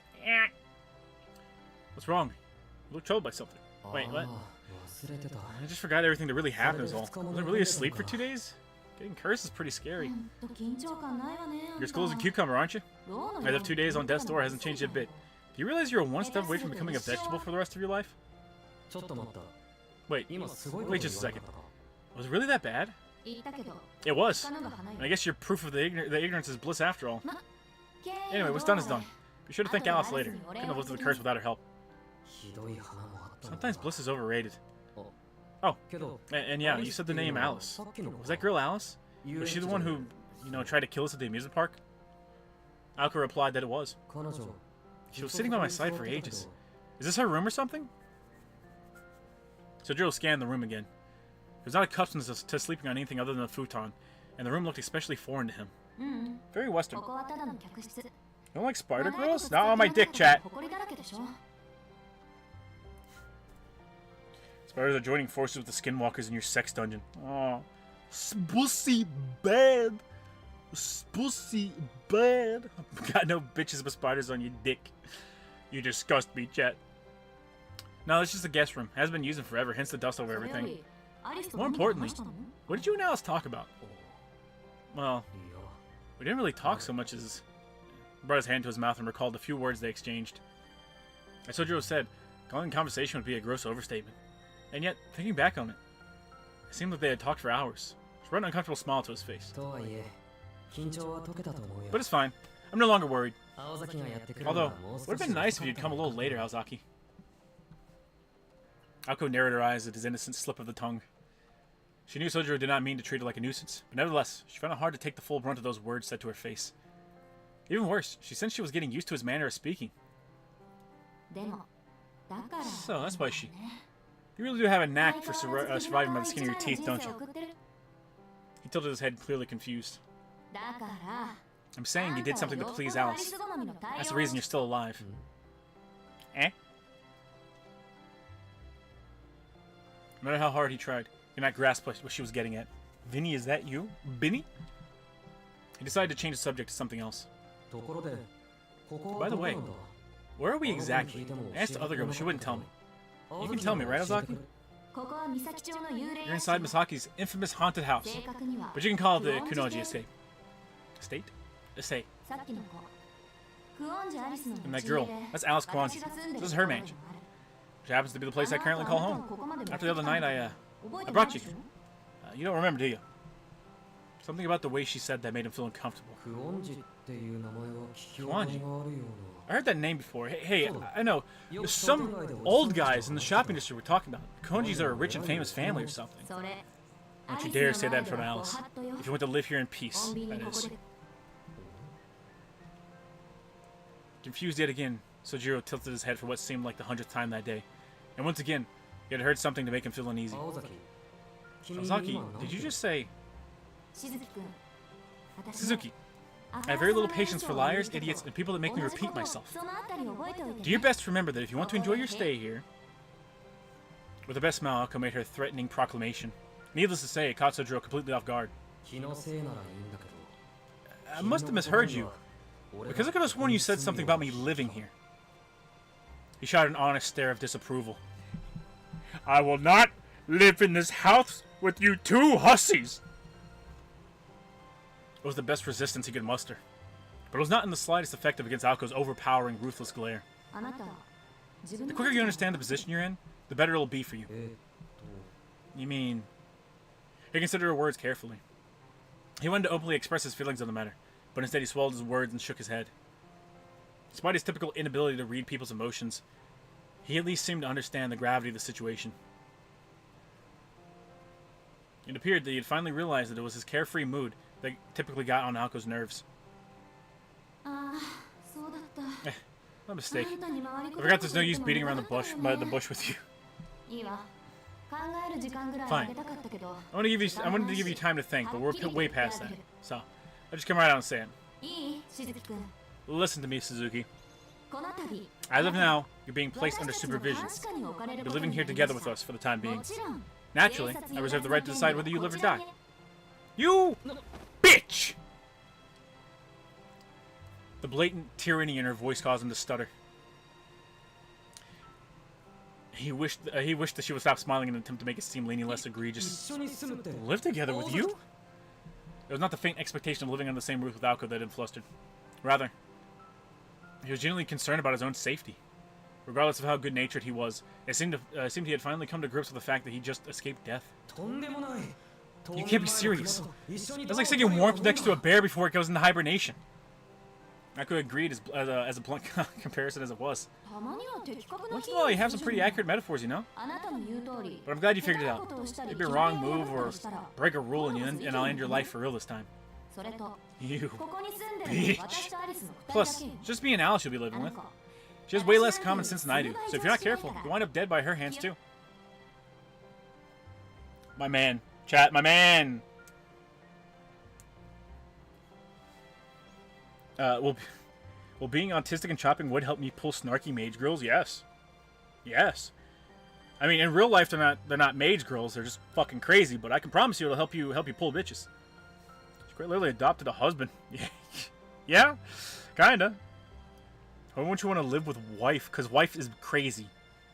Husband by force. Do not fight it. You know, if I still had strength in my arms, I'd run. Ah, but you don't have strength in your arms, do you? You're a servant now. Consent is not a factor, literally. And most of all, wife will keep you safe. But fair showed it. Regular humans aren't allowed to see magecraft. Yeah. However, he saved her life, so fuck you. Rule of contract. Suzuki, it's 3 a.m. Time for your jar, CBT. Great, I get my stuff. A slave chooses. Or a slave chosen. A slave must obey. Let's get wife out of this. Look at her smug smile. She really do be pretty smug. He lost his soul. Yeah. It's 4 p.m. Time to suffer CBT. What's going on with him? He's fucking being enslaved right now. No way out. Accept your fate. It looks like I'm looking at a laptop off Axis. How's the game going? We're slaves now, chat. My boy's life expectancy just hit 0. I just put all the effort into improve yourself just to get a woman that forces you to play Toho IRL. Yeah, a man chooses a simp obeys. A man chooses a simp obeys. Let me show you a magic trick. You see this knife? I'm gonna make it disappear. Ako was 100% serious. There's sincerity that made it all the more believable. No! Obviously, there was no way that the victim, Sojiro, could accept these terms. Wait a minute. You're not making any sense, Aozaki. You say I'm under your supervision, but why is that necessary?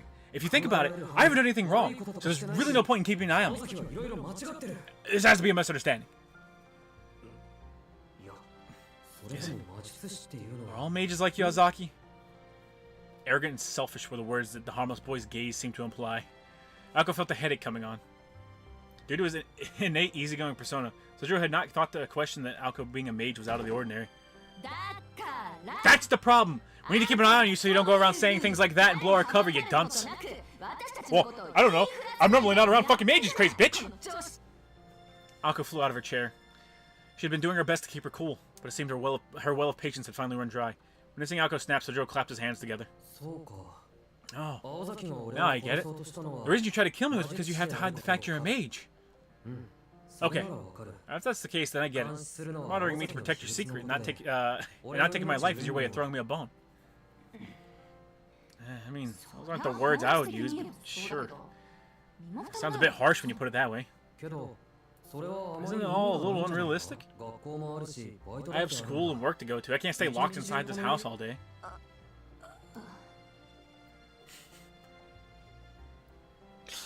In an instant, Sojiro's objectivity had her stumped, leaving her at a loss for words.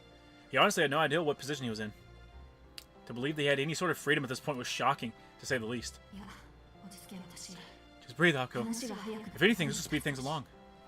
Ako somehow managed to compose herself. As a matter of fact, she never had any intention of imprisoning him. Stripping him of his freedom and incarcerating him would go against their agreement anyways. Besides, if she was going to go that far, it'd be easier just to kill him. To Ako, letting him live meant showing a modicum of respect to Sojiro's way of life. You're not saying... Wait. Don't tell me I can't leave this room! A light bulb went on in his head as he blurted out what he was thinking. It appeared he had finally got the grim message. Ako looked somewhat satisfied with his dismay. Relax. Like it would actually be more trouble than it's worth. Your freedom was taken into consideration. To what degree you're free will be left to discussion of Alice and her abilities. So, you don't have to worry about that. Man! A gloomy look fell over Sojiro's face as he found his concern growing by the second. Alright, look. Sparing your life is based on the premise that you will leave this house under supervision. And that's only until a more permanent solution is found. It's a lot more amicable than just disposing of the witness, don't you think? At any rate, this is my way of keeping our promise, so don't complicate this cold war I'm waging with Alice. Wait, hold on. At any rate, this is my way of keeping our promise, so no complaining. This cold war I'm waging with Alice is enough of a headache already. She sighed as she stared Sojiro down as he lay on the bed. Well, actually, he got up. Naked, tied to the bed, no freedom, dick always erect, no coming allowed. New life of Sojiro sucks. He's a chaperone, Jesus Christ, yeah. But make no mistake, your status here is the lowest of the low, even lower than a dog's. Since that night, I'm the one to decide whether you live or die, which means you belong to me now. I saved your life, bitch! You owe me! And if anything, you should be serving me pussy on a silver platter. Is that clear enough for you? As Alko finished her declaration, Sojiro subtly looked up at the ceiling, so she would not notice his reaction. He meant no offense to Alko, but he had to hide the fact that he fundamentally disagreed with her analogy. In Sojiro's opinion, it was disrespectful to both dogs and humans to call him lower than a dog.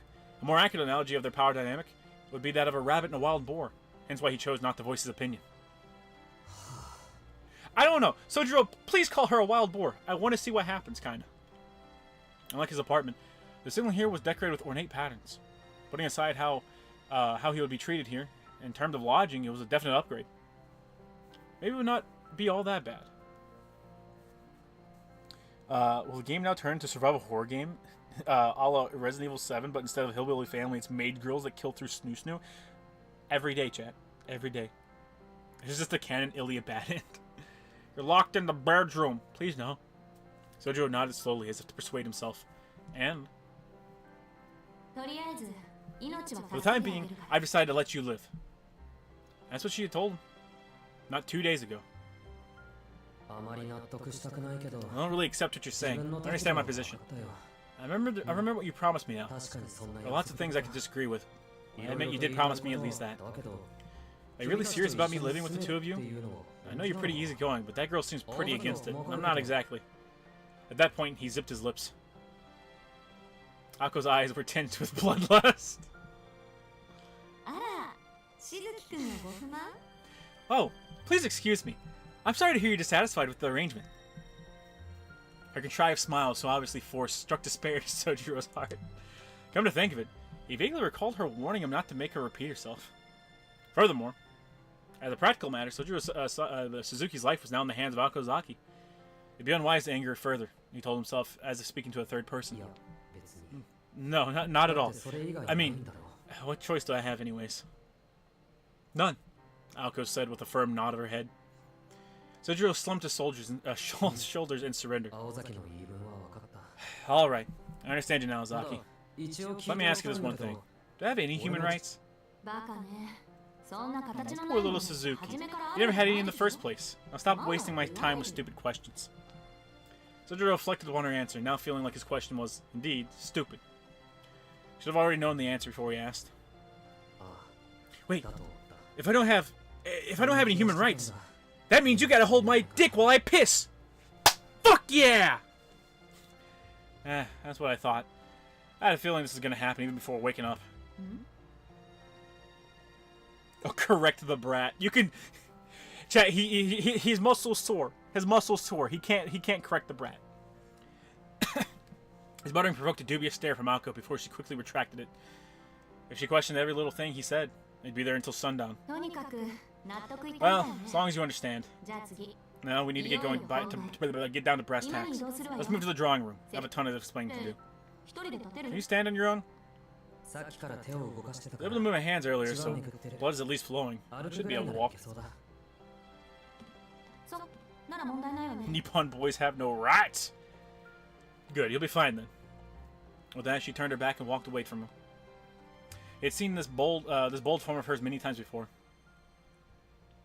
Instantly, the memories flashed back to him like lightning. I remember now. This is the Aozaki I know. Without knowing it, he cracked a smile. Sojiro, I need rest. The spirit is willing, but the flesh is spongy and bruised. Alko, it's snoo time. Sojiro, can't we just cuddle? It really be like that. Without knowing it, he cracked a smile. He was so lost he didn't know what know his left from his right, but recalling this alone was enough to calm him. The Alco he knew was different from the one in the House of Mirrors. She was not that brooding girl he saw here. He felt the pang of nostalgia. The Alco he knew was brisk in movement and unfaltering in gaze, just like this one. She was the same as when he first met her, moody yet overflowing with confidence in her element. Let's go. Chop, chop. Alice was waiting for us in the drawing room. She was already outside the door, standing in the chilly corridor. You must not know what it's like to be bedridden, Ozaki. Grunting and groaning, Sojiro eventually got to his feet. His body heavy and stiff while he was lying down, cried out in pain as he tried to stand and walk. Every step sent shooting pains through his bones. Despite this, he put on a calm face and made his way towards Alco. Typically, he was quick not to pay any mind to life's little struggles, but these pains, he needed to force himself to consciously ignore them. In other words, he was displaying false bravado, an uncharacteristic reaction for someone who never suppressed their true feelings. Amazing. You're really tough, huh? Thanks. It's just my heart that's fragile. Yeah? I'll keep that in mind. Try not to hurt your precious feelings. Naturally, her voice was devoid of any true empathy. She turned away from the once more dejected Sojiro and began walking briskly down the corridor. Oh, and... Just then she stopped, feet snapped together as though something had popped into her head. Just as if she was remembering something she had forgotten, in a completely trivial way. Follow me, Sojiro. She gallantly turned back the way she was heading, the words sounding so natural she spoke them. I don't wanna. Ready mage girl needs correction. Oh, whoa. She'll learn the hard way that she'll learn the hard way that he has that dog in him. I don't think anyone can stop her. Impossible to correct. Literally. Sojiro's got that dog in him. Can you really call Sojiro a Nippon if he was born in the uncharted wilderness and raised by bears? Yes. I could not see the look in Sojiro's eyes as he heard her words. For though she worked in the arcane, the spell Alco had woven was apparent to everyone but her. After blinking his eyes as if blinded by something, Sojiro casually nodded and followed behind her. He's taking him to the slave dungeon. Oh no! The sheer size of the interior was daunting. The 3 floors of this mansion contained more rooms than Sojiro's entire apartment building. Except their size was excessive. Imagine saving someone's life and being forced to become their slave because they can snap their fingers. I'd say kill me now. Here. Damn it. Here, the mansion's rooms seemed too numerous for so few inhabitants. Its lavish, carpeted hall was cold and dreary. The guest room that Sojiro had been sleeping in, was on the 2nd floor of the East wing. Jesus fucking Christ. Literally got the fucking direction wrong. The cardinal direction. Staircase leading down to the 1st floor was at the end of the corridor. At the corridor of the mansion. At the center of the mansion. Winter sunlight beamed through the windows, which only made the empty corridor appear even lonelier. Save me, saber-faced woman! Save me! The center of the mansion was topped by a vaulted skylight overlooking the 1st floor. The staircase, connecting the 1st and 2nd floors, lined its walls. Another staircase at the other end of the 2nd floor corridor presumably led to an attic, or storeroom sorts on the 3rd floor. Paying no mind to Sojiro's gawking, Alco descended the stairs with familiar steps. The foyer was a place of white and wood grain. Its hardwood floors shone brightly under the sunlight coming in from the ceiling, and the tall, white walls were spotless and brawny. There was a staircase leading to the 2nd floor, and a long, unused fireplace. A neglected telephone sat on the table, opposite a solemn grandfather clock. It was more like an old castle than a mansion. Alco shot Sojiro a callous stare, who stood captivated by the otherworldly scenery. Hey, snap out of it. The drawing room's this way. She grabbed the knob of the door next to the stairs. There are 4 doors to the foyer, and the easternmost as you entered the house led to the drawing room. The door on the opposite side of the foyer led to the mansion's west wing. To the south was the entrance.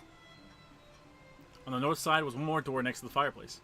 Tucked underneath the stairs, the door connected to a bathroom, unbeknownst to Sojiro. Due to the lack of windows, the 1st floor's corridors were not well lit.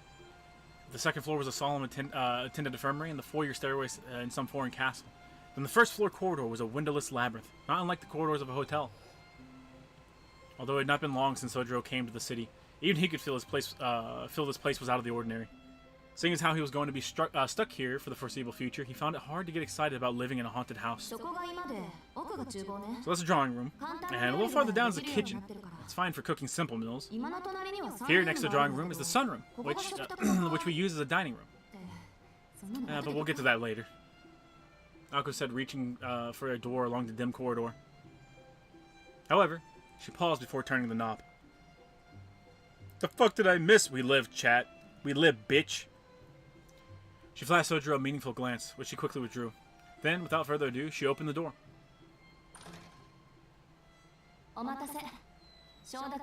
Sorry for the wait, he's on board, she said to Alice as she entered the drawing room.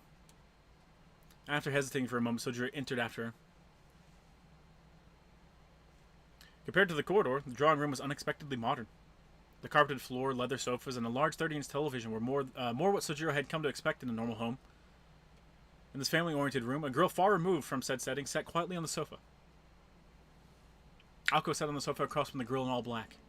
This gave Sojiro two seating options. Next to Ako Ozaki, or next to Alice Kawaji.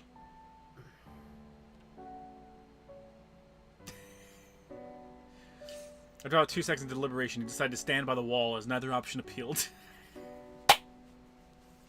Fuck you, bitches! I'd rather stand! Jesus fucking Christ, he really is me. Holy fuck. Ako and Alice were facing each other across the coffee table. The clean, perfectly level table somehow added to the austere atmosphere. And since he agreed, you shouldn't have any objections, right, Alice? Alice gave one deep nod in response to her non-question. Her was positioned against the wall. They looked as though they were clearing up some niggling grievance. Sojiro got the feeling that I've never seen that fucking word actually used. Sojiro got the feeling that that the two did not entirely see eye to eye concerning what to do with him. I know it exists, I've never seen it used. I suppose not. We still need to investigate the cause. She cast a sideways look at Sojiro with darkly shaded eyes of hers. Her voice shared the same cold indifference, making it abundantly clear that she had no intention of accepting him as a housemate. Yeah, well, I'm still sleeping in your bed, bitch. And you're fine with this? I do hope you haven't forgotten about what happened at the amusement park. Alex's voice is a mixture of judgment and scrutiny. Yeah. I remember Alco shooting down the moon. Oh, and an egg exploding. That was kind of crazy. But didn't both of those belong to you? Bitch. She was aware that from an outsider's perspective, she and Alco appeared dangerous. She wanted to know if Sojiro was up to the challenge of living with such people. Yeah. I wish it had all been a bad dream, but I remember perfectly. Above all else, it was the only way they would let him live.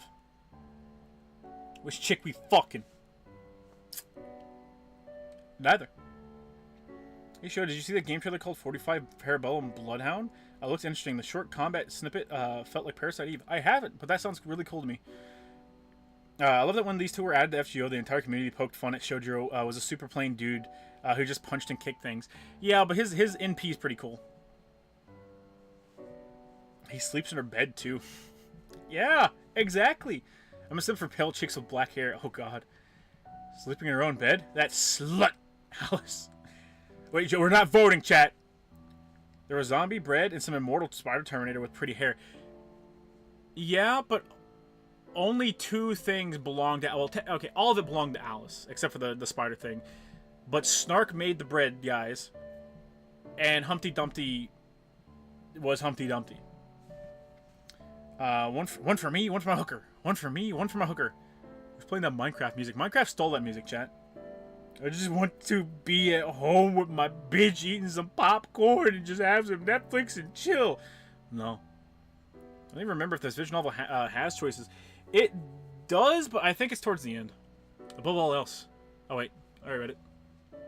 Alice responded apathetically with a non-committal murmur. She silently placed a small object on the table with a clink. Ooh, pretty. She pulled her pale fingers away from a small glass bottle. The glass, more pale blue than transparent, was enough to signify its high quality. With a crane-like motion, she removed the stopper. Even though this was the first time he'd seen such a thing, something about it made him uneasy. Was it that made him sad, or... Alco's standoffish behavior only added to his concern. Alice once again fixed her eyes on Sojiro, who was bracing himself for the worst. The glint in her eyes was bewitching. With not a single emotion apparent on her face, she called his name. Shizuki-kun? Ah!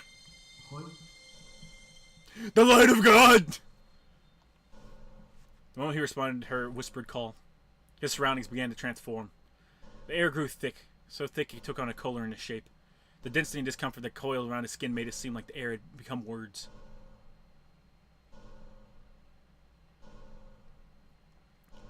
Is there different routes? And if so, who are we picking? There are 3 routes, I believe. There are 4 endings? But I don't know if those are in the main game or if those are in the bonus section.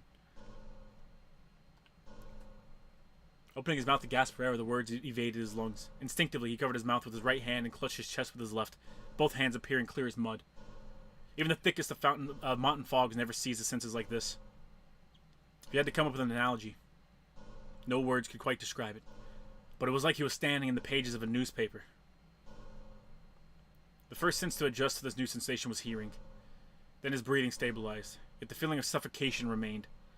There was nothing restraining him that he could see, but he felt an intense claustrophobia. Before he even felt a shock at the sudden change, he reached out in an attempt to find an escape. But his outstretched hands found only emptiness. It seemed contradictory that a place with no walls and a wide view could feel so cramped.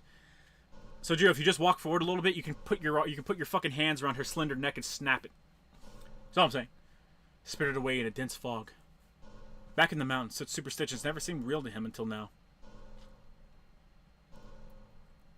Wasn't that vile? Don't worry about it. And then, he finally noticed. A surprise to beat all surprises. The drawing room had not changed into another world at all. He knew this for certain because he could still see the room he was just in through the fog. As well as the 2 girls, Aoko Ozaki and Alice Kwanji, watching him closely. It was simply a problem of perspective.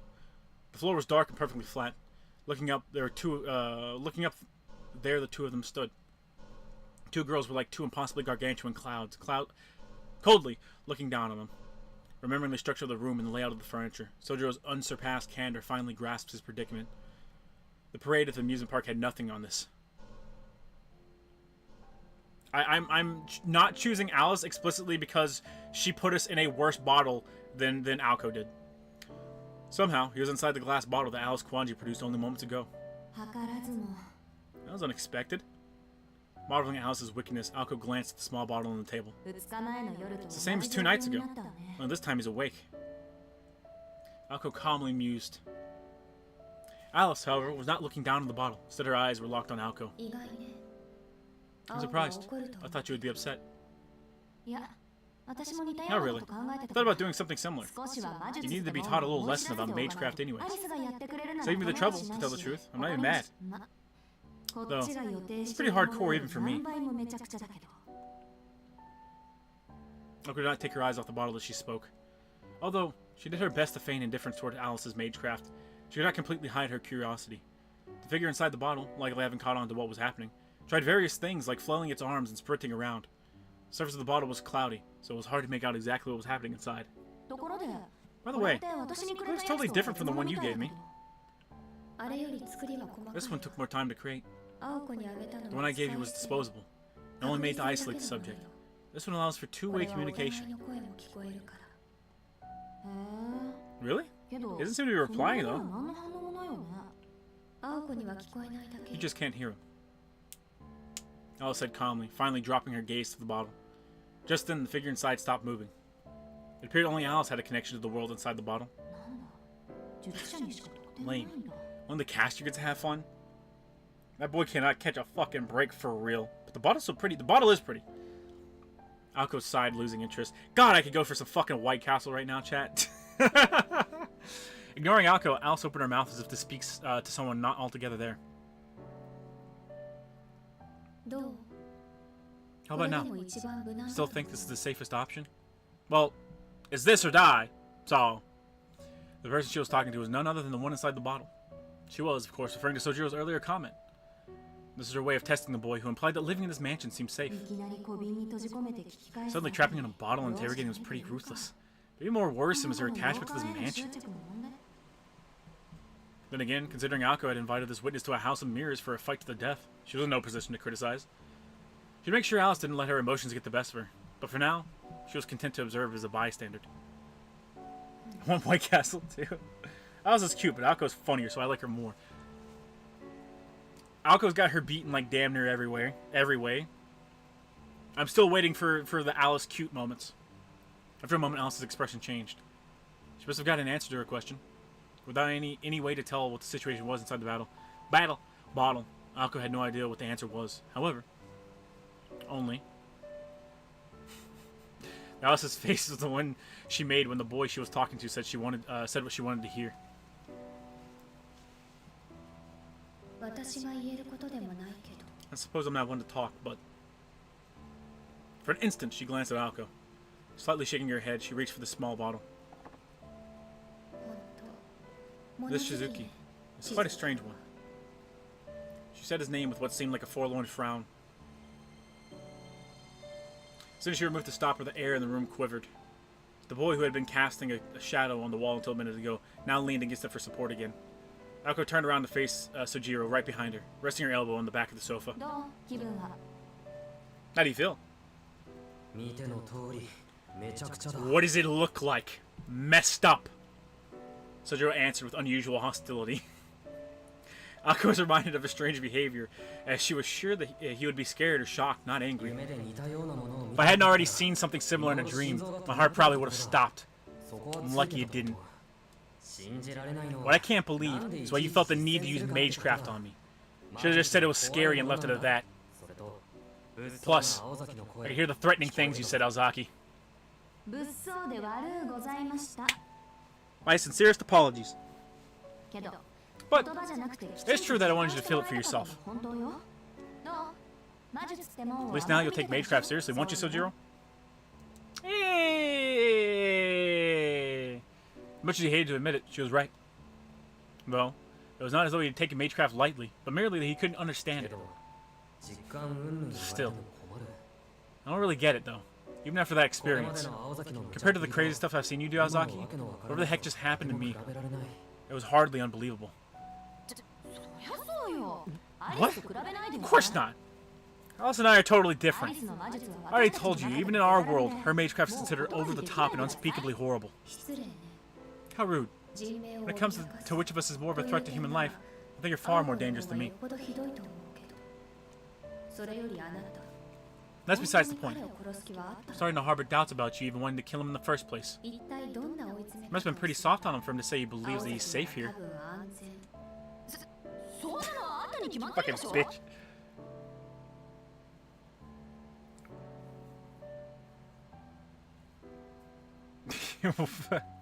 Try White Castle again. Okay, good question. How much energy do you use to farm for materials? I just go for the highest difficulty because you're burning 100 energy to get 1,000 rank XP. Ever been to Checkers? Yeah, it's not called Checkers here. Well, I think they might have changed the name to Checkers and Rallies. He's so tired of this shit. Man, it was so nice to stop putting on the fucking innocent voice and get to be angry for a second. Got a tougher stomach than me when it comes to the white pearly house. Well, of course I wanted to kill him. I don't know what he's told you, but you got it all twisted. This guy doesn't realize his danger until he gets burned. And even then, he's probably think, well, at least I'm still alive, and whistle all the way home. Damn, she is right. Isn't that right, Sojiro? Huh? He had no idea why she was suddenly shouting, but he nodded away just to be safe. Drawing room had become awfully noisy. Ow. Alice sat watching the two at a complete loss. Alice, this is what a side bitch looks like. Please don't hurt me.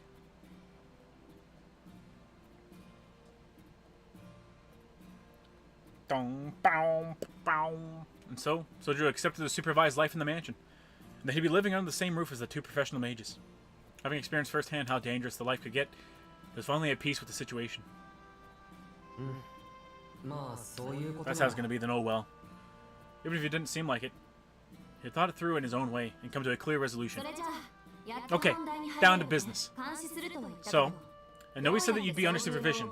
We haven't really talked about how we'll be doing あ that. なたを監視 Or す the る mage 原因な craft ど that's responsible for 何な enforcing. のか Let me start with a brief explanation.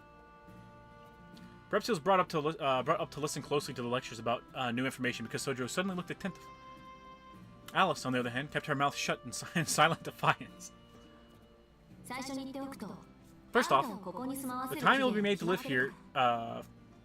First off, the time it will be made to live here has been premeditated. Yo, God damn it, no predetermined. In short, until the end of that period. If you don't tell anyone about us or die for some reason, you're free to go. ねそうよねアリス Good so far, Alice? そうね Indeed. 私たちを Provided he refrains from angering us, that is, he has a chance of survival. よし、いきなり話 Yep. が食い違ってる。 This is already off on the wrong foot. Sojo's head dropped like he knew it was coming. ちょっと黙っててアリス That's enough, Alice. あとあんたも黙ってろ And you shut up. Chat, we're already getting snippy with Alice. I love it. She scowled at the two of them, already at her wit's end. 話を続けるけど As I was saying, 秘密保持のために having you live with us for the sake of confidentiality means other problems are bound to come up. 同じ家にいる以上 You'll likely be exposed to even more of our secrets. That's what Alice has been. That's what has Alice still been out of shape. Now I could mention it. Sojo could see her point. With their target of observation under the house arrest, the disclosure of more confidential information was inevitable. ちょっと待ってくれ。 Hold on a sec. 行動巡りじゃないかそれ。 Doesn't that make me being here a little 大丈 counterproductive? 夫問題ないわ It's not a problem, and then we'll just have to have you forget about everything about. We'll just have you forget everything about us and about living here here at all. 忘れてもらう。 Have me forget? そう Right. 公園での一 From the 見 instant in か the ら part onward, you'll forget ル everything. ーンっていう魔術系統が There's a あ kind る of の magecraft called runes that has the そ power の to make 中 one で forget 非人 memories. 道的であるの It's a bit inhumane, but erasing memories seems a bit better than, 命 well, を消す代わりに erasing 記 your 憶 life. を消すってことでだ 青崎、それは Do I get a say 悪い in? けど反論は Sorry, but no objections. で肝心の Anyways, 忘却 an の amnesia ル rune ーン is outside our field of expertise. 私 So it's も gonna アリ take ス some の time 専 for us 門 to 外 find the だ rune, から learn everything 分 about 岐 it. つまり In other それ words, が監視の起源 that's when you get to leave. 私たちが忘却 Till の we ル find ーンを this 見 rune, つけ we're るま using で your life as collateral, so 命 you を keep your 担 mouth 保に shut. 口を閉じていてもらうわ Did you come up with a magic to spy on me and let me sleep in my fucking apartment? I mean, the worst thing you see is me jerking it, but if you let me stay here, I promise to God I will jerk it in front of you, freely. Alice's ideal is that we destroy your 5 senses to be done with you, to avoid the extra effort. しずきくん So Suzuki, what do you say? リビングスタチューとか嫌でしょ Fancy becoming a living statue? Can I get a temporary experience of the living statue? So Drew only understood about 80% of what Alco had explained. And the last part about a living statue had gone straight over his head. Alco is also Alice's rese. So can normal humans in the Fate-verse not learn magic? Like, is this a secret society rules, or can they physically not do it? Secret society rules. Also, I think it requires a bunch of bullshit to do. Like, you have to have like some sort of surgery or some shit. Alco's angry faces are cute. Yeah. I can't see it anymore, but someone asked who Alice was. Alice was the one in black. He had tried his best to visualize what Alco was going on about, but the only thing he could conjure in his mind was an image of the mascot creature Kitsy. Oh, 確かに yeah. 嫌だな。 I'd rather not. Alco agreed with the bewildered Sojiro, neither one the wiser to the other's misinterpretation. とにかく遅くても1ヶ月で忘却のルーンを見つけ出せるだろうし Anyways, at most it'll probably take about a month to find this amnesia rune, and another two to put to use. Until then, that means you'll be living with us. However, we can't just let you wander around without a clue what's going on. That's a surefire way to get yourself killed. I doubt you'd be comfortable being left in the dark about us either. Starting now, I'm going to fill you in on what it's like to be a modern magician. At the very least, it will hopefully prevent any more misunderstandings. Let me have my free time, man. You can't... Don't make me go to school after school. Not that she thought this country bumpkin had any idea old or new. Anyway, the thought brought a smug grin to her lips. That's not a grin, that's a frown. Let's leave a tour of the mansion for later, and start with who and what mages are. でも1から100まで理解する必要はないから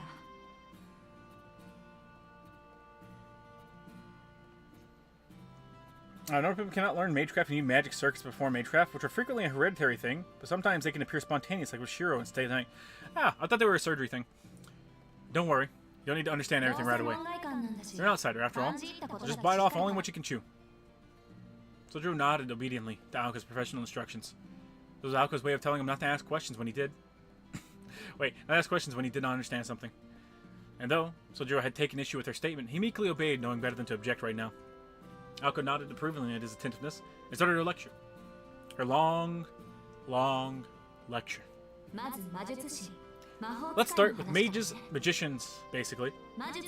Since it doesn't concern you, I'll skip the part about how magecraft and magic are not the same. All you need to remember is that they are two different things. Mages, as an absolute rule, must operate in secrecy.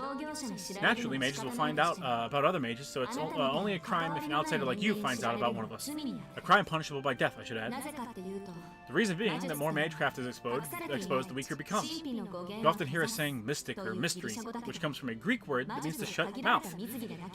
It follows that magecraft would cease to be if the secrets were revealed. Chat, is this the Tsukihime pull out the whiteboard and start explaining all the differences in vampire thing? I ain't got an hour, chat. Civilization has always treated the explored and the unknown as things to be feared because of their mysterious nature. But we don't hide ourselves because we fear persecution if we're discovered. What we fear is the loss of the unknown itself. When our arts are revealed, they become weaker. So by protecting our secrecy, we're also protecting our own future. I'm not clear on how magecraft works yet, but I think what you're saying is that if you don't keep it a secret, it gets weaker. So then, does that mean you got weaker now that I saw you, Azaki? No, not particularly. Let me explain in a little more detail.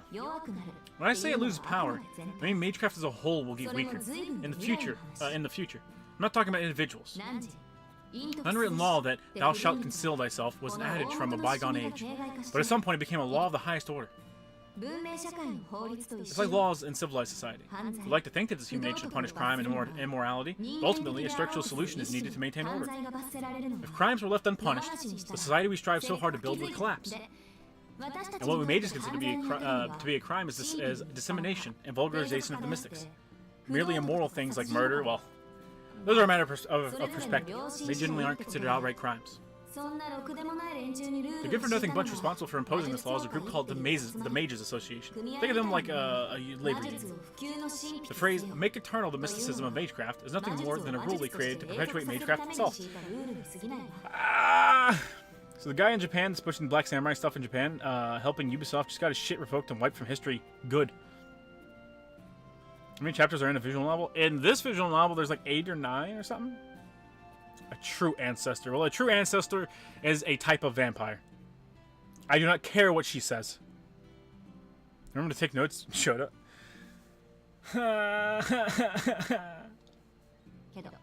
Nevertheless, the rule is absolute. Those violated cease to exist in the magical world. Or rather, it would be difficult for them to go on living at all. For us, that's our life as mages, I guess. In order to protect it, we had no choice but to erase you, the witness to our magecraft. Don't give me those puppy dog eyes. Just because you know a little about our lives doesn't mean we're not fessing up to what happened at the amusement park. It was a decision to try and kill you. It wasn't anyone else's fault. So if you're going to blame anyone, blame me. Okay, yeah, sure, I blame you, but I also blame the bitch in black. Okay, back to topic. In the past, mages were recognized in society enough for it to be considered an occupation. But they took their own magecraft with them to the graves. I don't know what led to things getting so twisted, but even the profession itself has been kept a secret these days. If it didn't go that far, the association feared that in the distant future, magecraft would be used up and the association would fall apart. We had reached a point where everything became explainable through human knowledge. From the building blocks of nature to the fabric of the cosmos, once considered to be the realm of gods. Maybe the founders believed that magecraft would become the last bastion for the unknown, for mystics that which is beyond human reach. Or maybe, they thought that in the long run, magecraft would eventually become meaningless. Whatever the reason, mages hid their identities and passed on their individual rituals in secret. And since they couldn't pass it on to outsiders, it was only natural that they taught it to their descendants. Alice and I are both products of generations of lineage. The Mages Association I mentioned earlier is a vast organization that governs those magecraft builders, still dedicated to the field. Mages think of them as their ruling body. The association is actually made up of a bunch of factions, and the vast majority of mages are affiliated with the London chapter. The law to conceal ourselves is one of their 3 main principles. If a mage reveals their secret to a civilian, the association is quick to make an example of them. But even if the mage doesn't get punished, the witness should still be eliminated to protect the mage and their family's magecraft.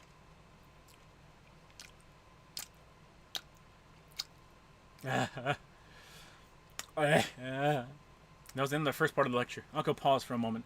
Sojiro was doing his best to process the information. Yeah, I saw my baby. Ready to move on? It's time for school! Just let me go! Sure, but let me understand what they got so far. Mages used to hide their identities, not for their own sake, but for the sake of magecraft. Now, they're more concerned about hiding themselves. And if you break the rules, you'll be punished by a place called the Association. Does that mean that you two are members of the Association? No, we're freelance, though we walk in similar circles.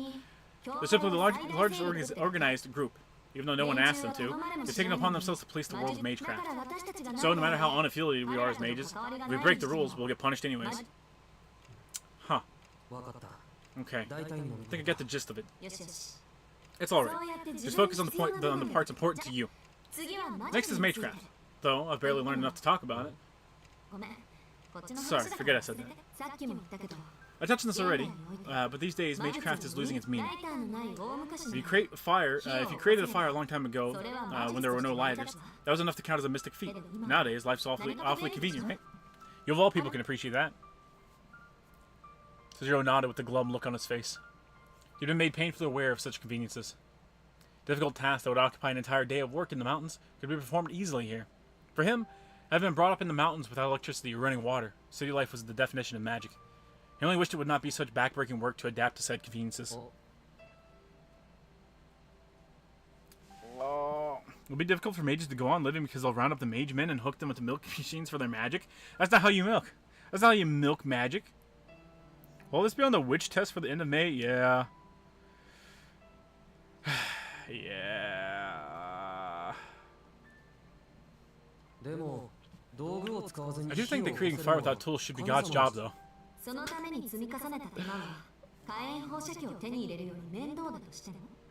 Do you even have a god you believe in, Sojiro? Even though he worked out how to do it more efficiently with a flamethrower. Sojiro wasn't sure how to answer Aoko. It would have been easy for him to ask Aoko how much accumulated effort she thought it taken humans to imitate these gods. But he knew it would come across as an insult.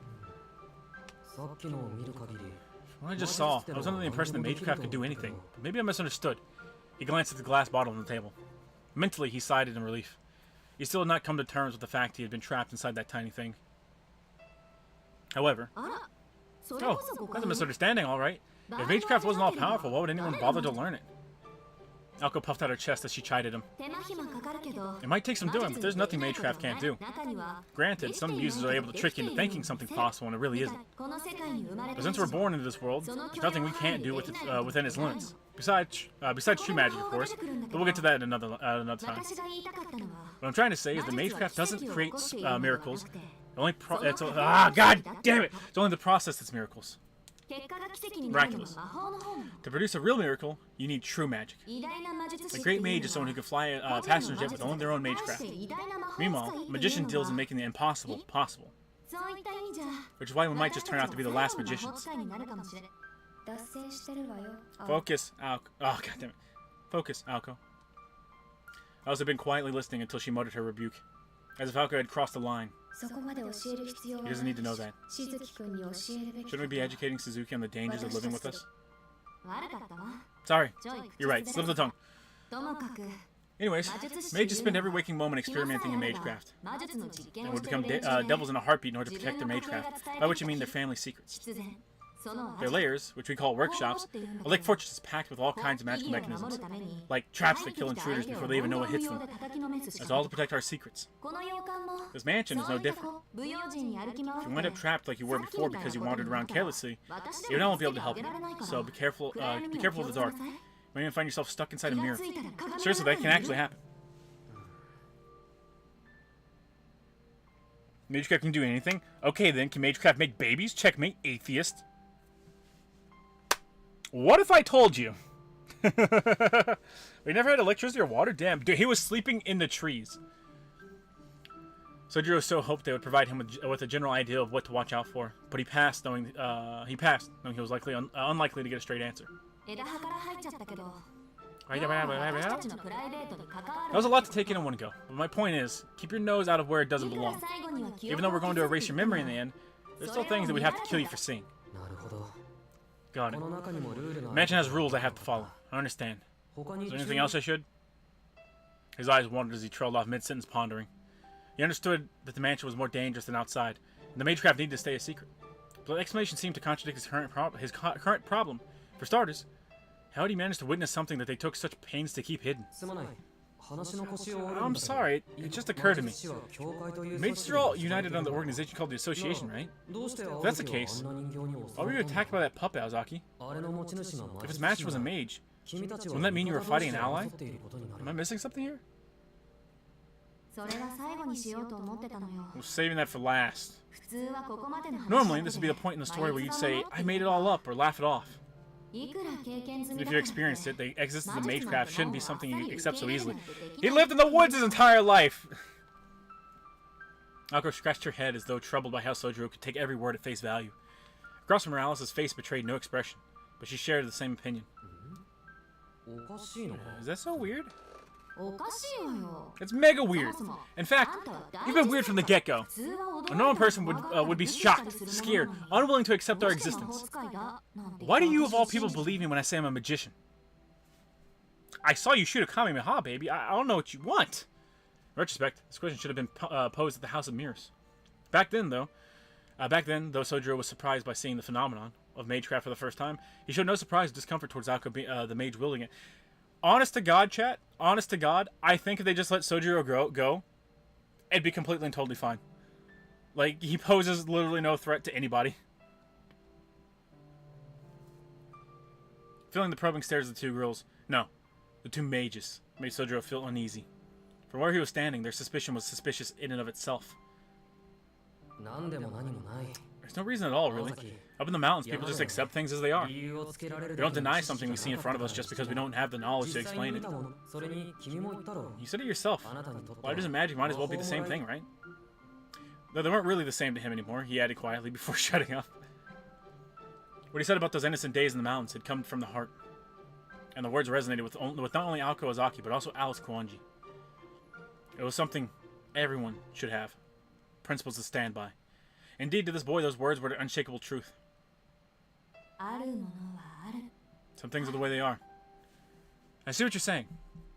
She was impressed, if only slightly. If this boy, no matter how much of an outlier he was, could accept the things around him, he'd be able to get through this just fine.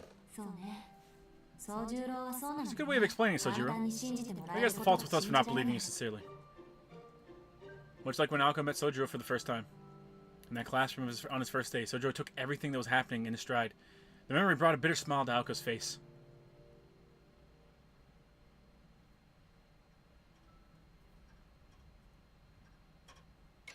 Ding, ding, ding. Did she forget the puppet? Nah. After seeing a Bimu, you'll believe anything. Yeah, really. Let go of their sex slave? Yeah, you know what, to be fair. You're just gonna pick this crazy mage bitches, man. He does not. He wants to go home, live in the fucking woods. Alright, let's get back on track. To your other question, for various reasons, there are mages that don't belong to the association at all. They do as they please behind the association's back and fight other mages for their personal gain. My puppet's master is one of those types. So those jerkwads were a convenient, easy target. But just because we have an arrangement with the association doesn't mean we're one of them. It's not like they'll come to save the day if we're at risk of being killed. But are mages forbidden from using magecraft? As long as it's not public, the association turns a blind eye. Heck, practically encourage fights between mages so long as it's kept secret. Like if we don't use it, we'll get rusty or something. Anyways, the attacks on us are a different story and have to do with the fact that we own land. By land, you mean this house, right? Oh please, just this house? Alice and I hold the rights to the entirety of Misaki City. We're administrators of the whole region.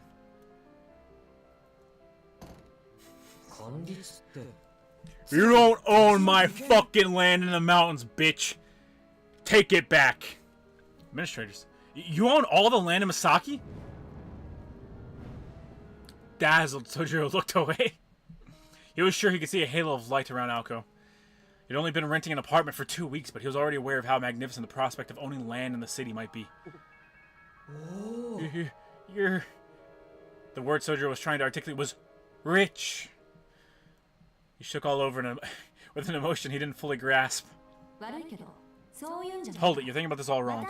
When we say land, we're talking about the ownership and control of spiritual grounds as mages. The Yamazaki family might be a minor player. We've got old roots here as mages, which is why Misaki falls under our jurisdiction. When I say we administer the land, I'm talking about a place where spiritual power is deserted and gathers easily. This type of land has always been valuable, and is vital to the experimentation and practice of magecraft. After all, the three pillars of what makes a successful mage are a strong workshop, lots of discipline, and fertile spiritual grounds. To us, owning administered land and a residence to live in are number one on the priority list. Oh, spiritually rich, yeah. Sojiro let her continue while wondering exactly who these two girls were to have achieved both ambitions already. However, most sacred lands have already been claimed by the association. There's nothing left for anyone else. Rogue and landless mages have no choice but to borrow land from their organization in exchange for a monthly donation. They're basically worker bees, slaving away for the top dogs of the association. But this land here has been in my family for hundreds of years, so the association can't get their grubby hands on it. You understand what I'm saying, Sojiro? To rogue mages, our land is the juiciest fruit there is. I keep biting my fucking tongue.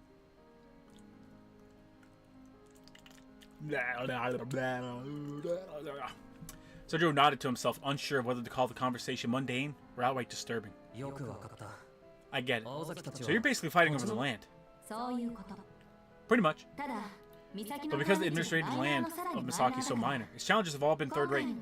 The enemy this time is probably some small fry thinking this place was low-hanging fruit. But for now, we're on a ceasefire because of your intrusion. That's enough about administrative land, Aoko. Suzuki seems to understand the point that there are other mages out there apart from us. If any danger exists, it's more likely to arise as a result of him becoming involved in one of our battles. He'll be fine. Besides, this guy has zero trace of magical energy, so there's no chance of him being sensed. Plus, he has less tactical value as than a watchdog, so he shouldn't be a target anyway. He saved your life, bitch! We just have to make sure he doesn't. We just have to make sure he doesn't escape before we find the amnesia rune. Alice slightly stared her partner down. Their ideals of involving Sojiro differed greatly in both gravity and risk. Ako's lack of experience led her to believe that Sojiro would not get directly involved in any fighting. It was an honest, rational thought. Ako despised wasted action, and it was natural for her to expect the same frugality from her enemies. However, there were those in this world who could not tell right from wrong until it was too late. No one knows what the future will bring. I only hope that when the time comes, we won't regret this. Yeah, walk, bitch!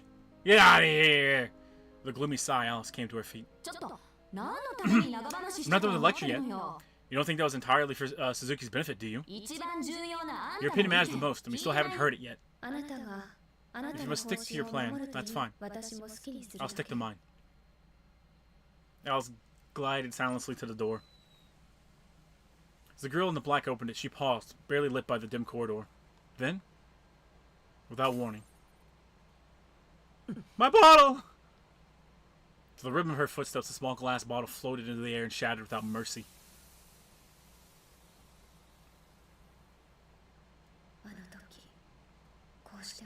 That is what I should have done earlier. Her sharp tone made Sojiro's face go pale. Alice's voice was so quiet, it was hard to tell if she was being serious or mocking him. I'm just saying, Sojiro need the fucking gun, dude. I forgot to mention something. She icily eyed them before turning away, and in a voice even colder than their gaze stated, I'm still not happy with this arrangement. Oh no, maybe don't fucking try and kill me then, crazy bitch. I could leave living in my fucking apartment, getting bitches, and making the pizza. But no. Her frigid departure seemed to forebode the many difficulties that lay ahead. Correction needed. She is such a sore loser. Ako leaned back on the sofa while hurling abusive epithets. Epithets, not epitaphs. Her face looked even more irritated than usual.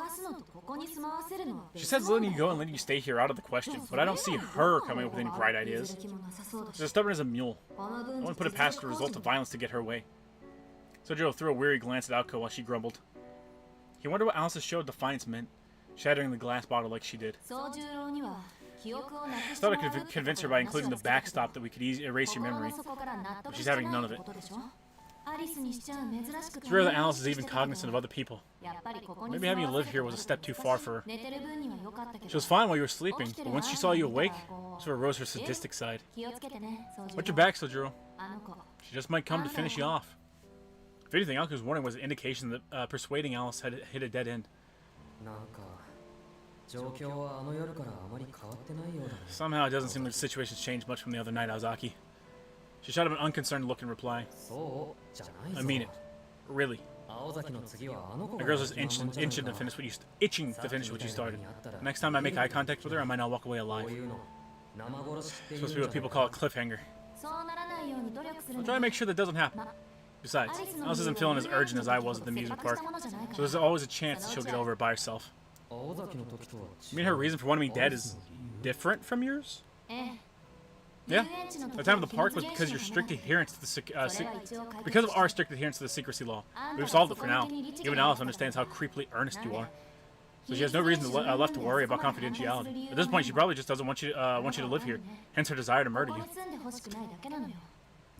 She probably just doesn't want you in her house. You can let me live in my apartment. I'm fine with it. You can check on me every day. She said so matter-of-factly, her eyes cold and serious. Sojiro had hoped for a trace of deceit or exaggeration, but alas. I did get that impression from her. But it's strange. If that's how she really feels, then surely we can find another solution. Perhaps guilty about putting Alice out, Sojiro looked uncharacteristically concerned. Alku immediately knew what his words really meant. You mean like keeping you locked up inside that tiny glass bottle until we find the magecraft needed to erase your memory? The apathy in her voice until now was gone. Sojiro answered with a simple nod. In truth, it was undoubtedly the easiest solution for all parties concerned. However, Sojiro, I don't break promises. Remember that? Well, no, I don't break promises. Remember that. She hated taking the easy way out. And that quiet fury was clear in her soft words. As for where the fury was directed, Sojiro was acutely aware. The pain in his chest made him regret making her say those words. I'm sorry. I wasn't thinking. His sudden apology caused her unusual sullen expression to return. Alku had not appreciated how angry she was, let alone the reason for it. To her, his apology had come out of nowhere. I don't get you at all sometimes. What are you apologizing for this time? She stared at Sojiro unblinkingly. No, unblinking, not unblinkingly. I'm not sure myself. I guess it just felt like it should. Even in saying he was not sure, Sojiro had answered honestly. Alku was at a loss for words. But I get what you're trying to say, Aozaki. Keeping a promise is more about the process than the outcome. He shot her a brazenly honest smile. That smiling face filled with the blissful ignorance almost made her smile back instinctively. Now you get it. If life were only a means to an end, I couldn't live with myself.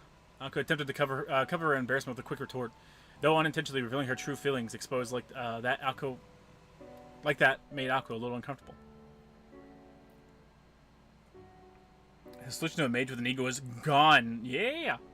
Fuck that. Live in the woods. Yeah, just go back to the woods, bro. Fighting offense of something was second nature to Alku. Being made to feel uncomfortable was not. Though far from being unhappy at the remark, she turned away from the speaker. To disguise her perceived shame, Alku started up the conversation again. If I say I'll let you go, you can be sure I'm going to do just that, regardless of how I feel. And if letting you live here is what it takes to keep my promise, I can take it. If it means Alice and I butt heads. Even if they're just idle threats, there's no way I would let her bottle you up forever. Thanks. Now I get what you've given up trying to persuade her. She won't be persuaded anymore. Oh, so that's why you called it Cold War. It's not as if I'm doing this for you. I'm just keeping my promises. Like you said, I've done my part. Now it's your turn, Sojiro. The ball's in your court. Huh? He replied, tilting his head.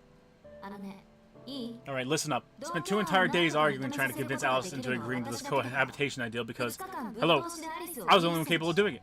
But I've hit a dead end. From now on, I'm taking a hands-off approach. I'll protect you from Alice for the time being. But in the meantime, you're the only one who can convince her to accept you, Sojiro. What? Sojiro had not expected that. Had not expected that at all. Alice Kuwanji, the girl in black who kept everyone at arm's length.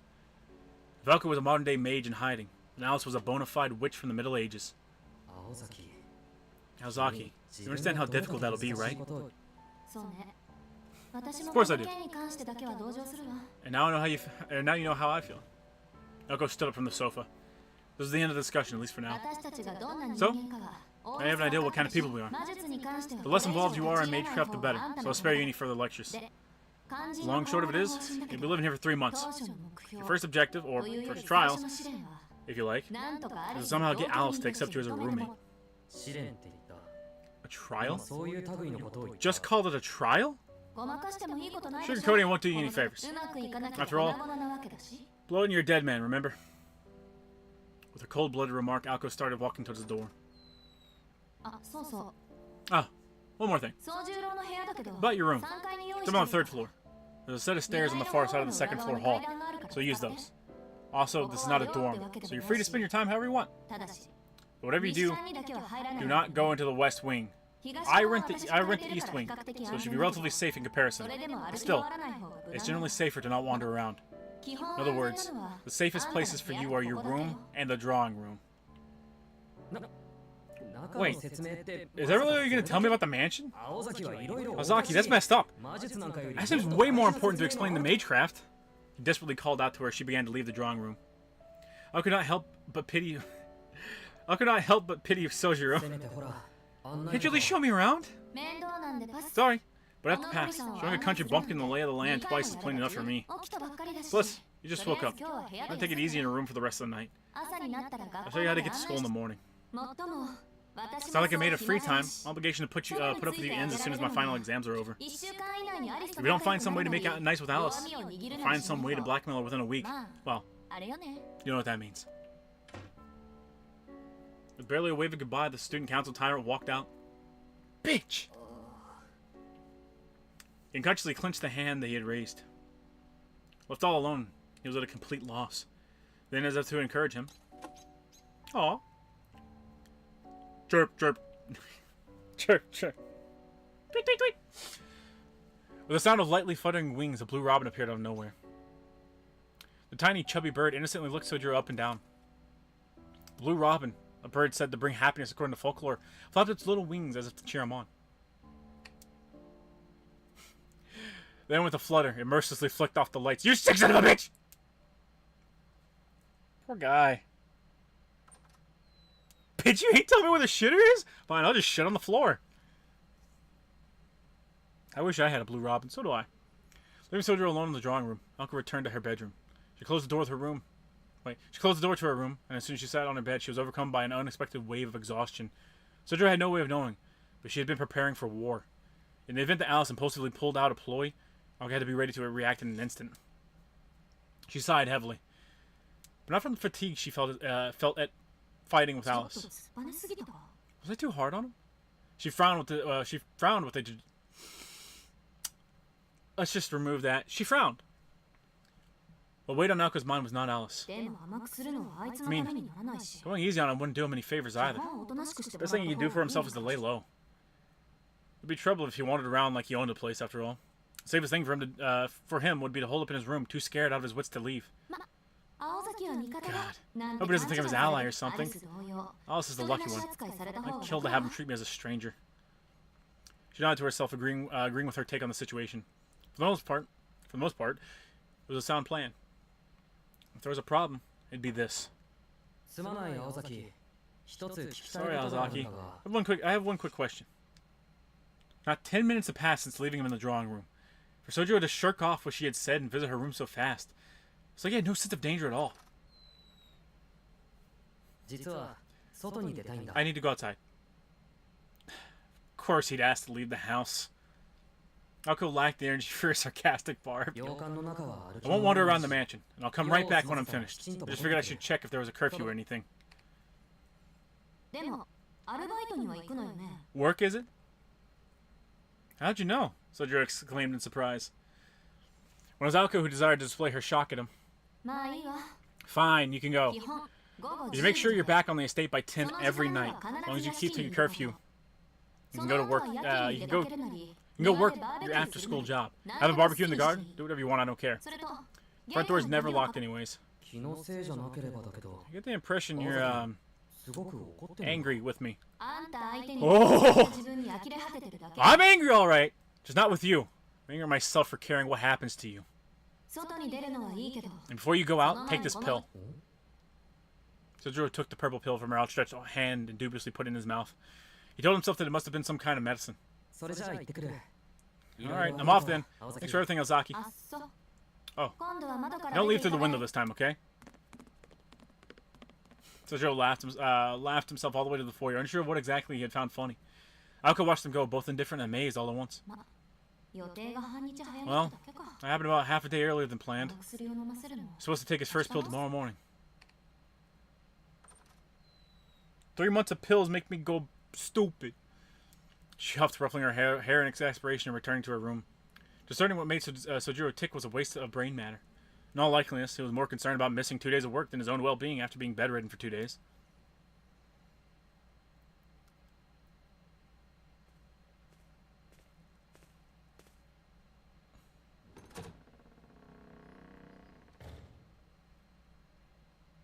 The day's work behind him, Sojiro returned to the mansion. よし。どこを探して This も must be it. The only set of stairs leading up from the second floor hall. It was just before midnight. This was the scene that awaited him beyond the rickety staircase. Really? Really? Put me in the shed, huh? Not much surprise, Sojiro. Or rather, being surprised had become normal to him. This scene, however, was enough to make him to leave him speechless. The room allotted to Sojiro, no matter how he looked at it. No matter how he ran it through his mind, was without a shadow of a doubt an addict. Put us in the fucking attic. His treatment stirred a tinge of anxiety in him. Just as he was about to flop onto the taut sheets of the bed, wondering if he could make this work despite his share of other problems. He noticed an awkward courtesy, so meager as to be useless. 寒かったら重ねて使う Something used via cold. これは Consider it a サービ gift. スとする The message in the memo pointed to the meticulous personality of the author. The bed had been perfectly prepared. Carefully, setting aside the blanket that had been painstakingly placed on the edge of the bed for him in case he needed it, he looked up at the sky. Though faint, the stars twinkled through the skylight. For a mountain boy, that meager light was more than enough for him. The stark contrast with the drawing room had caught him off guard. But now that he had collected himself, it wasn't so bad. This room fit his personality. Even if he still was not used to the building, he felt more at ease here than he did in any other building in the city. Perhaps because it was built on a hill surrounded by woods. The atmosphere here was a little closer to the mountains where he had used to live. でも家の中に霧が出るのは Is it normal for there to be fog inside the house? He crooked his neck, pondering over the spectacle he had witnessed. On the way to his room, Sojiro had encountered what looked like fog in the foyer of the second floor. Okay, yeah, don't touch that. Don't fuck with that. Misty fog drifted into a portion of the corridor, reminding him of a swarm of mosquitoes. As he stared at it, he swore he could make out a strange landscape, and as he moved closer to get a better look. Again, out of nowhere, here inside the mansion, a little blue bird darted purposely in front of him. 鳥 The bird? The bird caught his attention, stopping him in his tracks. When he looked to check on the fog again, the strange scene had disappeared. この家 Alright, to be fair, Sojiro owes the bird his life. 明日尾崎に聞いてみるか This house must have a draft. I'll ask Ozaki about it tomorrow. He muttered to himself as he sat on the bed. Meager as it was, starlight peeping through the skylight calmed him. Yeah, this'll work. Exhaling solely, he laid down. For the time being, he had the essentials needed to live, and his bed was many times softer than it appeared. Thinking his worries seemed smaller than they were, he quickly drifted off to sleep. That was the story from when he opened his eyes to when he fell asleep. Just like that, the short night following the long night was over. But one thing was true. Sojiro was an optimist to a fault. But it wasn't the end of the world. Chapter over? Fuck! Now let's rewind 5 hours prior to this glutton for punishment on going to bed.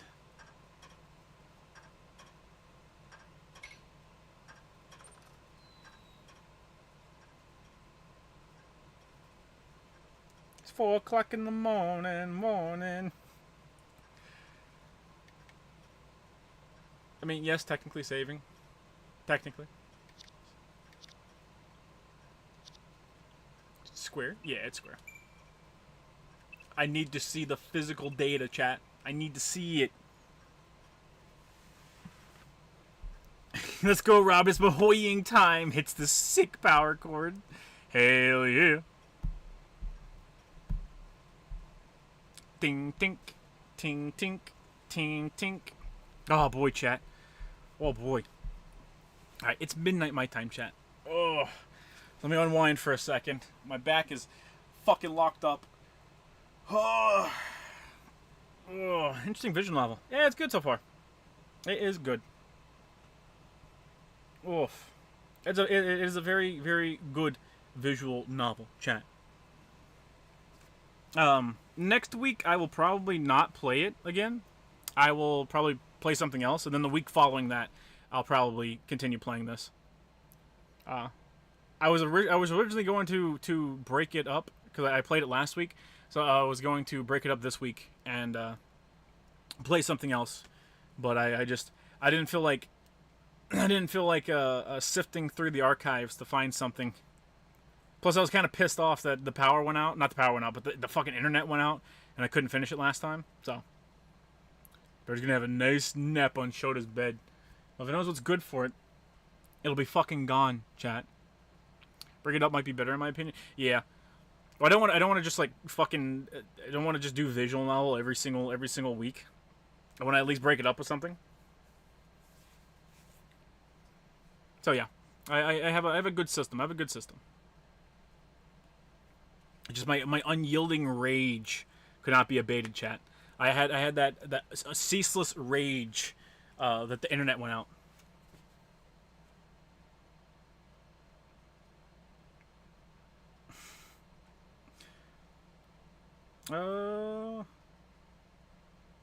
I think Lolly set up the Indiegogo for his comic.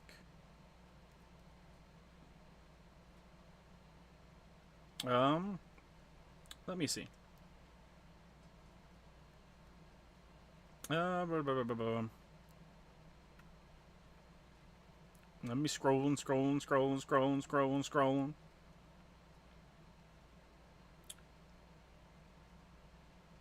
I have cooked. You can sign up for the mailing list. All right, give me 1 second, Jet. Give me 1 second.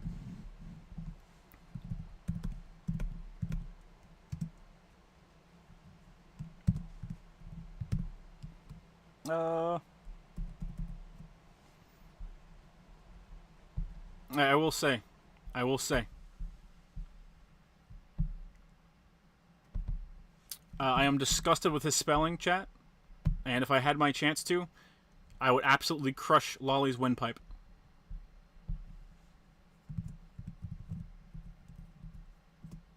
Let's see. Yeah.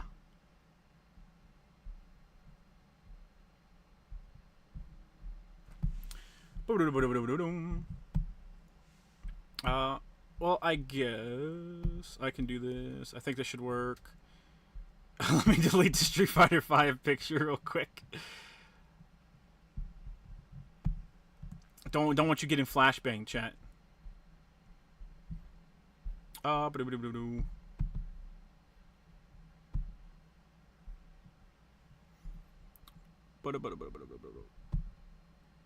Yeah. That should be good. Yeah. Here we go. Nice. So, Lolly has his comic that he's been working on, chat. So this is live. His Indiegogo campaign page is live. So, if you want to, go check it out. You should probably go check it out, chat.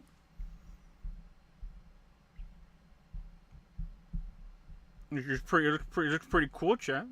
It looks pretty cool, chat. Looking pretty nice, you know. Looking pretty darn nice, chat. Sweet indeed, chat. Sweet indeed. So let's see.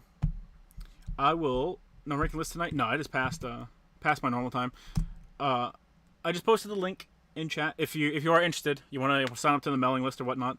Go check it out. Click on the link. You can go there. Sign up to the mailing list if you're interested. Comic time. Next is ZZZ. Well, no, I've already exhausted everything in ZZZ chat.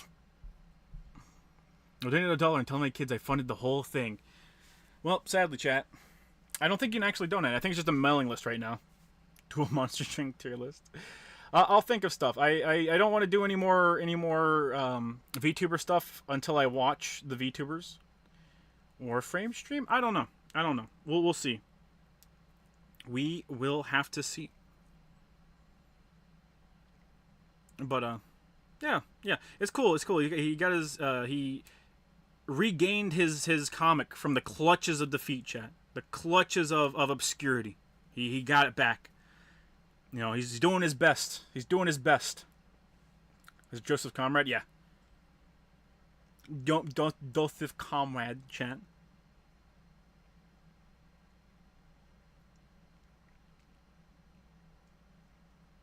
Yeah, I've got a... Well, technically, I've got a fucking ton of things planned. As for the implementation of them, I'm kind of just ass-fucked right now. I don't, Yeah, as of right now, it's implementation and time to put stuff into place that I'm kind of ass-fucked on right now. A lot of stuff has had to take the back burner just because I physically don't have time to do anything. But I'm making progress on them very slowly. And I think whenever they're done, I think chat will really enjoy it. 5 minutes away from finishing the chapter, Shota. I don't fucking believe you. I don't believe you. I refuse, chat. I refuse to believe you. But you have to look at the lolly-camic, chat. You gotta look at the lolly-camic. Don't go Joe Miller on him, Shota. I mean, maybe he should fucking spell better. Stupid fucking cocksucker. If I had my chance, Chad, I would kill him. We'll see in 2 weeks. Not even 5 minutes. 2 lines of dialogue. I don't believe you, chat. You've shown yourself to be utterly untrustworthy. Utterly, chat. You can't trust lying ass hoes like you, chat. You can't. See, I'll prove you wrong right now, chat. I'll prove you wrong. I'll prove you wrong.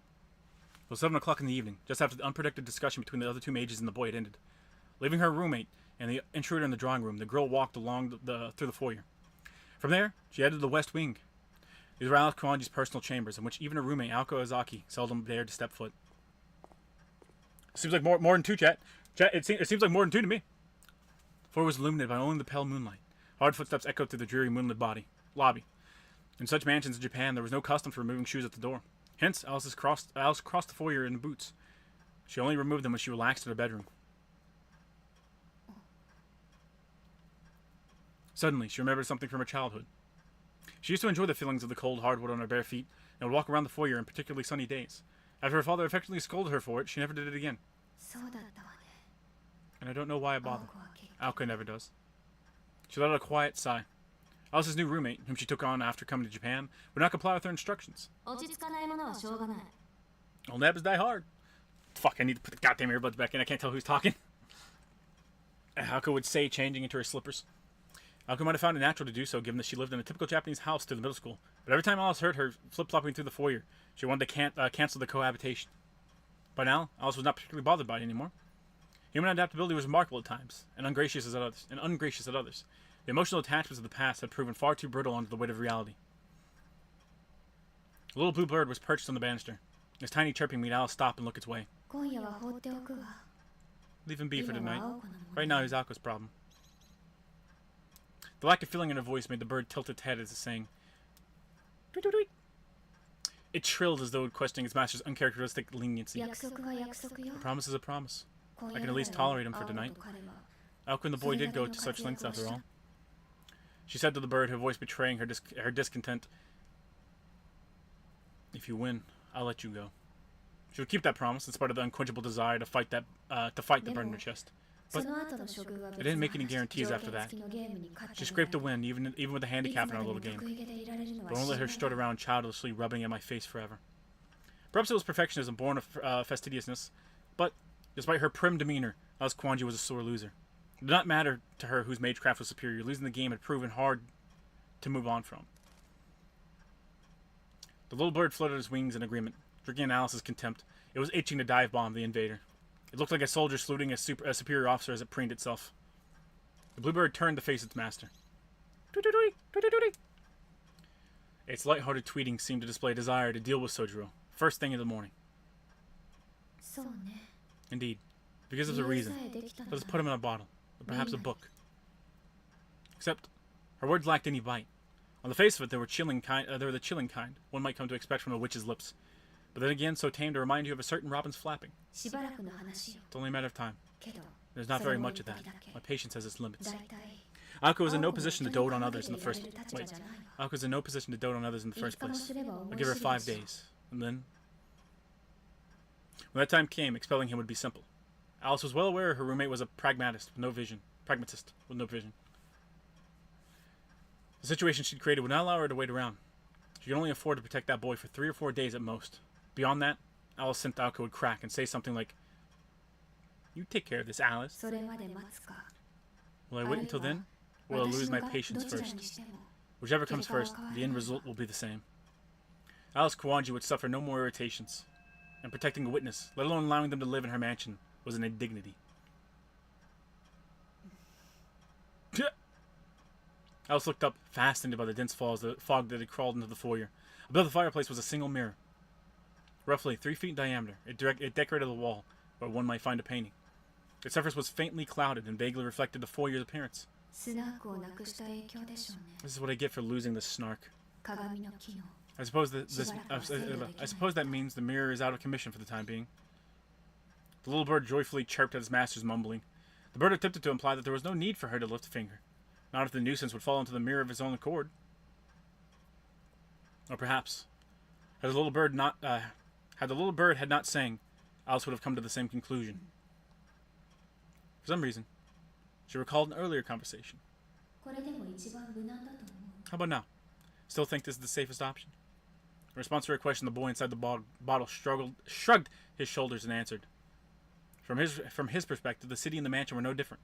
It seemed that having just moved from the countryside, everything was something he had never seen 自 before. 慢できることじゃないが I'm not proud of it. まだ書 I き still have 物さえ trouble 満足 writing, で and き the ない city し rules are so complicated that I don't even know right from wrong. More than embarrassment, his voice was full of resentment. He was angry about something, though Alice could not tell what. But だからどこにいても危ないことに that's 変 why わりないん no だ matter where I go, I'm always in 極端な danger. 話 Maybe an exaggeration, but even walking down the street or talking to someone makes me anxious. No matter where I am, there's no guarantee I'll make it out. ここには But here, そんな奴に気を There's つけ someone て that might show くれる人 concern for a person like me. 気遣ってく Sure, れ my る理由 reasoning's a は little messed そうな up, ものっぽいけ but ど I've never known such a luxury. Her eyes welled up ever so slightly. Ever so slightly. Those soft words were something she could not brush off. Roll Gacha? Hang on. I forgot it is midnight. Gacha is up. Because they made sense to her. Given that everything in the city was a danger to him, nothing had changed. After coming to the mansion. In reality, he had no reason to fear this place in particular. If anything was different from the outside, it'd be that someone here was his ally. With that view, he had been entirely sincere. His explanation hadn't contained any flattery towards Alice Kawanji, nor pandering towards Aoko Izaki. That's just a spelling error, I think. Give me the dailies, give me the dailies, give me the dailies, give me the dailies. Alright, baby. Let's see what we get. He was simply speaking from the heart. I like it here. 今 Perhaps having a wand in the mirror is more trouble than I... What did I get? Oh, I got a 5-star CE. Perhaps having a wand in the mirror is more trouble than it's worth right now. 鏡の機能は侵入者 I'm going の to dedicate the 探 mirror's 索に function to 専念 searching さ for せたいし intruders. So if it looks like he's going to be swallowed up by it, do stop him, will you? Well, I could really use another Asclepius. The bird shook its feathers at her strange instruction. I got another Asclepius. Fuck yeah.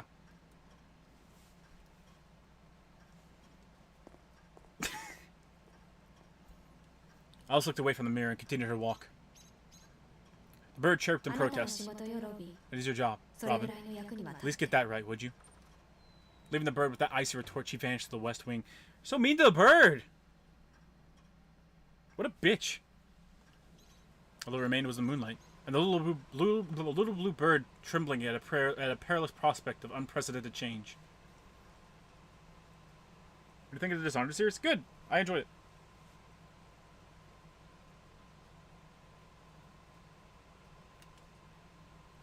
Alright, which one of you said 5 minutes? I'm banning you. Alright, in 7, you're on the fucking gutter. You're in the gutter.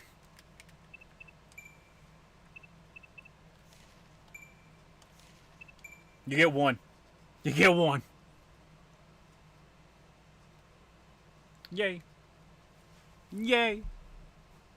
Bit late, did you roll for Proto Merlin? I did. I already got Proto Merlin. I might do my Ibuki. I might save my Ibuki rolls for on stream. Maybe. Maybe. I'm not certain on it. Because I will most likely be in an absolute despair. I've gotten too lucky. I've gotten 5, 6, 7, 8, gotten fucking 10 SRs in like the last 2 weeks. Or SSRs, whatever. Here we go. Okay. So, chapter done. So we will pick up at a new chapter whenever we come back 2 weeks from now. But it's very good. I very much enjoy this. I might do Tsukihime on stream as well. Maybe. Not 100% sure about that, but that'll be way down the road. But yeah, I thoroughly enjoyed this visual novel chat, which I already enjoy visual novels in general, so.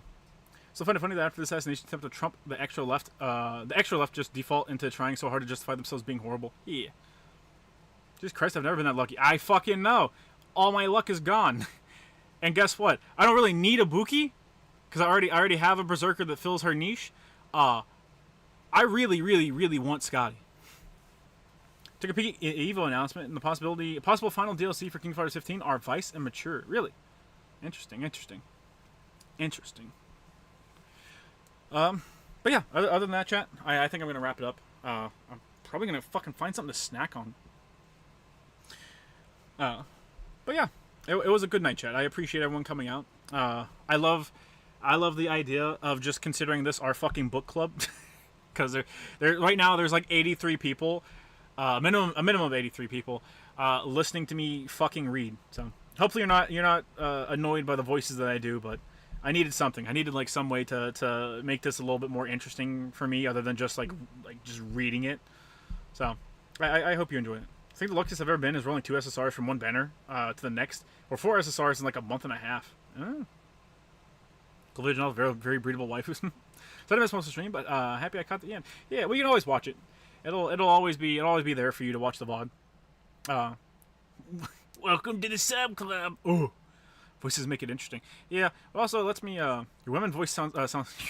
Your women voice sounds like your girlfriend. Well, that's all I got, chat. That's all I got. So is my boy gonna come out of this situation alive? No. No. Wow. We're annoyed. We want Fumoku's voice. I can't do that one, chat. I can't do that one. But yeah, I appreciate it. I will see you guys.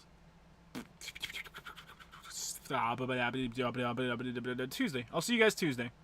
I hope you enjoy your time, chat.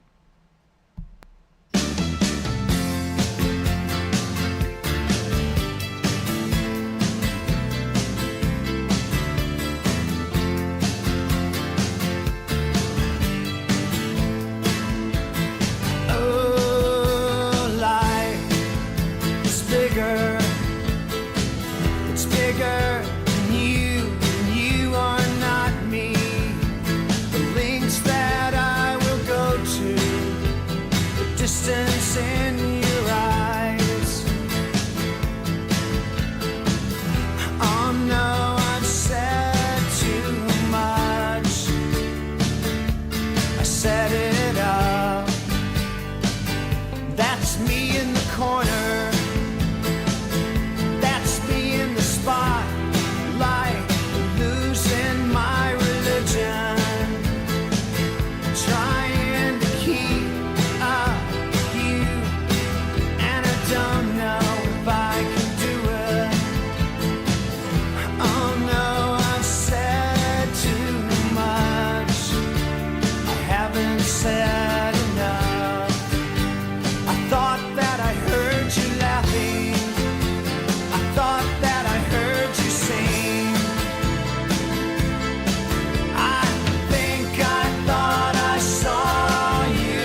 was just a dream.